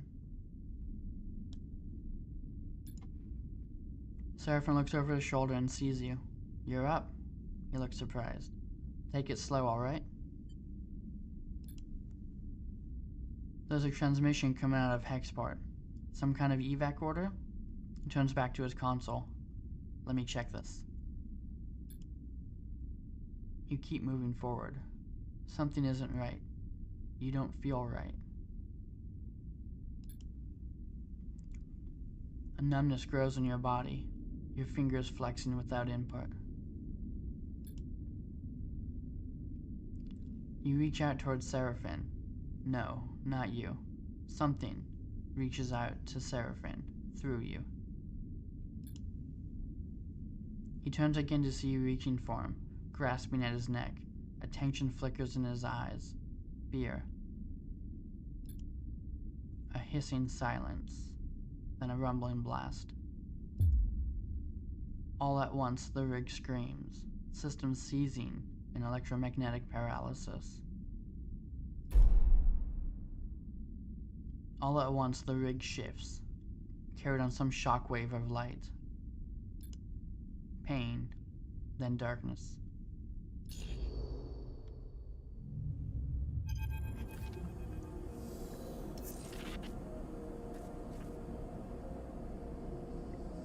Voices echo warmly through your mind.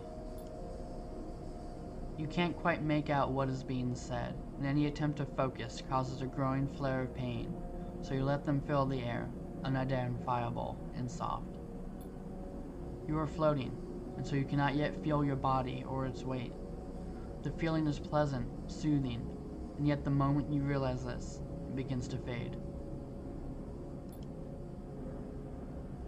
Pain shoots through your system, a reminder of the terrible damage you have suffered. It is bright, white hot for a moment, and then it is gone.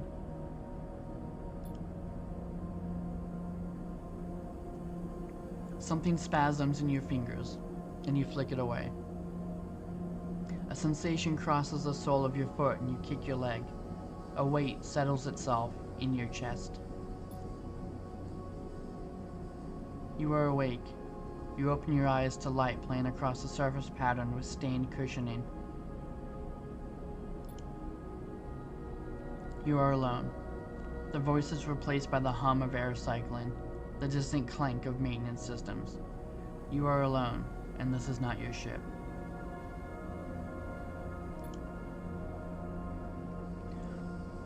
You jerk upwards, against the straps that hold you loosely to the berth, suddenly confronted with the last things you remember.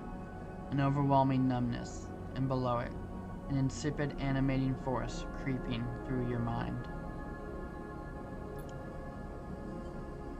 You pull at the straps and free yourself. floating up into the small habitation room, cushioned and warm, your mind racing. What happened? You search back and remember only Seraphine's shouts, the sudden acceleration of the rig, and then darkness. A chill runs through you. Cold light fills the room, and you float over to the dark square of the room. You see stars, the bright pinpricks of drive trails, and skeletal docking bridges. This is a station. A sudden hiss draws your attention to the door, which slides open with a puff of equalizing pressure.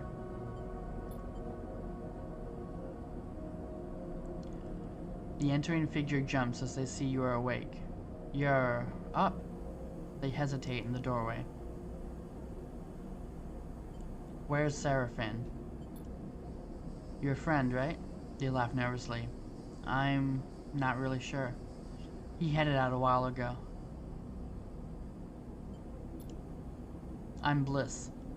They shrug, not sure of what to add. Your friend, Seraphine, is out. Sorry. He brought you here. Can you prove it? They look confused.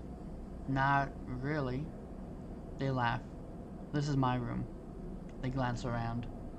Not much, I know. We're in my repair bay, on the far spindle, if you know where that is. How did I get here? They look around at the room again. Come on, let's go somewhere a little more comfortable. They hold out a hand. You're safe. Don't worry. You follow them out into the corridor, gliding behind them. They move with the ease of someone who is either born in zero-G or spent most of their life in it.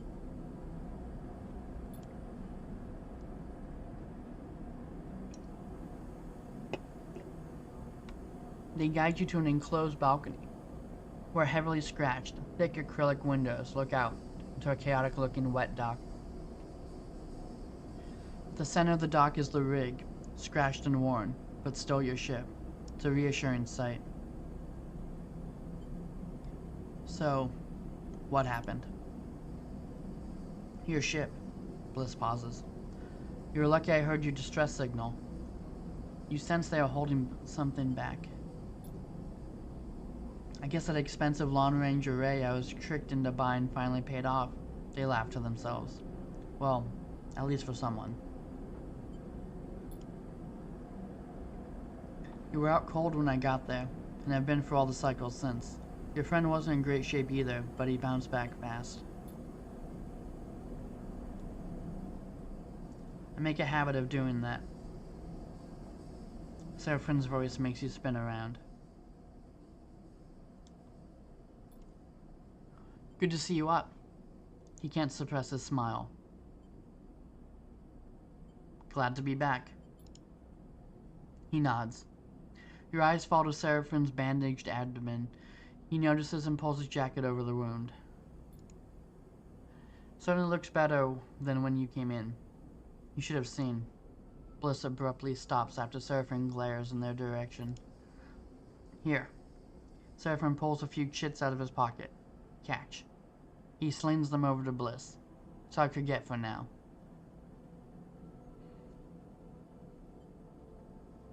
Working in your condition? Seraphine sighs. Please, I'm fine.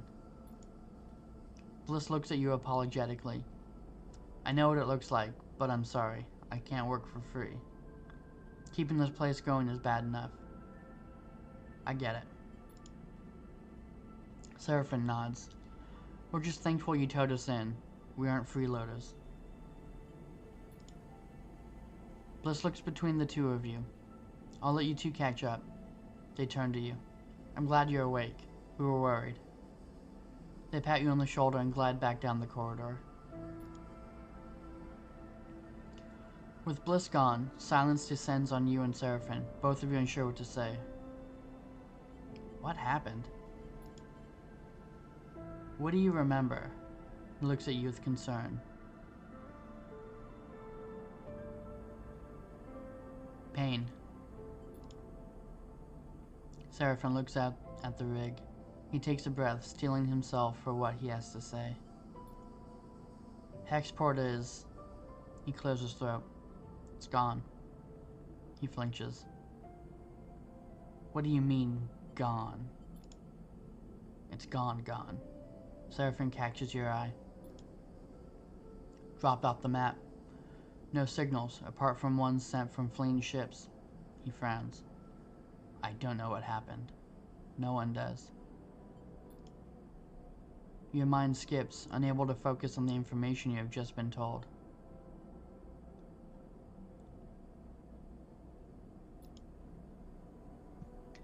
You think of the constant activity on the bends, the Runball Factory Row, Karsten, gone. By the time Bliss reached us, we had drifted out of range. They couldn't have seen it go up, but I saw Sleeper. Something exploded, white hot. He rubs his arms, suppressing a shiver. A moment later, the shockwave was on us. The rig was crippled. Engine kept firing, but guidance went offline, sent us arcing out across the belt. He drops a hand inside his jacket, pressing against the bandage on his side. I managed to get her under control, but before we started spinning. My restraints came loose and you weren't even strapped in, so we both got scrambled. He smiles a weak smile. Felt like being trapped in an auto wash. He turns back to you. I'm impressed you made it, to be honest. A flesh and blood human would have been smashed to pieces. He goes silent, the image a little too raw for him to continue. Could it be to do with us? Seraphim shrugs. Your guess is as good as mine. He squints. Would Lane do something like that? Doesn't make any sense. Utsubo is a gang. They run Darkside. They don't go around blowing up stations. All anyone has seen is debris and radiation. I picked up a lot of ship transponders before the rig went offline. Maybe some people got out. He stops, unable to add anything more. You both float in silence for a moment.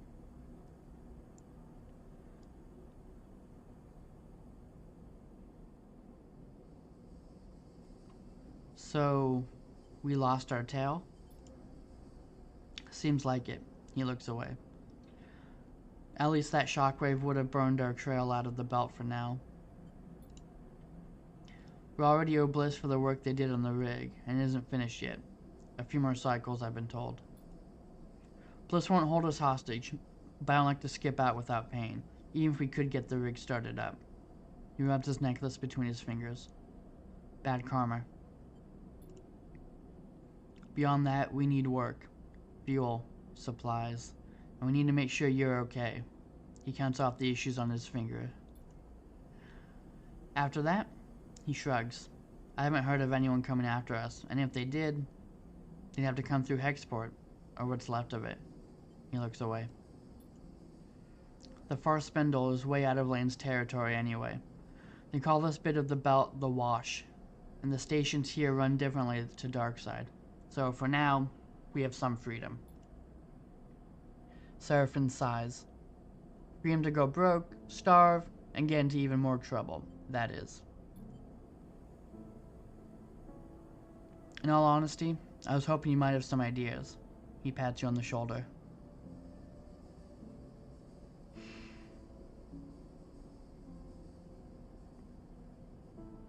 I want to explore this place. The far spindle? There's plenty to see. This is a free station. No one faction holds control, so it's quite the circus. Just watch your step out there. Seraphim pauses and stares down. Look, Sleeper. He rubs his side. I'm not sure it can work right now. I just got kicked out of a salvage yard for passing out on the job. He looks away.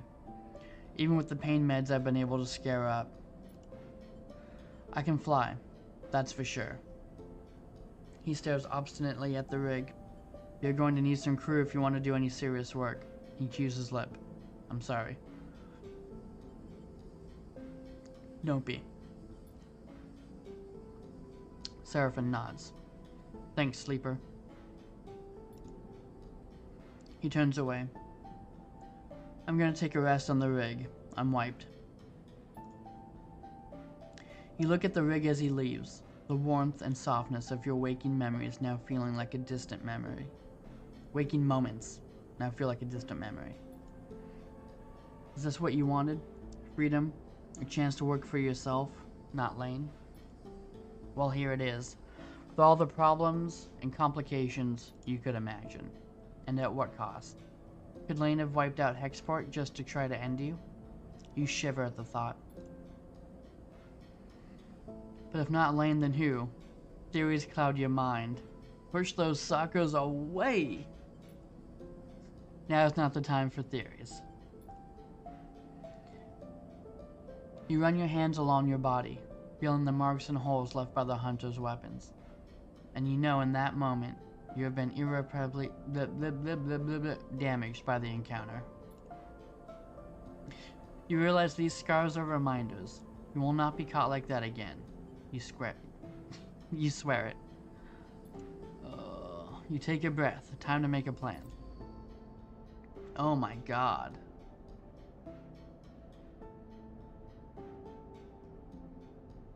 You have gained some glitch.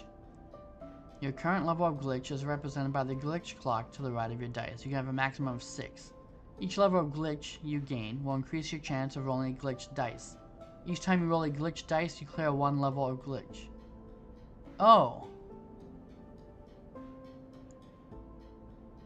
Okay.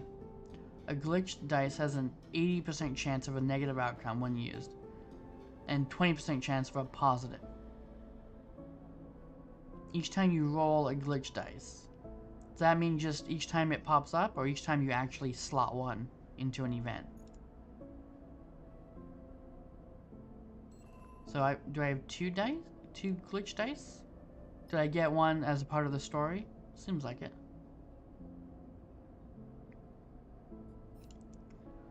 Find potential crew, explore Farce and Spindle. Farspindle. Freelancers tend to gather in bars and canteens, the unofficial business place of Belt Cruise. Farspindle is one of the busiest stations of the Starward Belt and an important way station in the Wash. It's worth exploring. Explore each section. Okay. Wow. What is happening? Okay. Oh. This just keeps on going. So we got Pinnacle Docks. Massive freight interchange. We got Spindle Core. Bustling Spacer Commons. Bliss's Bay. The Rig. And the Underhane. A growing shanty town. Shanty town. That's it right now. Okay. Wow.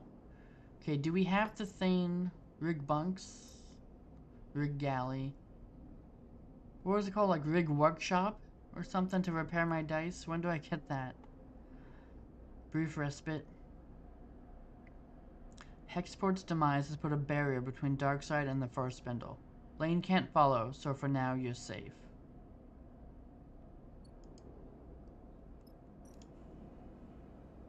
Repairing the rig. The rig is mostly patched up, but Bliss wants a few more cycles.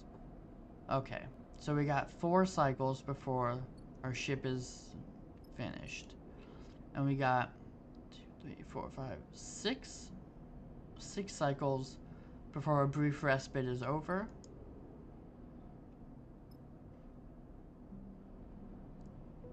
And ideally, we'll want to explore everything we can before those 4 cycles are up. So we can just leave or do whatever before Lane starts to get at us again. Okay. Help the residents. Underhane residents couldn't afford to rent further up, so they came here to build their own units. They're always in need of repair work. Wander the Underhang. The Underhang grew organically, unit after unit built onto each other by refugees and new residents. This makes it a tough place to explore. Many residents of the Forest Spindle live in the ramshackle Underhang. It's not an easy place to learn to navigate. Okay, we got 6 there. Into it.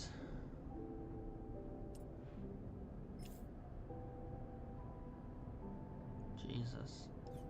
80% negative.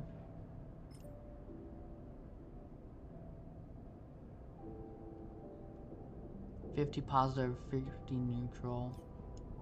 Okay. So I don't know what explore each section. Does that mean I have to complete an objective in each one? Okay. Explore the core. Chat to crews. Spacer crews are a constant presence in the core. If you want tips on crew and contracts, you might as well ask them. From wide transit tunnels to labyrinthine corridors, all the passages to the spindle seem to pass through the core. 50-50. Okay.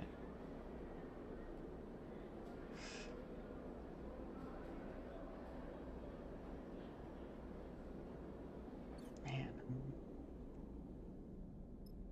I'm just really feeling the lack of dice at the moment. Roam the docks, study the manifests. Looking around the pinnacle docks without getting in someone's way is hard. It takes fortitude to explore among the chaos. With so much freight flying around, it seems safer to cozy up with the terminal and study the manifests to learn this place. So even with, yeah, it's always 20% chance for positive outcome.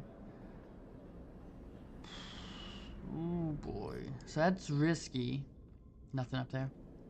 That was risky. This one's danger. Risky.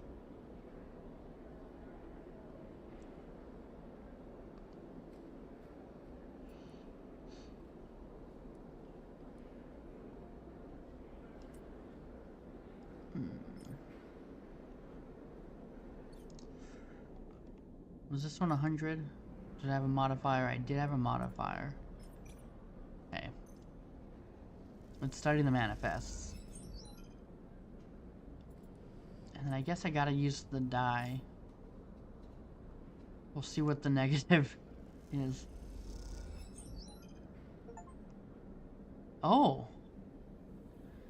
Get a positive outcome with a glitch die. Okay. Can't do anything else. Whoa. Ooh. As you glide through the pinnacle docks, you hear shouting, echoing, blah, blah, blah. Too much reading. As you glide through the pinnacle docks, you hear shouting, echoing down a corridor. You tentatively change direction, your eyes fixed ahead as the passage widens out into a large bay. Others rush past you, heading towards the commotion. Your eyes are drawn by the bay's vast viewing window, which is currently being spattered with glittering shards of ice. In front of it, a dock worker is shouting to anyone who will listen. Spacers, workers of the Forest Spindle, we need your urgent assistance. The water carrier Springtide has suffered heavy damage in its transit from Wellspring. He takes a breath. All able hands, we need you to help secure the cargo. Without this water, Forest Spindle will struggle to support you. Looks desperately at the crowd.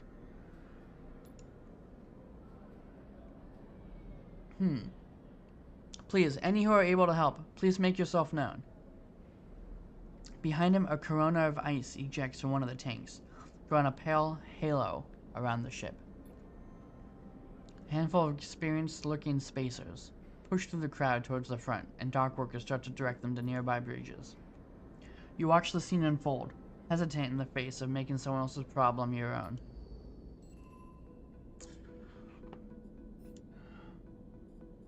Secure the Springtide. Minor. Minor. Minor. So we got 3 upgrade points sitting here. The water hauler that has arrived at the far spindle needs help to secure its payload. How long do we got? 6? Repair the leaks, reroute the flow. Okay, so this is the only one I can do. Interface requirement. The tech team from the Dock Authority are working to reroute the flow of Spring Tide's water, saving as much as possible from leaking out into space. Okay, so I've got to go and rest. I'll come back. I'll go straight to the, I'll go straight back there to help.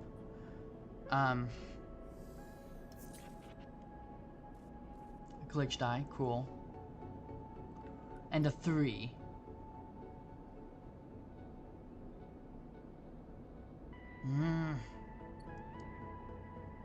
I could re-roll them.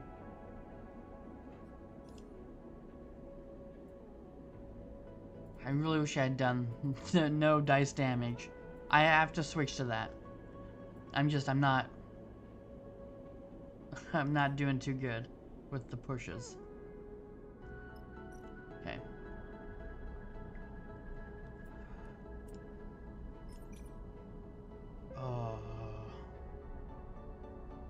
Should I push? Just re-roll him?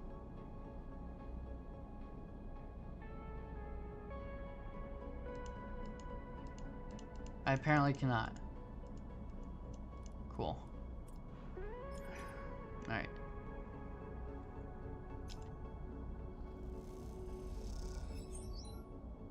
Okay. I guess I gotta do the glitch one.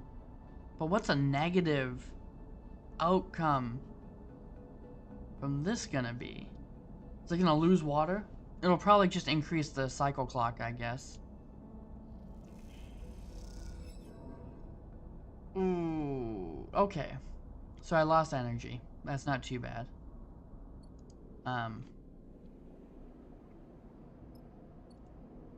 Man, I'm not gonna be able to do anything without these dice.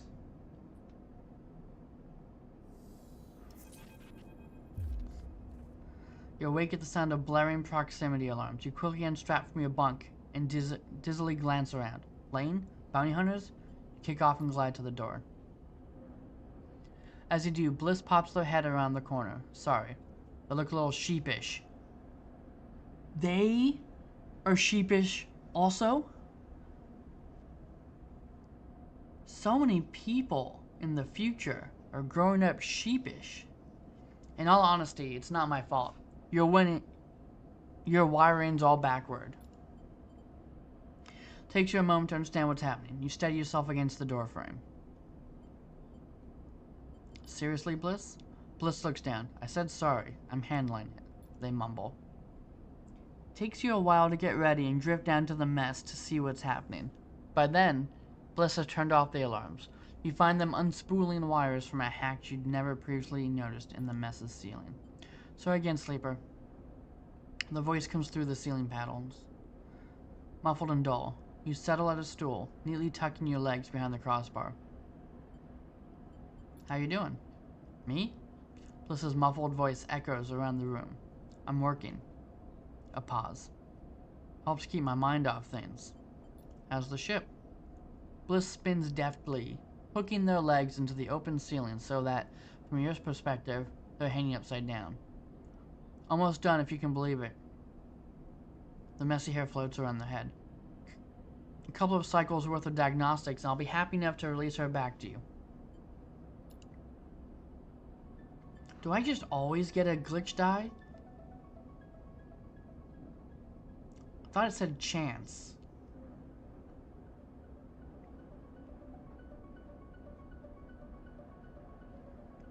A yawning Seraphim drifts in. Looks between the two of you, amused. What are you both doing up so early? You and Bliss exchange amused looks. What? Seraphim asks. You didn't hear the alarm? He shrugs. heavy sleeper. He drifts over to the mess's cupboards to hunt for some breakfast. You turn back to Bliss, but they have disappeared back into the ceiling panels. Before long, the mess is filled with the shrill screech of a power tool. Seraphin looks totally unaffected and hooks himself into a stool, lazily sucking at a ration pouch while he taps away at his slate.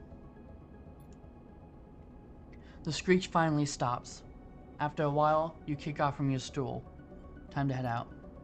Bliss rushes after you, stopping you in the passageway before you can leave. I have something I want to show you. Bliss leads you off the main corridor into a corner of the ship you don't remember visiting before. You come into a room with low, sloped ceilings, a single round window illuminating some neat tool storage, and a workbench set in the wall. Look, Bliss begins. I'm no specialist, but I'm a quick learner and good at repairs. They smile. And I think you have need of me. They glance at you. At a tear in the thick vinyl skin of your arm. Can I take a look? Okay. They smile and lead you towards the workbench. They turn your arm, looking at the tear from all angles. Give me back my dice! Give me back my dice! It's dice time, baby! Give me back my dice! They reach over to the workbench and take a small sealant gun from the rack. You look at the setup. It's basic, but looks clean and well organized. They gently close the tear with sealant, pressing the edges together so it closes it up neatly. After they're done, they release your arm and you can barely see the scar. Bliss admires their work. See? They smile. I know it's more serious than a tear.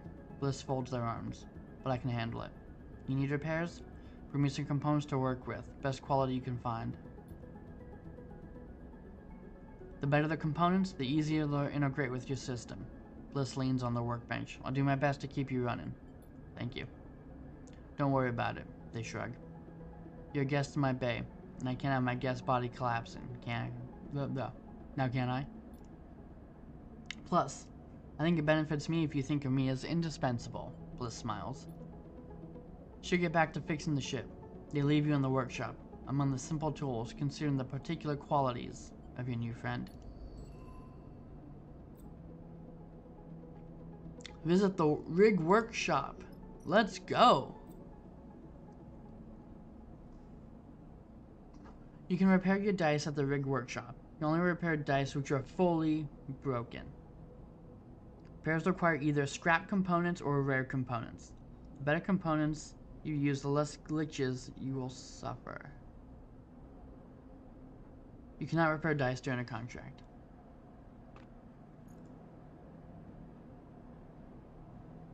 How do I get components?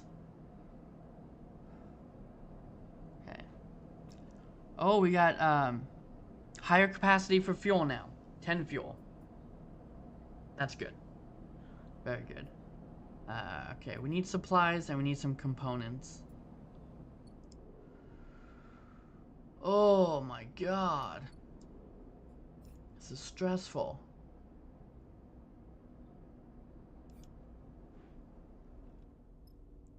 Genderhane.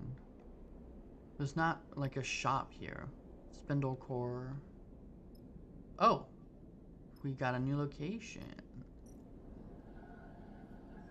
Interpret signals. Align arrays. A signal station searches for signals in the first spindle's local region. Sorting them is too much work for just the crew. The signal station makes use of the network of arrays across the first spindle. Synchronizing them is specialist work. Okay.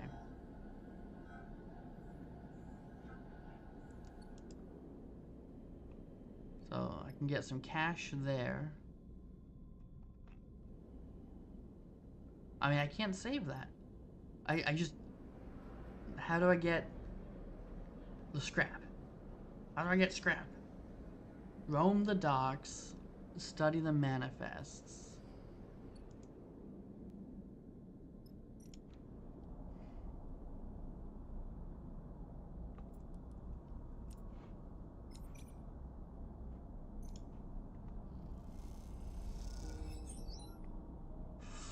Not bad. Can we get another positive? Another positive? 20%? 20%? Negative. Oh, my energy. Um, I don't have any way to buy supplies? There's no way to get anything?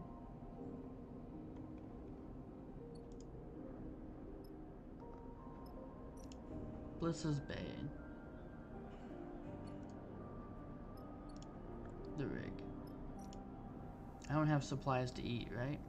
I got no supplies. Why is this game so harsh? I can't buy supplies? Gotta get rid of stress.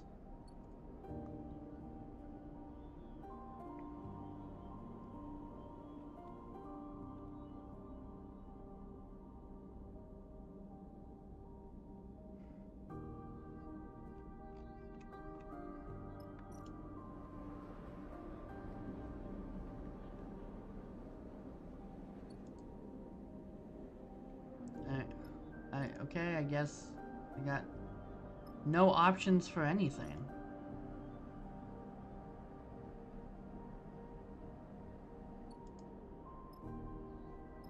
Okay, and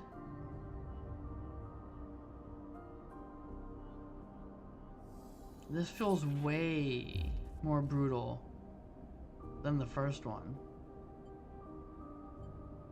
Maybe it's just, I don't know, maybe I'm just not remembering the first one. Love the story though. Really, really into it. You jerk suddenly awake. A fragment is lodged in your mind. A shard of sound, signal, a tone. It resonates like tinnitus, obviously internal, inescapable. You look down to see your hands blurred, your fingers dancing as if they were typing. Settle them. Your fingers flap like caught birds. Take control. It takes all of your focus to settle them. You force yourself back into them, a sensation like squeezing on a tight pair of gloves. You flex your hands a little to feel them, test them. What was that? You take a deep breath to calm yourself, but as you do, you're reminded that you don't need to breathe. It's a claustrophobic sensation you cannot shake. You get up, push off the wall, pull on your clothes, anything to escape the dreams that hover there at the back of your mind. Seraphim drifts in casually, heading to his bunk to grab something. You can't shake the strange sensation that has just drifted into your mind. He shoots you a glance. I said, "You okay?" Gives you a concerned look. You look terrible. Not really. You mumble a response. You need to talk to me, sleeper. Seraphim gives you a look. He sighs. I know something happened. Back when we were leaving Hexport.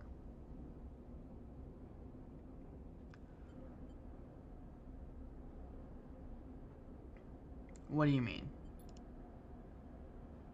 I saw it, sleeper. Saw something change in your eyes. He pauses, looking for the right way to explain. They were cold, fixed. I'd never seen that before. He looks away. Back when we first met, I knew at once you were human. I knew because of your eyes. I'd never met a sleeper before, but I knew immediately that you were no machine. It was obvious. But then, on the rig, he shivers. I couldn't see that anymore.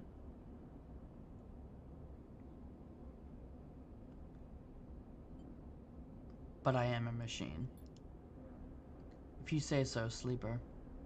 Either way, something changed. What did it feel like? He gives you a curious look.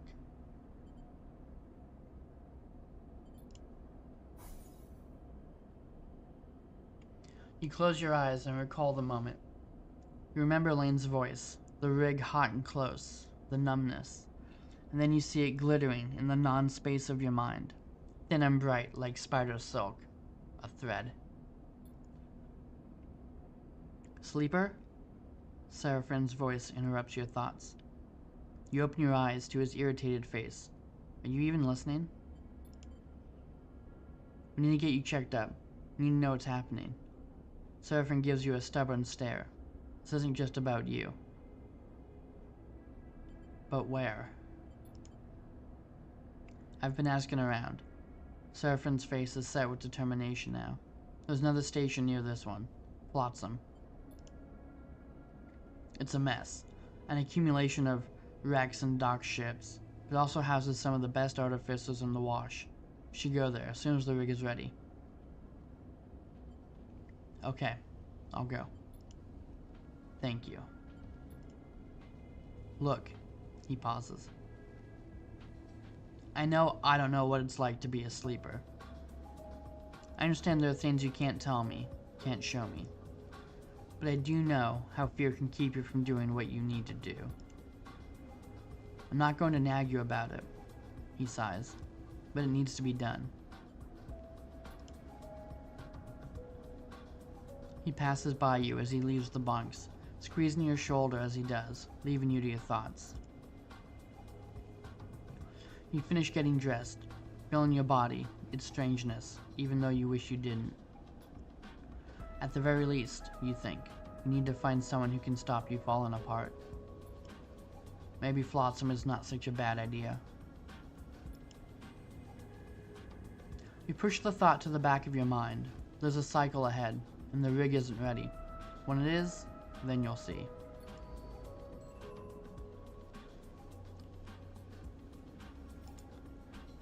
I guess I just always have one permanent glitch dice, and until I can find a way to get some components, that's half of my dice, and I'm very ineffectual going around this station here. Diagnose your frame. Major. That's 2 upgrade points. Something's wrong with your body beyond the damage you have sustained. You need to find someone who can tell you what is happening to you.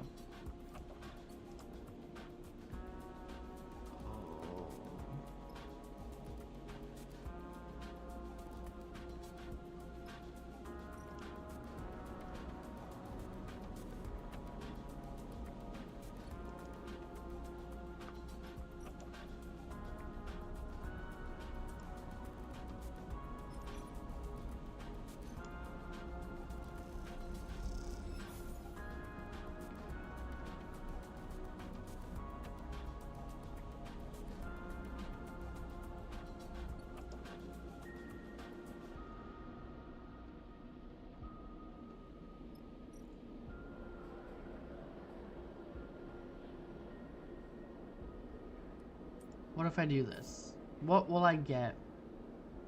Not that I'm gonna 20%, but let's see.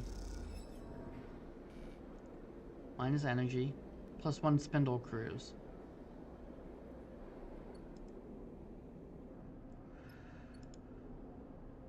Man, this is absolutely brutal.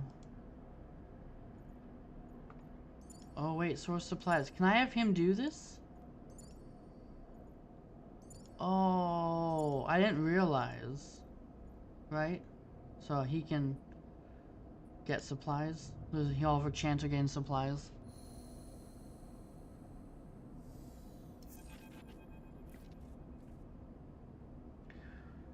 Nope, no supplies.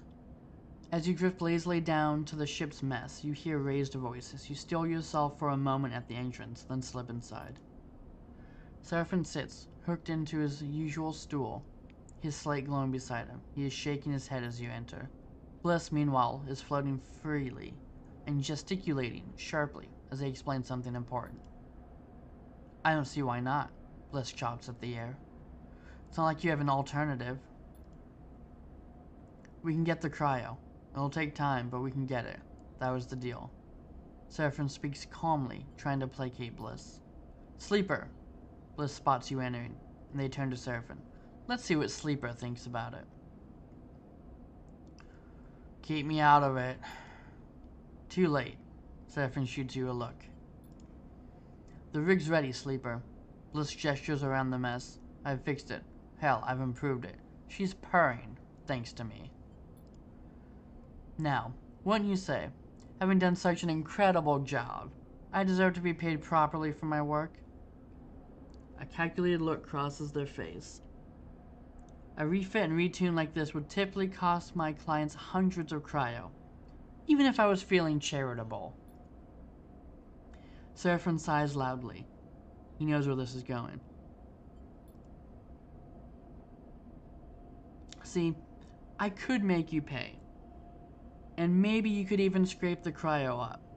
Now without taking a contract and taking the ship off station, leaving me in the lurch. We wouldn't do that. Seraphim starts, but Bliss holds up a hand to shush him. So I have a proposition. One that clears the deck completely. They pause. I will turn around the open sign on this little bay of mine and join up with you. You keep me in work, give me my split, give me transit to wherever you're headed. I'll even keep this rig of yours working for free. They shrug. What could be better than that? We've just completely forgotten about the little girl that apparently got burned up back on Hexport. Sorry, Junie. We've moved on. We're done with you. Sorry. Us paying and being on our way, with no hangers on. Seraphim folds his arms and looks at you. Tell them, Sleeper. Actually, we could use their help. Bliss grins at Seraphim. See? Sleeper gets it. You can use my help. I'm an excellent engineer, a tidy shipmate, and a half-decent chef. I'm done with Far Spindle. I'm done taking not enough jobs for not enough cryo on a station where I know nobody. They pause, satisfied. You're welcome. Seraphim holds up his hands. Look, we appreciate it, but we're on the run. Bliss, trust me, you're better off here. He gives them a serious look. Even telling you this could put you in danger. Bliss pauses. Then they start laughing. On the run, they shake their heads, smiling. You expect me to be scared off by that goofy shit? So, we have no choice? Doesn't look like it, does it? I know you were at Hexport. Seraphim looks at them open-mouthed, searching for a retort. What happened there? Who's to say it won't happen here? I'm not sitting around watching this all play out any longer. They take a deep breath. Something has to give. Bliss turns to Seraphim. Look, you've done your due diligence or whatever. You're on the run. I've been warned. I accept the risks. That's it. At the end of the day, your ship is clamped into my bay. So, unless you know my encryption protocols, there's not much left to discuss. Seraphim shakes his head. A small smile crossing his face. They've got us there. He looks at you, and then Bliss. Looks like we've gained a crewmate. He unhooks from his stool. But I'm moving to the engine room, and he drifts off towards the bunks to gather his things. You and Bliss exchange a nervous look. Sleeper, welcome aboard. Bliss smiles and gives you a half-hearted mock salute. You leave Bliss in the galley and head for the cockpit. The rig is ready to fly again, but the question is, where to take her next? You have unlocked the belt map. Go to the map and press the belt button to travel to other hubs and discover new parts of the Starward belt.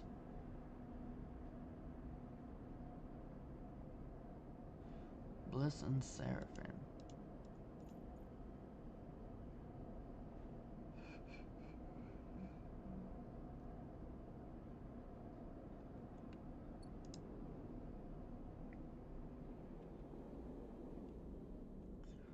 Oh, okay. We got a 6. So that's awesome. So let's fix this water.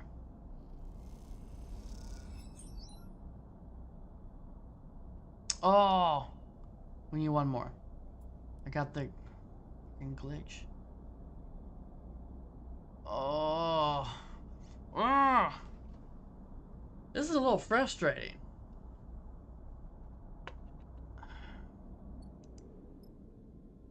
So what's the belt map? What can we do here? Okay, we can't do shit right now. Wasn't this what I just unlocked?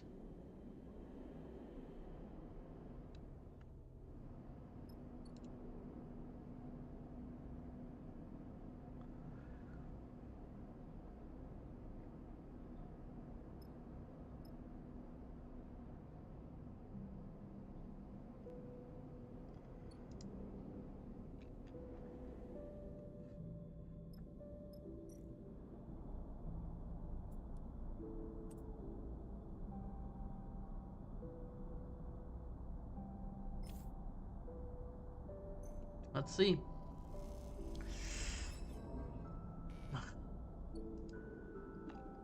God. Why isn't there any place to buy something? There's no food, no supplies.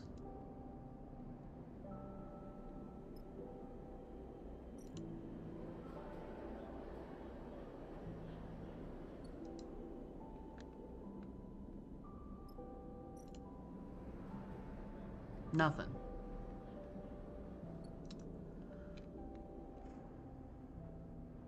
Okay, well.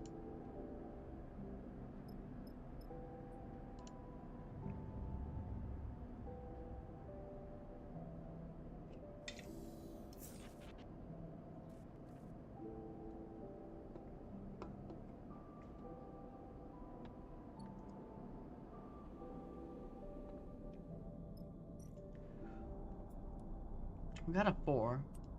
It's not bad. Alright, water fixed. I got a supply.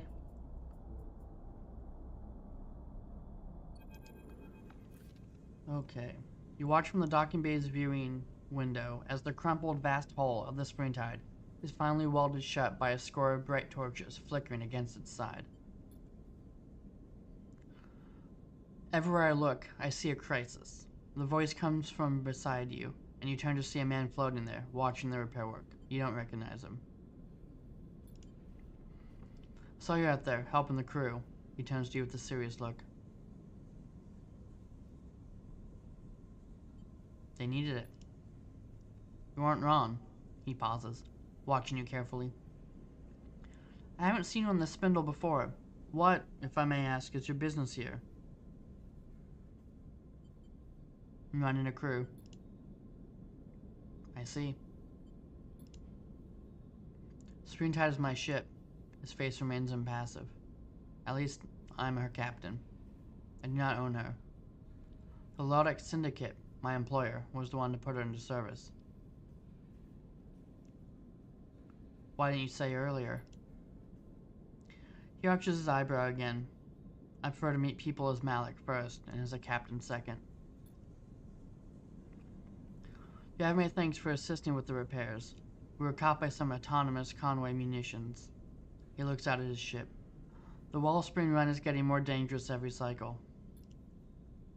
And after Hexport, he pauses. Do not expect things to improve. You both quiet for a moment, lost the station still inspiring silence to anyone who mentions it. Tell me, Malik meets your eye. As a sleeper, do you feel you have advantages over others? Does your particular condition provide only weaknesses? There are many downsides. He nods. Of course.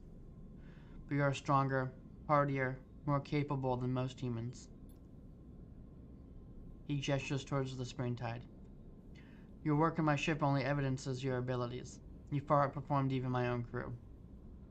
He looks to you, angling his head in deference, in conditions that are usually deadly. Sadly, despite even your good work, our losses have been great, and the administration at the First Spindle are not happy. We're to be impounded here until the Lodic Syndicate fulfills the agreed water freight. He frowned to the crumpled-looking ship. This war continues to pressure the belt. What will you do? This is where you're needed, Sleeper. Malik folds his arms. My crew tells me you have a ship.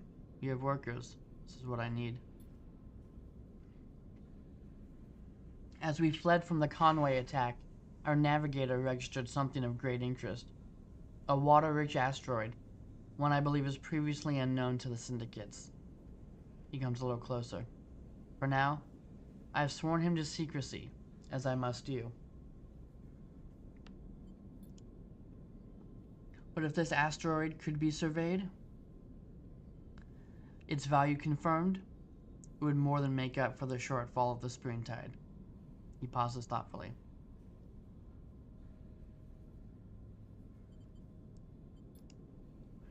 I want you to survey the asteroid for me. It's a simple enough job, but its location, so close to the edge of the wash, is problematic. However, you have shown yourself to be very competent. If you are careful, there's no reason you should have problems with Conway or any other hostile party, for that matter. And what do I get? I will, of course, reimburse you with a portion of the fee the First Spindle administration are withholding from me. 250 cryo is my offer. Why not do it yourself? As I've said, my ship and crew are impounded.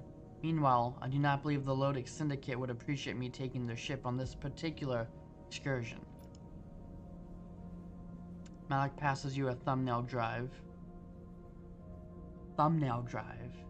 Malik passes you a thumbnail drive. Here are details on the tests I need you to run for the survey. A sample core of ice from deep within the asteroid should give you enough material to work with. You notice a member of the Springtide's crew waiting quietly at a distance, and Malik nods to them discreetly. This is a delicate matter, Sleeper. Survey the rock, and on your return, broadcast the results to my personal terminal. The frequency is in the data. He pauses, meeting your eye. The results go to me, only to me.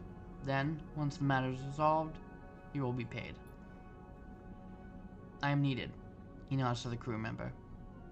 But I expect you have all you need. He pauses. I've enjoyed watching you work, Sleeper. Impress me again.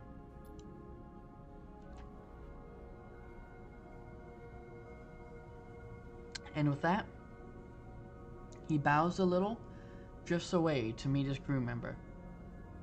After watching him go, you turn back to the Springtide, still impressive despite being skirted with curls of ice and shiny with fresh welds. You imagine any captain of a ship like that has been through a lot to get where they are. That makes him a valuable ally or a dangerous adversary, depending on where you are. You hope with Malik, you can find your way to being the former. New contract on map.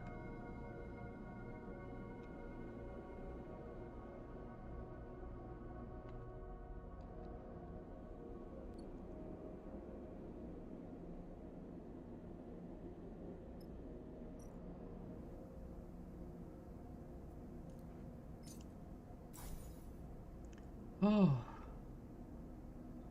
Okay. That's good. I've got a...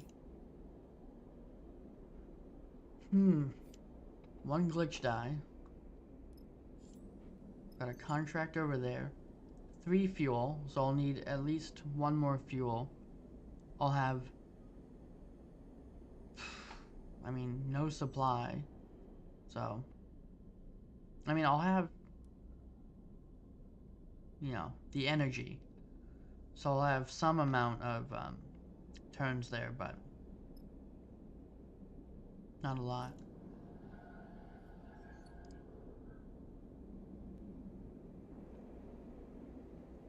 But that, I mean, that at least buys me some time. But I don't know what this clock is gonna do.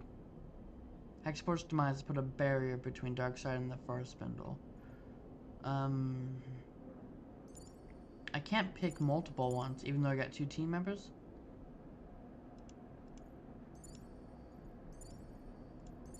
Source supplies. Let's get fuel.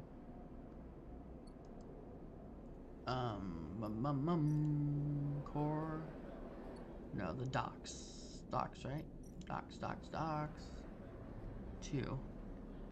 Risky.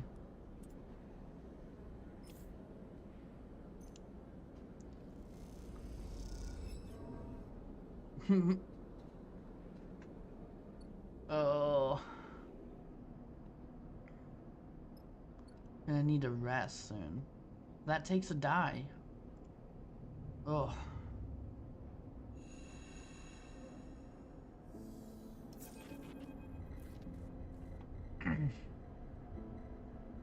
Something flickers in the back of your mind.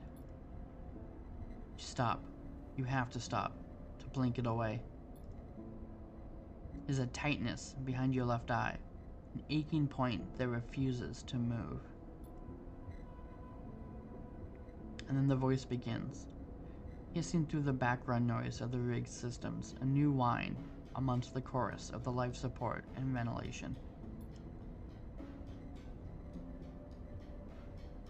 Sleeper. The hiss brings Lane's sharp features to mind. I suppose you thought you had slipped my net. Hexport jumps into your mind, an image of the station immolating in white light, though you are not conscious to witness it. You are distant.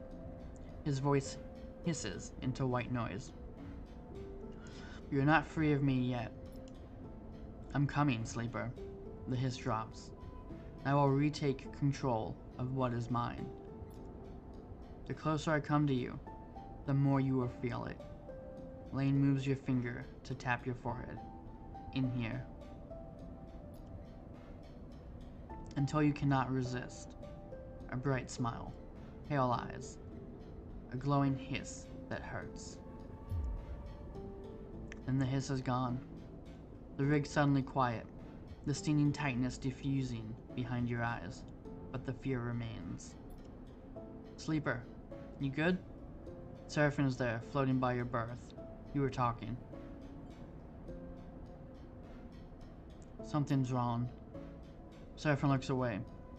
We'll find what you need. He sighs. Just keep going, okay? He squeezes your shoulder. We can do this. We're fast and smart. We keep moving. We don't stay anywhere for long. We find a way. He frowns. Somehow. You nod.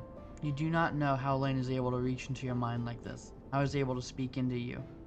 But you want so desperately for it to stop.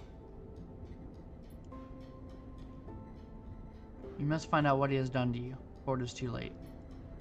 You must stay ahead of Lane at all costs.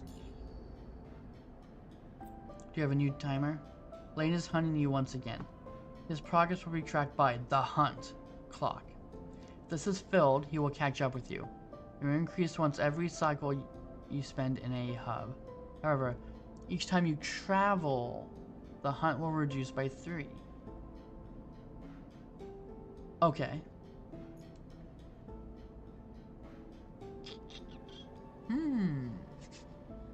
What counts as a travel? Is that just spending fuel to go somewhere? So like if I do a contract? If I do a contract, then that will reduce it?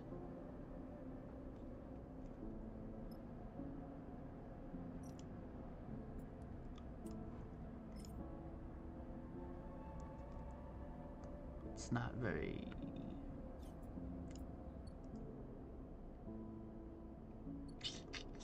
I need components.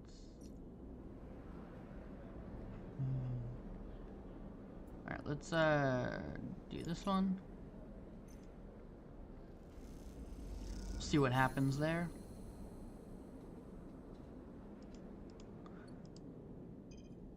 That just moved me towards new location discovered. Please let me buy supplies and stuff. So I assume that just counts as exploring that one. I wish there was some sort of like blank out of blank, you know, X out of Y kind of counter thing or something. Alright, what's this? Venture Bar Shift. Only vouched for members can gamble on the venture, but bar shifts are easy to come by. Most because they pay in tips and little more. Yeah. If you want to gamble on the Beltborn venture, you need a member's backing. Perhaps after enough shifts, you'll find a sponsor.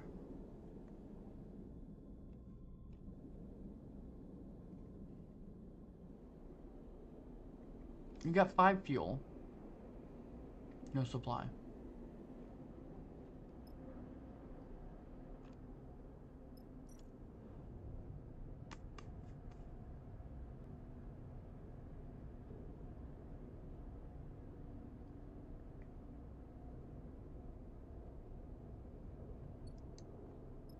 Okay, well, I think we're gonna need to do a contract. Even though I really don't want to. Let's switch to supplies. Switch to supplies. Let me toss this in here and see what happens.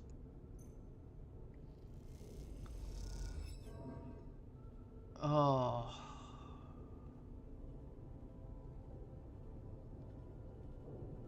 I mean, I've got... Well, no, I don't have supply. But I've got 1 turn to rest, so ideally they'll get me some supply. Getting a little dicey.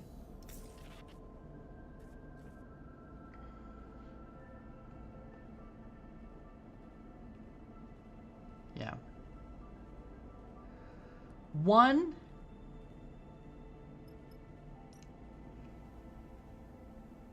How do I get... I'm gonna lose my mind if I don't get some components here.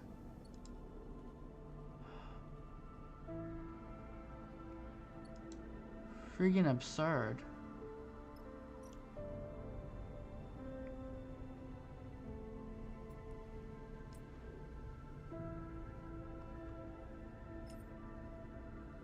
$50 negative.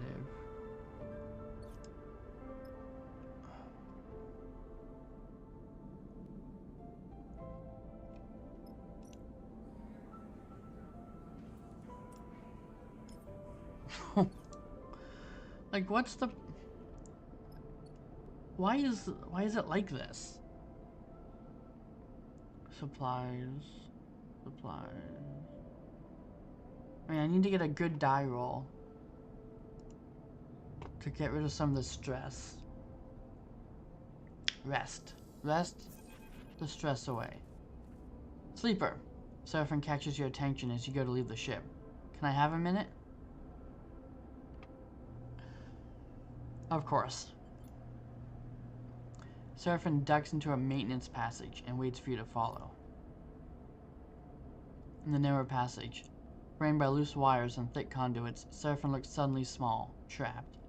Looks at an open circuitry panel as he speaks, avoiding your gaze. You see he is playing with a coin in his hand, nervously spinning it in the air. Since we cleared Hexport, I've been putting feelers out for something. He wraps his hand nervously. I've been in the belt a long time, and I came here alone. But back on Darkside, just before we made a break for it, I heard something. I heard someone was looking for me. He pauses, trying to organize his thoughts. Isn't 1 bounty enough? Seraphim smiles. I don't think this is a bounty. I also heard something else. They said the person looking for me claimed to be my sister. He waits for your action. You have a sister? I did, yeah. Or, I do. He shakes his head. But I don't even know if it's really her. Just because someone says they're my sister, well, I can't be sure. The thing is, I haven't seen my sister in a long time. I was still a kid when I left. So was she, though I don't think she would have liked to admit it at the time. He smiles to himself. I know you don't remember how it was, back in Darkside, I mean. He sighs. But we were alone, you and me. Lane didn't let us out much, just to work, and that was all. So when I overheard one of his guys mention someone was sniffing around, trying to find me, I didn't know what to think. He frowns. And then, hearing it could have been my sister, he goes quiet. You try to recall that time. The cycle spent under Lane's influence, working for him in exchange for stabilizer. You close your eyes, focus, with the details flicker.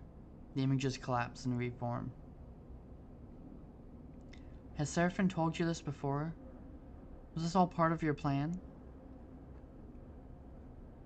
Wait. Is this why you helped me escape? Yes, he shrugs.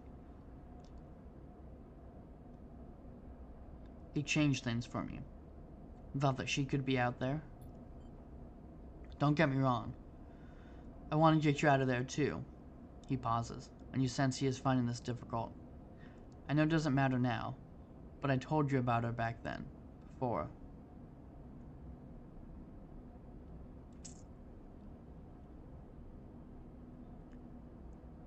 Why tell me now? Since we got away, since Hexport, I've been asking around, speaking to spacers, traders, and like I said, something's finally come up. It seems whoever was trailing me left Darkside pretty soon after Utsobo caught wind of her sniffing around. I doubt they made her feel very welcome, but I managed to get a name. The name she gave, Luz, wasn't my sister's, but that doesn't mean much. Gave me something to follow. She bounced around the wash a little, or a spindle of flotsam, not sure why. He squinted a loose wire. The last thing she did was book passage to Wellspring on a Lodic freighter. That's it.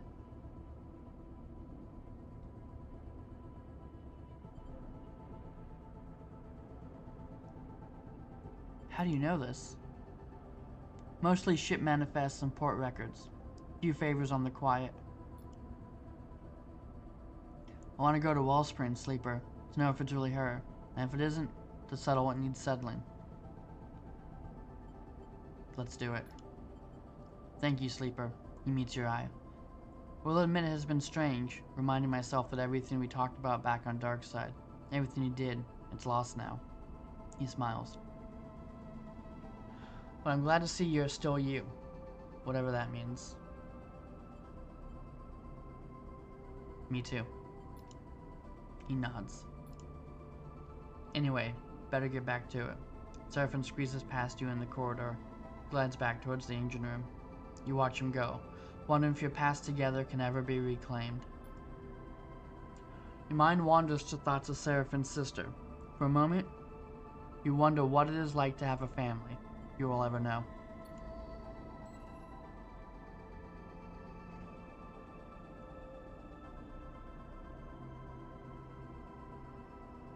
Okay.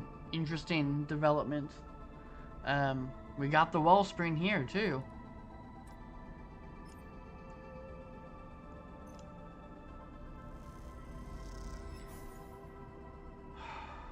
One stress. Is this gonna give me a stress back? Oh my god.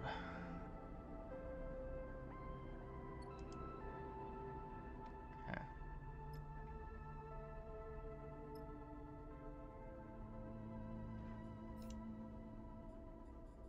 Find Seraphine's sister, Major. Make repairs minor. It'll take components to repair your frame. Acquire some components. Let's track this. Give me a... There we go. Easy peasy. I could have figured this out earlier by using the elements of the game they had given me. Alright. I mean, yeah, let's do it. Negative. Minus energy. Okay. Let's go through another cycle.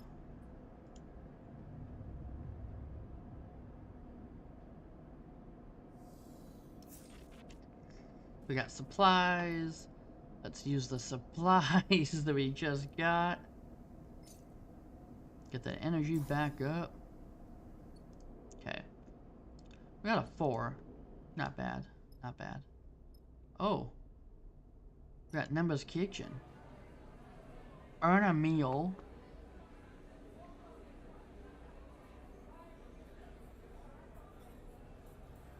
Okay.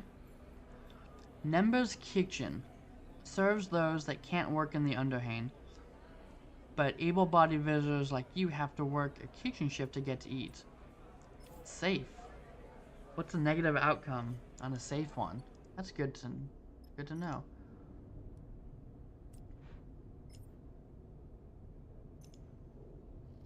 Man, let's get those components. Oh my god, again?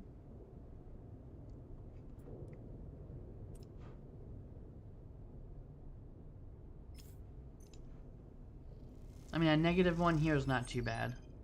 Oh, positive! New location discovered. We got the kitchen. We got Spindle's Edge. Ceiling shift.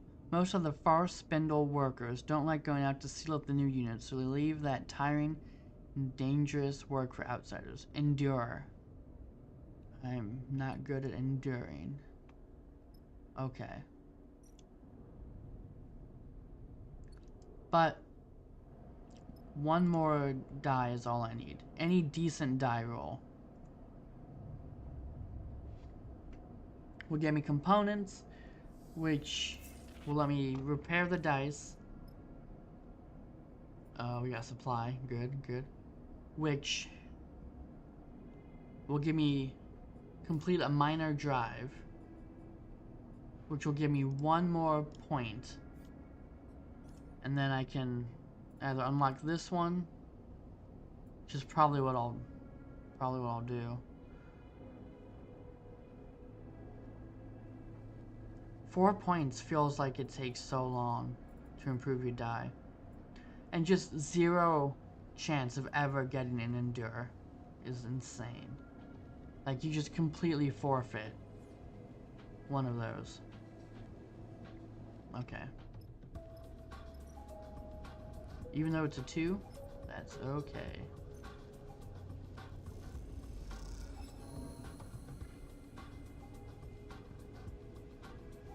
Alright.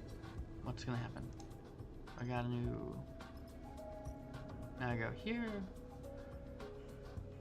Scrap shift. The scrappers know their business, but they often have sorting and processing work for those who can spot corroded trash from the scrap. Process raw scrap. Buy scrap components. The scrap components are bundled up in nets, most of them corroded beyond use. With a careful eye, some good ones can be picked out. Okay. So I can do a shift and get some scrap, or I can just buy it. Purchase. Pick up some good, clean, useful looking scraps. Okay. Parts of systems and machines ripe for repurchasing. Alright, let's do 1 more there. Okay. We got 2 scrap components. Which kind of components are these? Improvised dice repair. If you're desperate, Bliss can make repairs with inferior components, but they will cause many glitches within your frame. There will be minor glitches. Okay, so it seems like when you die, you get a permanent glitch. And I guess repairing will give you one of the temporary ones that you can repair just by using the die.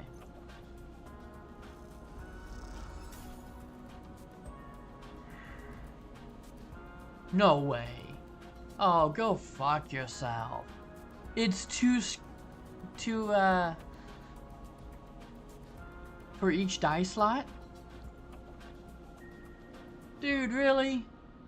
That's insane. Oh my god.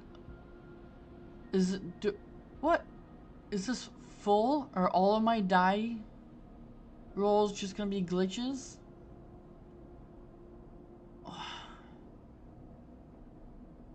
What is up with this game?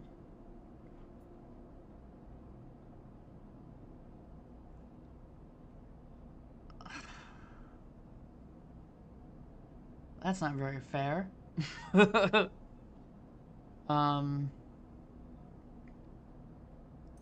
guess I just wanna... Oh yeah. I can go buy 2 more.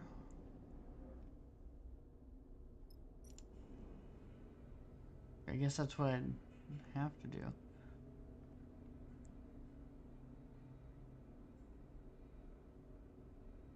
Does this raw scrap?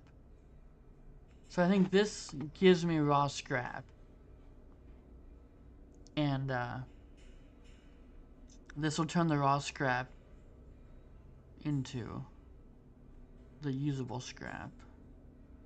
The nice thing about glitch dice, nice in quotes, is that, you know, I use them here and it's the same percentage. But that's like not actually good. Alright, let's buy... Okay. Oi. Now, I can do a shift here. This is gonna be probably okay because it's safe. I don't know what a negative action could be there, or outcome. Positive. So I impressed her and I refilled my energy. Great. So now let's go and... Got 1 supply.